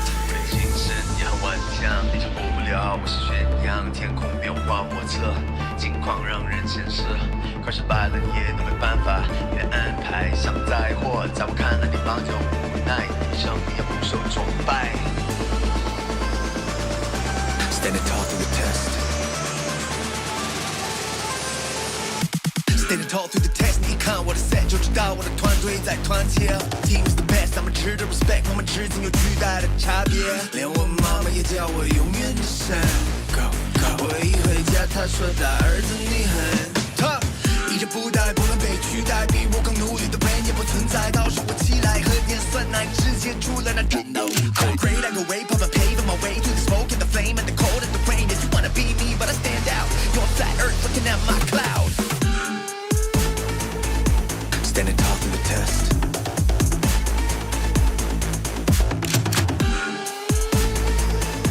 Standing tall through the test. Standing tall through the test.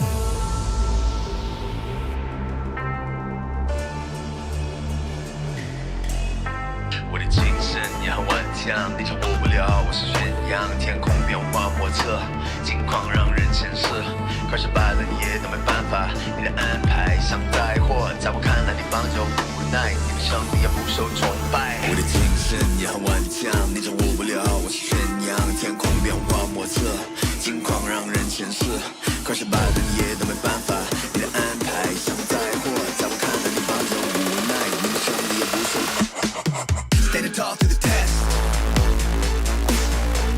I'm a true to respect. Standing tall through the test. I'm a true to respect. 精神也很顽强，你掌握不了，我是宣扬天空变化莫测，境况让人牵涉，快失败了你也都没办法，你的安排像灾祸，在我看来你放着无奈。And now we still go ape, hey.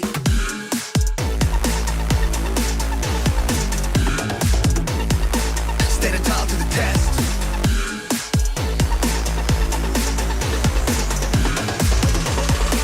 Standing tall to the test.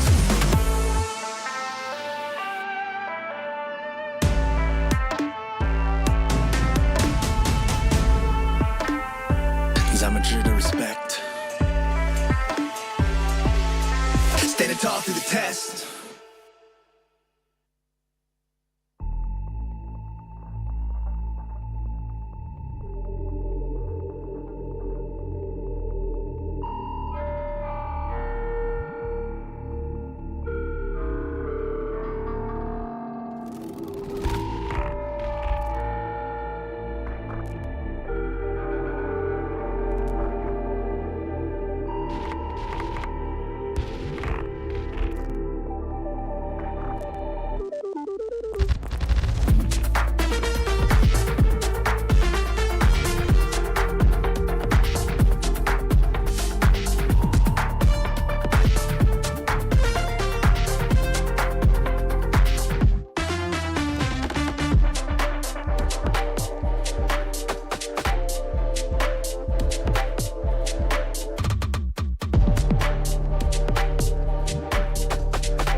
Alright, hello everyone and welcome back to Challengers 2026 SEA Split 1 RoSEA.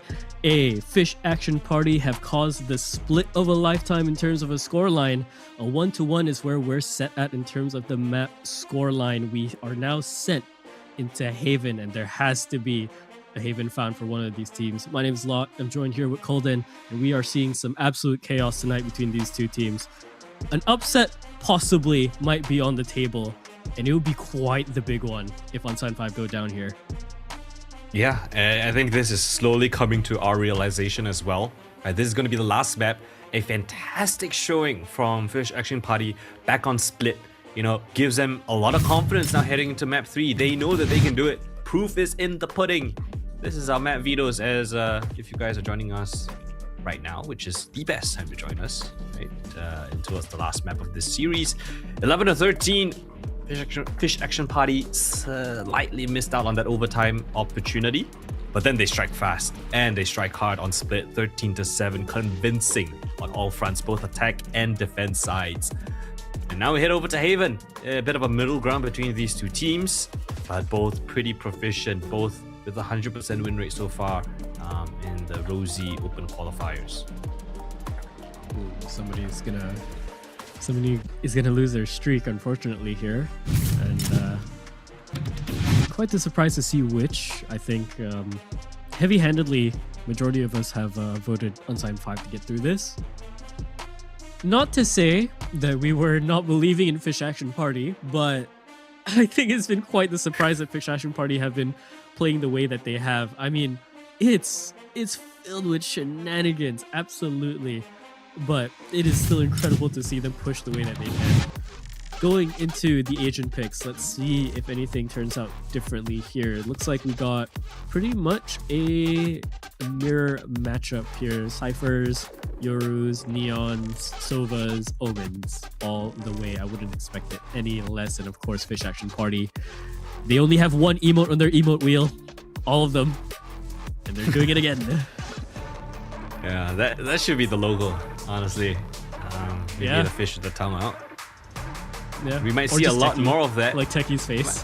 It's just Techie's face. Because that, to be fair, you know, no shade to any of the other team members of Fish Action Party, right? But Techie's playstyle is what shaped this team, is what gave them their identity.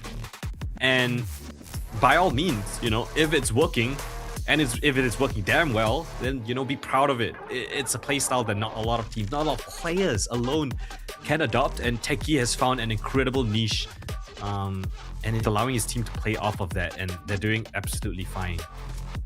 More than fine. It's kind of funny how I feel like Techie's playstyle has this kind of like general bell curve of a graph, if you think about it. You know how in a lot of games, even in Val, where the stupidest strat will always work out in the low ranks, and then towards the middle of the ranks, everyone starts countering it. There's so many unique playstyles afterwards in the middle of it that just doesn't make it viable, and then somehow back here at the end of the bell curve, yeah, it's like, hey guys, let's just int forward with the Neon, go forward, just shotgun everyone. It's gonna work out in Silver, and it's working out all the way here in Pro Play. They need one more map for it to work on, and they'll book that ticket to a date with Motive Esports in the upper bracket final. So Boy, that's what's on the line. That'll put them one series away from qualifying to Challengers Southeast Asia group stage.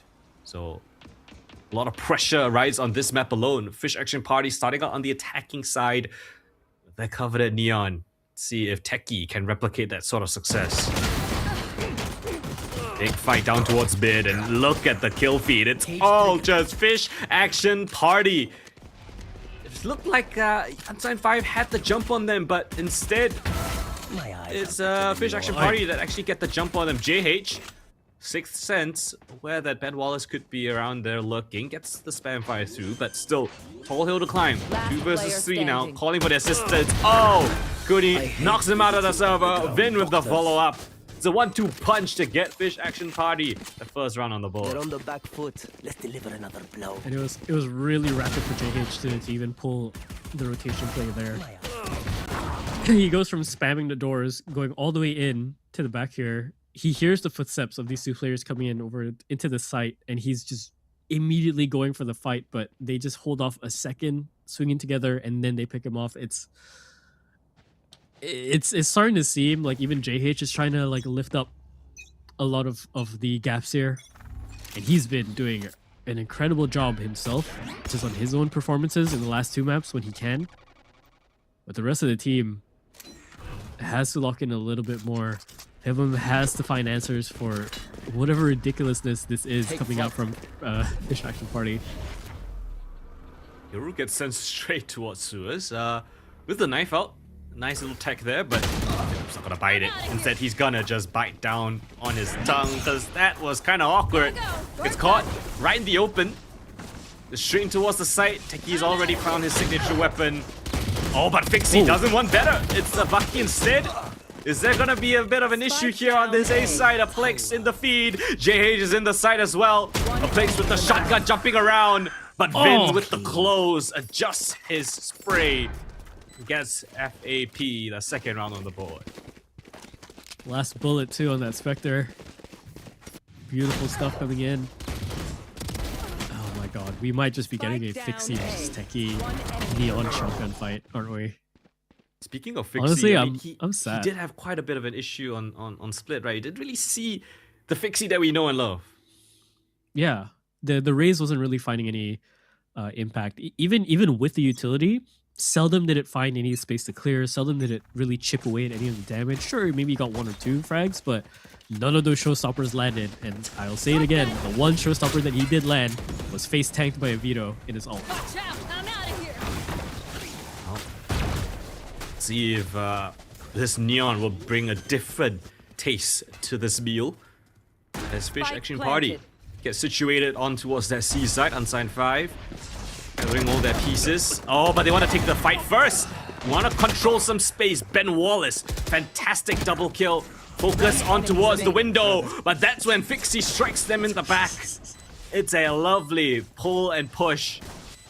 With the spike down in the open. Cooney, okay, he's just saving already. Yep, That's operator in hand. anticlimactic. Didn't even realize I didn't even realize he even bought the operator this early. No, Okay. He's off for a little exploration towards A. Gonna cut his losses. Doesn't want to give away that weapon that he could use to great effectiveness the next round. Go, go, go! So, funny thing in that entire garage fight, right? If you took away the names, if you took away the x-rays, and you had me watch the entire round not knowing who's who, I can't tell you who's who!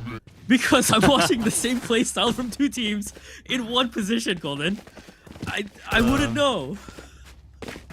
Honestly, if not for the judge, I think both of these squads actually you remove the names again, right? You move the names, except for the judge of Techie. I think you could make a very good point or argument that Fish Action Party have pretty solid protocols that Unsigned 5 would also love to have. Right? The trades have been really nice, the spacing, the decision making to push towards garage as well, something like that. It's a veteran squad will have in their back pocket. Fish Action Party, again, don't look out of water. Here. See if they find some more space to work with here. Persona looking to clear up forward here, and it's very early. Oh, but the recon bolt tags his teammate, and he has to back away after getting blinded as well. Techie, all too happy to have the space to himself here past this ace alongside here. Gonna try and regress forward here. They really do not want to give away this space. If Techie finds an opening here, he has a hope. He has the hope that he doesn't get taken out immediately. Space. Look at where JH is pushed off to, right? He's controlled the entirety of C long and is allowing for a heavy stack of his team on towards this A side, and that's exactly Fish Action Party are aiming to hit towards.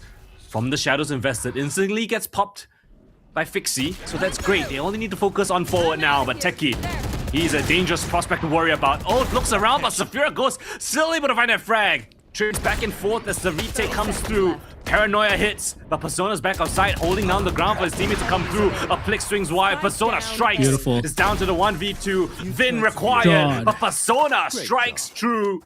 Triple kill from him to get Unsigned 5 back to winning ways. That was so well held from Persona, and Applix came in just at the right amount of time here. Look at this fight. Like, as he's going for this fight, he sees that Yoru jump over. He has to take that fight, has to swing away, avoid the flash, and he could have gone swung upon, but immediately Applix is there to apply pressure. It causes them to back away, immediately reactivates Persona to pull off the defense even more. That's beautifully played for the both of them on that side defense. 2-2 we go. It's always been tied up all the way until the 7th or so round, and then we start to see a lead. Let's see if this pattern kind of continues between both of these teams. Definitely a pattern of trading rounds, right? But one thing's for sure, one thing's for certain, one thing's a constant. Whoa. It's Techie just diving in straight, but this time, a little bit of difference. It's just a little bit of an eco round coming in from Fish Action Party, and Unsigned 5, they're gonna keep things under wraps. No chance to get that spike plan, and only a single kill to the name. So Fixie is getting activated, then Fish Action Party have something to worry about. He wasn't doing too well previously at his positions, either getting picked out first or getting traded out. you get Fixie comfortable, there's a bit of an issue because we know how aggressive Fixie can be. We know how good his multi-targeting can be given the chance. Applix is also staying awake. Persona is already shooting just as fine. JH, without a shred of a doubt, he could pull off his own defense. The respect Activated that you on have all to give fronts. Techie. Once you hear those sprint in feet, yeah, instant back off from this defensive side, right? You don't want to give away that opening kill. Go, go. Up gets spotted out by the drone. Persona back on a safer line. Fake Party creeping up on A as the drone on the defensive side now going to clear out mid, allows to rotate, but it's Persona left on an island, and yeah, it's going to be difficult. If he misses that shot, has to opt for the retake. But it's a fast one at that. Oh, the judge back into the issue. Techie still with the slide in. Hunter's Fury again sets across the map. Persona with the op now chimes in the feed. 3 versus 3. Spike yet to get planted as the smoke fades. Vin is looking for an equalizing frag, but Ben Wells within his own smoke. Gonna creep around the corner, around the default boxes. That's when he strikes when his teammate spots out the player. Deb on a spike now. Where's his flank? Neural Theft invested. No! Persona thinks he finishes his meal, but only just gets a small bite. Now that the ult has been invested, it's JH up against the world in a 1v3. First one's easy. 2 more to find. 2 opportunities. Where was his flank? It's taken so long for JH to pull up on it. He had a lot of trust in his teammates, but even then, 1-on-2, if they swing together, it might be over, but he has a chance to do this. They're both kind of low HP here, but he's gonna give it away. He has to give it away. He's not looking to fight this anymore. Time's not on his side. He held so long towards the back line there, so long waiting for his teammates to find an opening. And his flank never came in. It just couldn't get activated, or he just refused to activate it in that time. Maybe a different world if he decides to go a second forward first, but I'm unsure. Maybe that's the reason why. Yeah, there is a trip. You can see on the minimap now. Was hoping that the Cypher died, I think, and then he could go in, but the Cypher lived till the end. So Vin just staying alive bought valuable time, you know, prevented that lurk from actually coming through. There's a debate whether he should have broke that trip. But regardless, it's another really scrappy round, but Fish Party looking like the better team in that skirmish. Yeah. 3-3, we're set equal again. Both these teams are not letting up. You wouldn't have it any other way on the final map. And there's that first shot rung out, takes out Persona. It's a big pick to find. Who's next? That's awkward, right? Because Ensign 5, you're losing picks across the map, whether it's the Neon sliding in or it's the op. And both weapons good enough to do the job. But Fivim though, on the flank, he's gonna drop that spike. He's pushed all the way out of A lobby. And now it's Fixie's turn to chime into the feed. Lovely timing play, peeks out of garage. And now Techie wants to close the gap. You can hear it echo in the server. The lightning fingers activated, but no kill to be found. Unsun 5 giving him the respect, the space. Get that spike planted, and Kuni now situated up towards the back of the B side. Lands a crucial shot onto Fixie. Teleport through. Techie aware the backside is of an issue. Slings in towards the C-Link connector. A Plex though, aware that someone could be in the smoke, finds that advantageous frag. 2 versus 1. The sliding from Techie is not the right option there. And Unsigned 5 somehow stabilize the ship to get themselves up to a lead. Back and forth we go. Back and forth we go. Unsigned 5.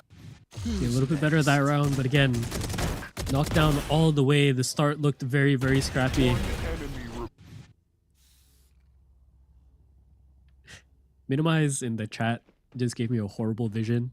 He just asked, would 5 techies be able to be stopped? I don't think so. No, I don't think so. Yeah, no. That's a electric train. That's a bullet train. 5 that techies. Is a very, very painful one as well, right? If you could choose 5 neons, would you? That is the real question. It's a horrible sight. It's a horrible sight.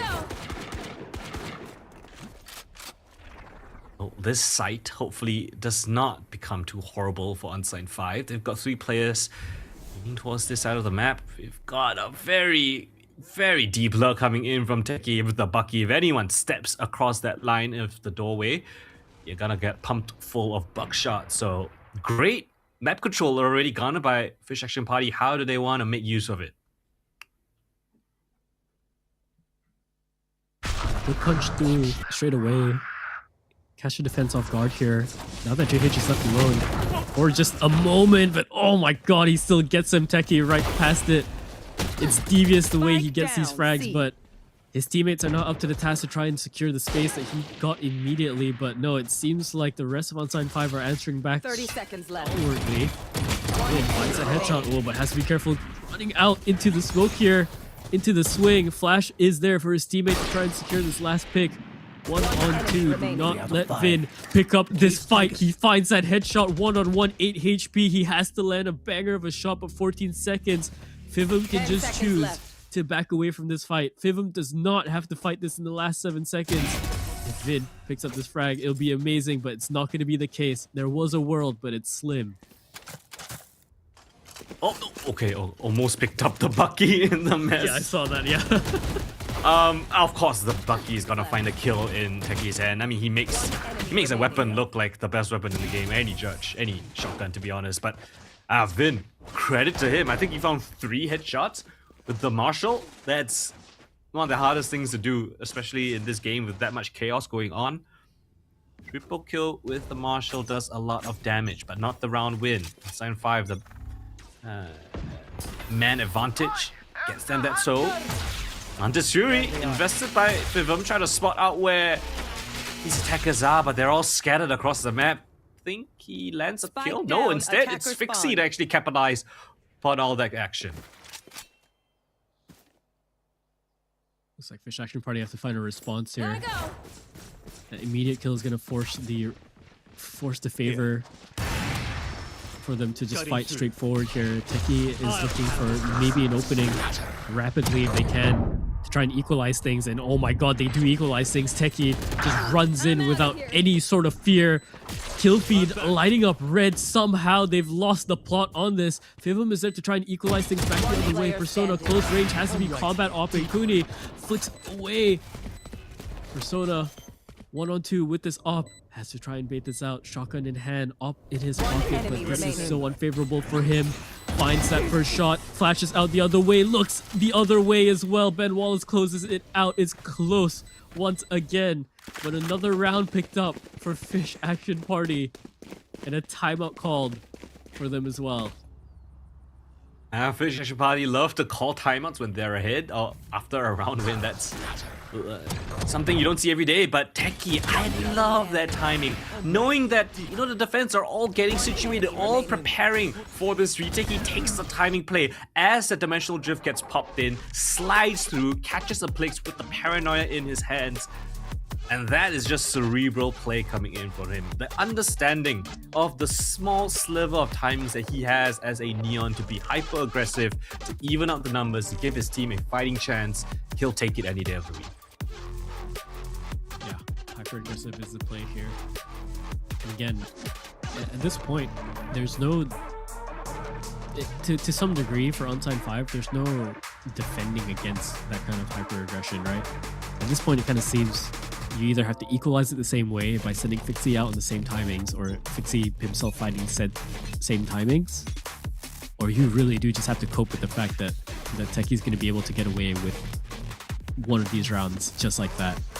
He's at the bottom of the leaderboard, 4-9, but doesn't feel like it. The immediate impact, yeah, it doesn't feel like it. The immediate impact that he's had just around his team, the way he can activate his team to play off of his initial picks or his initial loss of a pick, it's incredible to watch because they're equalizing it all the way. Eco round coming in from Unsigned 5. It's getting rough out here. Fish Action Party looking to equalize, you know, this kind of a scoreline. But the right read as well, right? It's an empty A site. Push down mid. Inside 5, trying to take back a little bit of map control, maybe. throw in a little bit of a blank if one of the executes come in. Side smoke comes through from the defensive side. Vivum now aware that the Neon's here. How does he handle this one? Just an information jump peek through. And Fixie, that's how you deal with it. Fire on fire action. Vivum into the feed as well. And somehow this eco round has got many legs to it. Many players from the site. And in the blink of an eye, Unsigned 5 flipped the script, they turned the tables. It's only just been left in the corner, and they'll take the shotgun to him as well. 50 round from Unsigned 5. That's more like it. That was a fish jumping out of their fishbowl a little bit too early there. Doesn't count for the fact that Fixie is just around the corner and Fixie comes in like a hero. Swinging in, sliding in, taking the initiative, and the rest of the team collapse upon that first pick needed. It's close. It's getting very, very close, and things are very much heating up as we go. But still, Unsigned 5 with the lead so far. They secure themselves 6 at least if this is how the half ends. Let's see if Fish Action Party can equalize it 6-6 or maybe just give themselves away like this, but we'll have to see. Fivum playing over into short, doesn't spot that jump, but does hear it. He's gonna send out that drone for information possibly. Take flight. And yeah, he's gonna do that. Exactly that. Enemy mark. That fake TP is not gonna fool anyone. Has to break the drone eventually. But there's still confirmation, right? I think it's even better. Instead of the Yoru breaking it, the Omen breaks it. Now you have confirmation that the controller, the smoker, is on this side. So Insight's a rotation from Unsigned 5 to bolster up this A side defense. We've got kill trips from the Cypher much deeper in within the sites, trying to potentially stop Techie before he gets access to the backside. Gotta go. It's only just a Bucky, but I say only. It is one of his signature weapons. Perfect for this job. Straight in we go. Hits the trip just like that. Perfectly designed. And it'll find its value. Retake on the cards here. JH drops down from heaven like Batman. And it's a flawless wipe of the ace site. Unsigned 5. After the timeout, they've come alive. That looked like damage across the board from JH there. Yeah, a little crack of his neck there down in the player cam. Easy as you like. Easy does it. Kill trip is there. It's good. Even if it was set up. Oh, look at that, man. It's beautiful to watch all of them going down at the same time. Even if it is all set all the way back, right? JH could even swing out forward. They all have close range weapons. It's so hard for them to get that trade back. Beautifully played with the Cypher utility. Now a lead is gained. Fish Action Party now set into the back foot here. And tempo-wise, they're slowing down. What? How many times have they hit this A site back? I don't know, man. They love this site. Unsigned 5 thinking, surely after a flawless round they don't hit the A side again. Well, surprise, surprise. You might think it's unconventional, but Fish Action Party thinks it's a recipe for success. Sending in Techie, no, just a bit of a fake, maybe trying to draw out utility, but at the same time, you've got the Neural Theft now being invested on the flag by JH. It's a full commitment here towards A, yes. Fish Action Party have the site, but how do you hold this? Oh, spam through.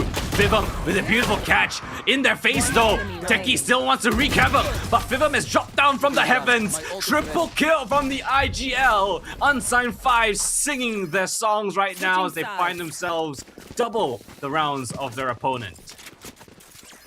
A reclamation of the power that is Fivum. So fed up is he from Techie. So fed up is he from seeing a frame of a Neon player and then getting immediately sent into a blank screen. So fed up is he that he's taken things into his own hands to fight it the way that he wants to. An 8-4 lead. Unsigned 5 can wipe the sweat off their brow a little bit. But Fish Action Party now smiles off the faces of them. Now looking a little bit more stern. I'm looking at Techie's stat, right? It seems like the last 2-3 rounds, it's thanks to Fixie. Didn't really see it from his perspective because there was so much action going on. But Fixie was the one to actually trade out Techie in a lot of those fights. When Techie went super aggressive, it's Fixie to be the one to keep him honest. So yeah, Unsigned 5 somehow find an answer. You know, there's a lot. It seems like there's a lot of different ways to address this problem, but Fixie seems to be the right one for them right now. I mean, I think initially that has always been, I think, the answer. I think they might have been put off that answer maybe in Split, and that's maybe just a map circumstance or a comp circumstance. But that definitely would have been the play-by-play on that map 1, right? It was pretty much just Techie versus Fixie. Techie trying to get the opening frag, and then Fixie trying to defend against it. In this fashion, it's the other way around. Techie going for the opening frag, Fixie defending against it.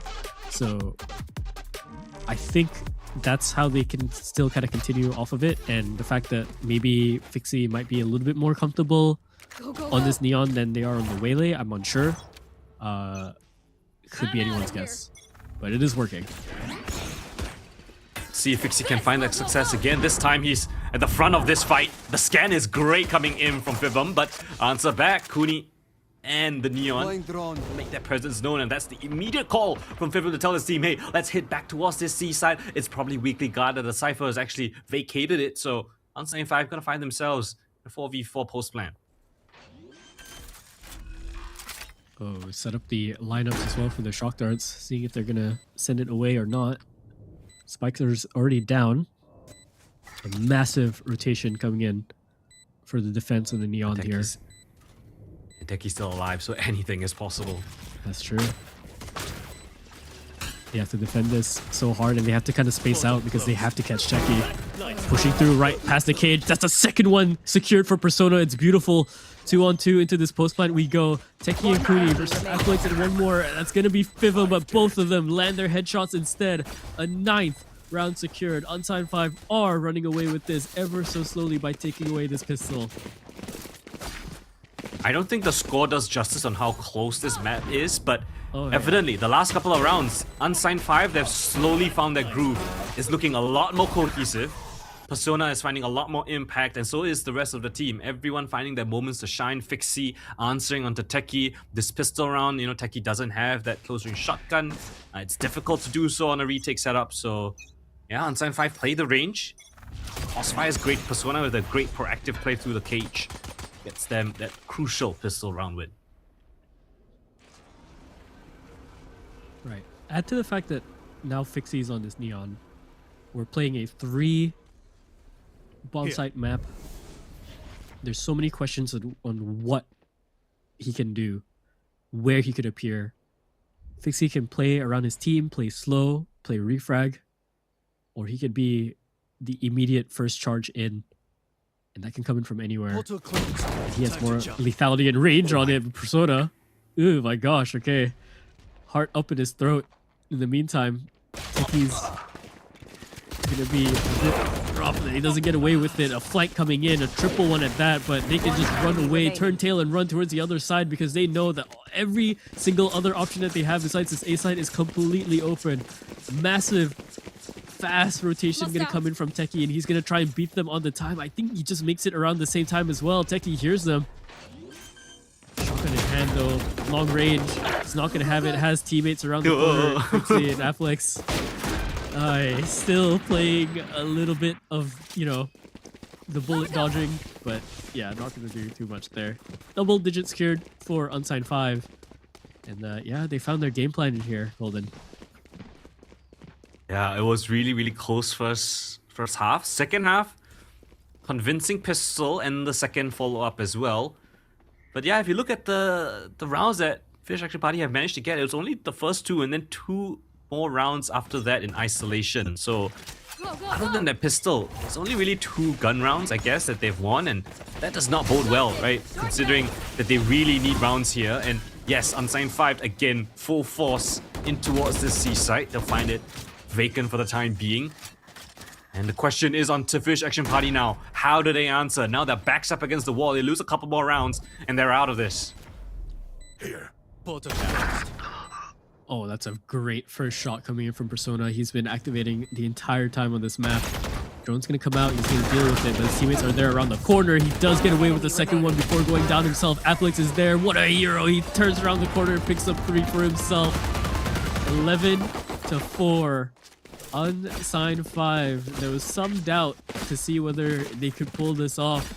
And it's weird that I even have to say that because initially they were our picks, but then Fish Action Party swings it back the other way. We have questions on the board, but they're being answered. Timeout going to be called. And yeah, I mean, you have to. At this point, you do have to. Yeah, Applix, great shots coming in from him. He's been a consistent force on this Unsigned 5 side, and you can see why, right? Even with just a ghost, able to mop things up, very confident, holding up close and personal. I thought it might get a little bit dicey, right? Persona just standing in the open, relatively close to the range of where a Nyong could slide and judge you out, but things nice under their control. 11-4. Very important timeout now being taken. I'm pretty sure with this bonus round loss, or anti-bonus round loss, Fish Action Party is gonna have a bit of struggles with their economy. Yeah, their margin for error is basically set to 1 and none, really. Looking at a hero buy here, a hero vandal in the form of Kuni. I think he's gonna buy up the shotgun, of course. Sheriffs across the board, possibly, but even then, I don't think they want to invest too much into this because if they break here, Unsigned 5 I'm gonna take away the entire map pick and the series. See what the timeout has allowed Fish Action Party to call. It's gotta be a great one because Unsigned 5, they're trudging forward. They've got the momentum on their side. Persona first on bat, Outlaw in hand, and an easy opening pick to catch up to Vin. Expects the second swing, and he will not miss. Perfect movement and isolation of these frags. Looking for the third, makes it a little bit dodgy, but gets out of harm's way. Kuni's the biggest threat here. He's the one with the Vandal. If he holds his line and they hear it, they know that that's in play. Here. They have to be a little bit slower now in clearing. That's going to burn some time away on the clock, but when you have a full force like this, they can choose to overstep some of these corners. They can choose to just play a little bit more aggressive because they know they have trading potential. Over on the other end, The problem is Kuni didn't see anyone, so he breaks the trick, teleports away. Didn't expect to be 5 players just gonna capitalize off of that noise. Now the seaside is lost. What can Fish Action Party do here? 3 versus 5. There's gonna be a Hail Mary play. Techie. Okay, now you can see the confidence of Unsigned 5. Letting him know.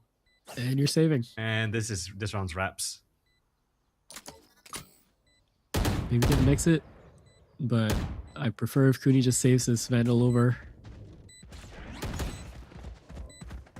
Trying for any sort of late game damage here. Kuni, 6 round of fight, loses the Vandal as well. A flawless round for the side of Unsigned 5. Match point, series point secured. Stark difference from the first 2 maps, might I say. Unsigned 5, they were posed with this question at the start of the series. How do you deal with an unstoppable machine in the form of Techie and his judge? It's been successful at getting opening kills across multiple series, across almost every series that Fish Action Party have been able to play. You can see there, they finally cracked the code. They've got the blueprint and the execution.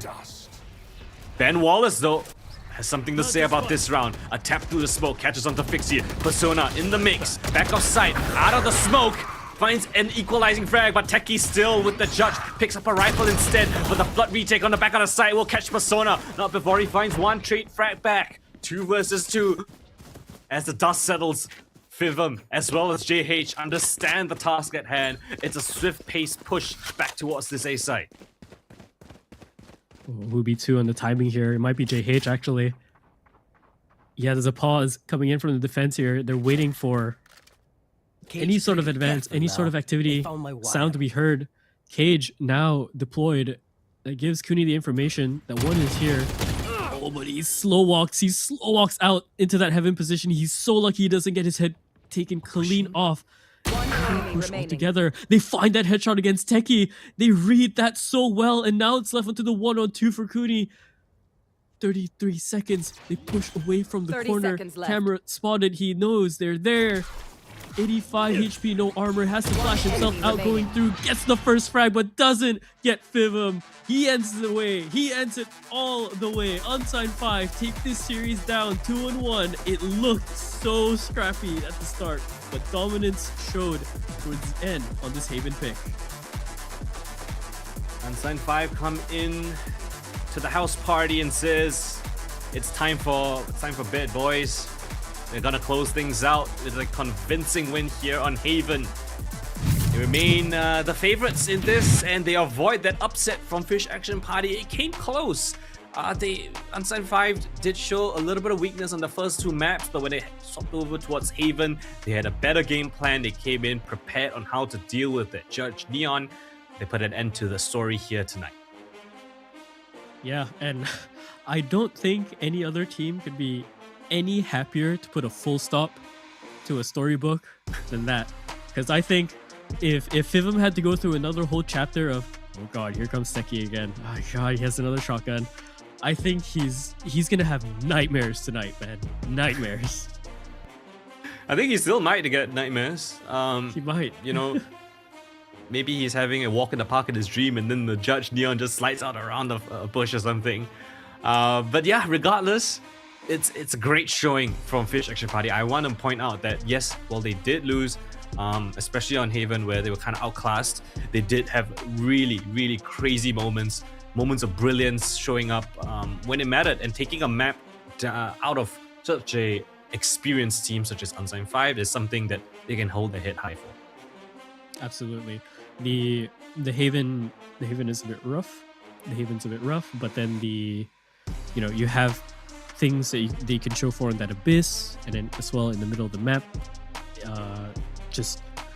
There's brilliances. You're correct. There's brilliances everywhere that you can find. I'm gonna go into some of the highlights here, and I think for Unsigned 5 they can be a bit happy that it's not just shotguns.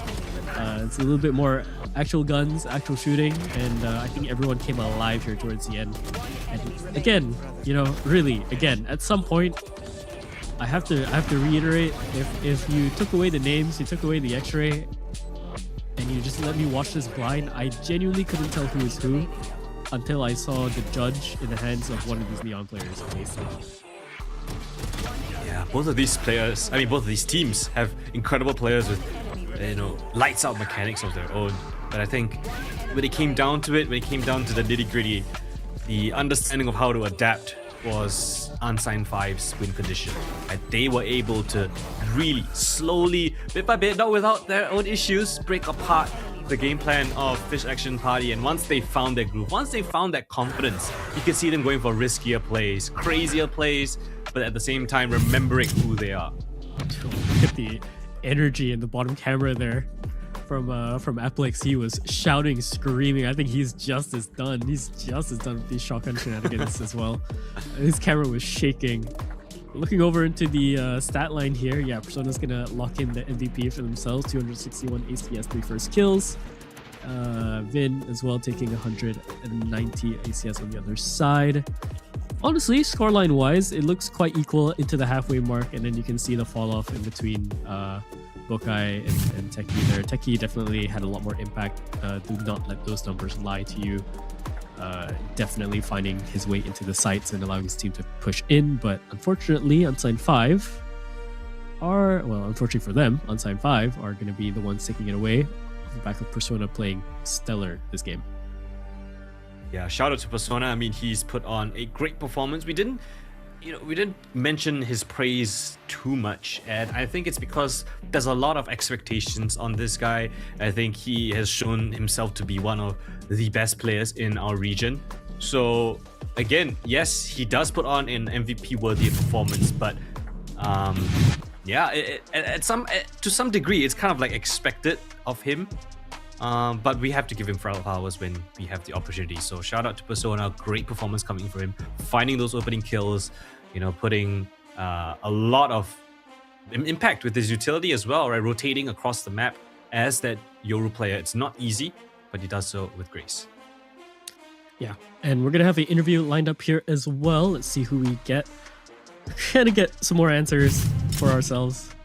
Let's see, who do we have? And hello, Mr. JH. Hey, brother. Hello. Welcome in. It's me again. Congratulations on the win. I'm gonna start off with the first question because I think I'm just so curious. How are you mentally right now with the amount of shotguns being played that entire map, or the entire series with Techie just running it down? Are you good? Amazing. I mean, we closed down the series even though the shotgun was taking a lot of space. So yeah, feels good. Feels good to close it out against an annoying Neon. Yeah, that's great to hear. It did look quite dicey in the first two maps, but I was very curious to hear your insight. Like, how did you guys adapt to that judge? It seemed like it was going to be an issue throughout this entire series until maybe like the midway part, like the half point of Haven, where you guys, kind of came up with an answer. So like, what was the discussion there? How did you guys find an answer? Honestly, we haven't found the answer yet. It's just on Haven defense side, it's much harder for Neon to get space and like get active with the judge. It's just how the map is designed. But we're gonna have to do some bot reviews and figure out like a solution for that. All right, yeah, that makes sense. I mean, so many of the forces spread thin, right? With the Neon trying to figure out which way you want to go. You have more crossfire set up on that Haven. So you've put yourselves up into the upper finals now, and you have quite the opponent ahead of you. You have Motive Esports coming up. How do you feel about that? Feeling confident? Feeling excited to go fight them? I'm sure my team is also excited, and I'm really, really excited, and I can't wait. Like Motive, I'm coming for you, man. Well, oh, we've got some fighting words from JH. But I want to ask a little bit more of a personal question, like maybe just to close out the interview. We've seen you play at the highest levels in Valorant. It's been a bit of a break between whence we last saw you. Now you're coming back with Unsigned 5. What's the future like for JH? What's the goal coming into the season? Honestly, I have not much of a goal, like achievement wise, but I think this season is just for me to get back into the flow of like screaming and competing, such that for next year and like all the experience I've gained this year, I'll be ready for hopefully tier 1 franchise. If not, tier 2 VCL is also fine. So keep a lookout next year, guys.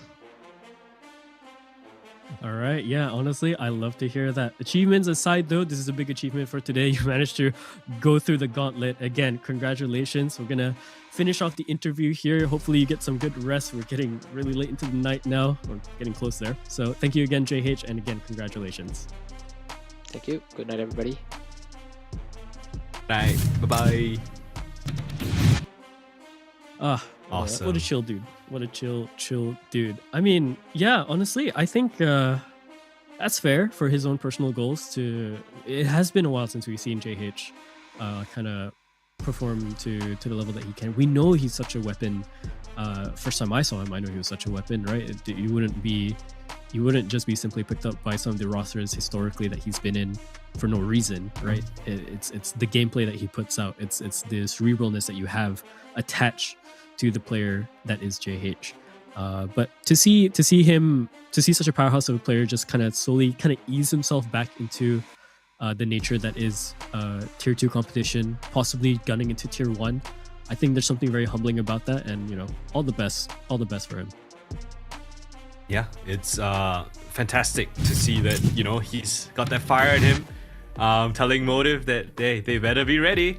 But to be fair, Unsigned 5, hopefully they come prepared as well, because 2 shaky series so far up against Motive that have gone pretty much flawless in their playoff stage. It's going to be a tall task for them, but this is the updated brackets for you guys. We've seen Motive clean out OPY 2-0. Unsigned 5 taken the distance up against Fish Action Party, but they eke it out 2-1. And that is the lower brackets for you guys as well. Fish Action Party gonna go up against Galaxy Rain, as well as Overpowered Youths versus Breakpoint.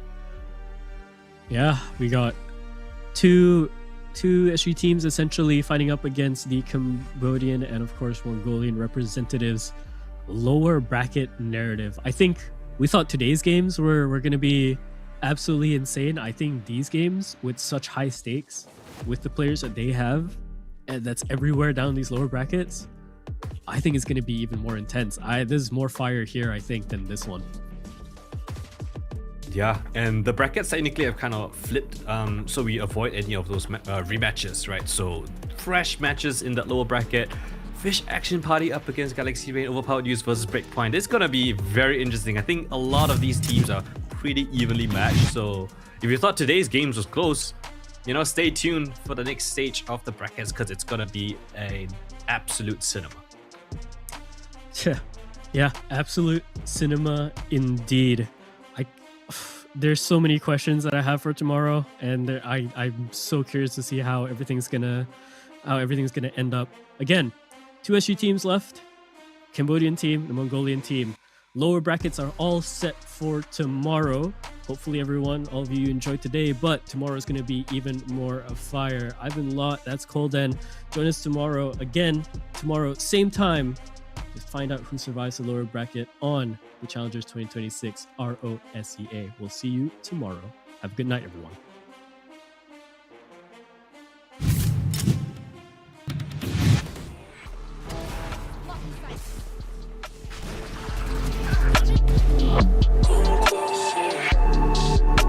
One enemy remaining. Pretty gone.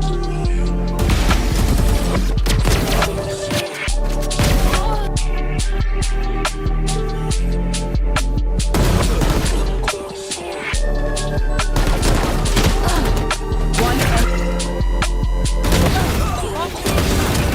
enemy remaining. Spike. Get ready. Spike down. B. I have the spot. 10 seconds left. Spike planted. One enemy remaining. You fought well.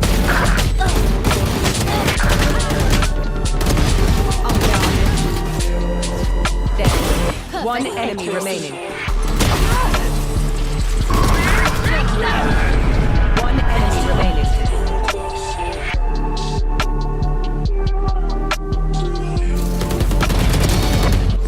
One enemy. I'm good. 30 seconds left. I'm back. One enemy remaining. One enemy remaining. My ult is ready. I'm out of here.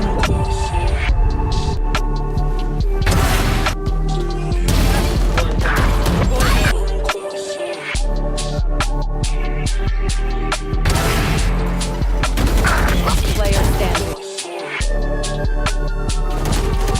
Spike down A. One enemy remaining. One enemy remaining. One enemy remaining.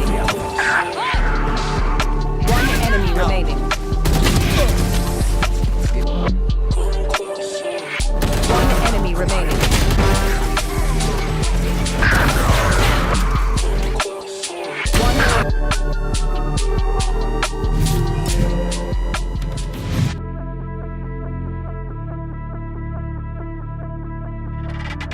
Just don't let it fade. Don't let go of your face. I think that you know. You hate that bitter taste. Falling again. All the lessons you learned. Eyes wide open. This is your moment. Turn away. Feel the pain. It's your fate. Celebrate. We gotta stay awake.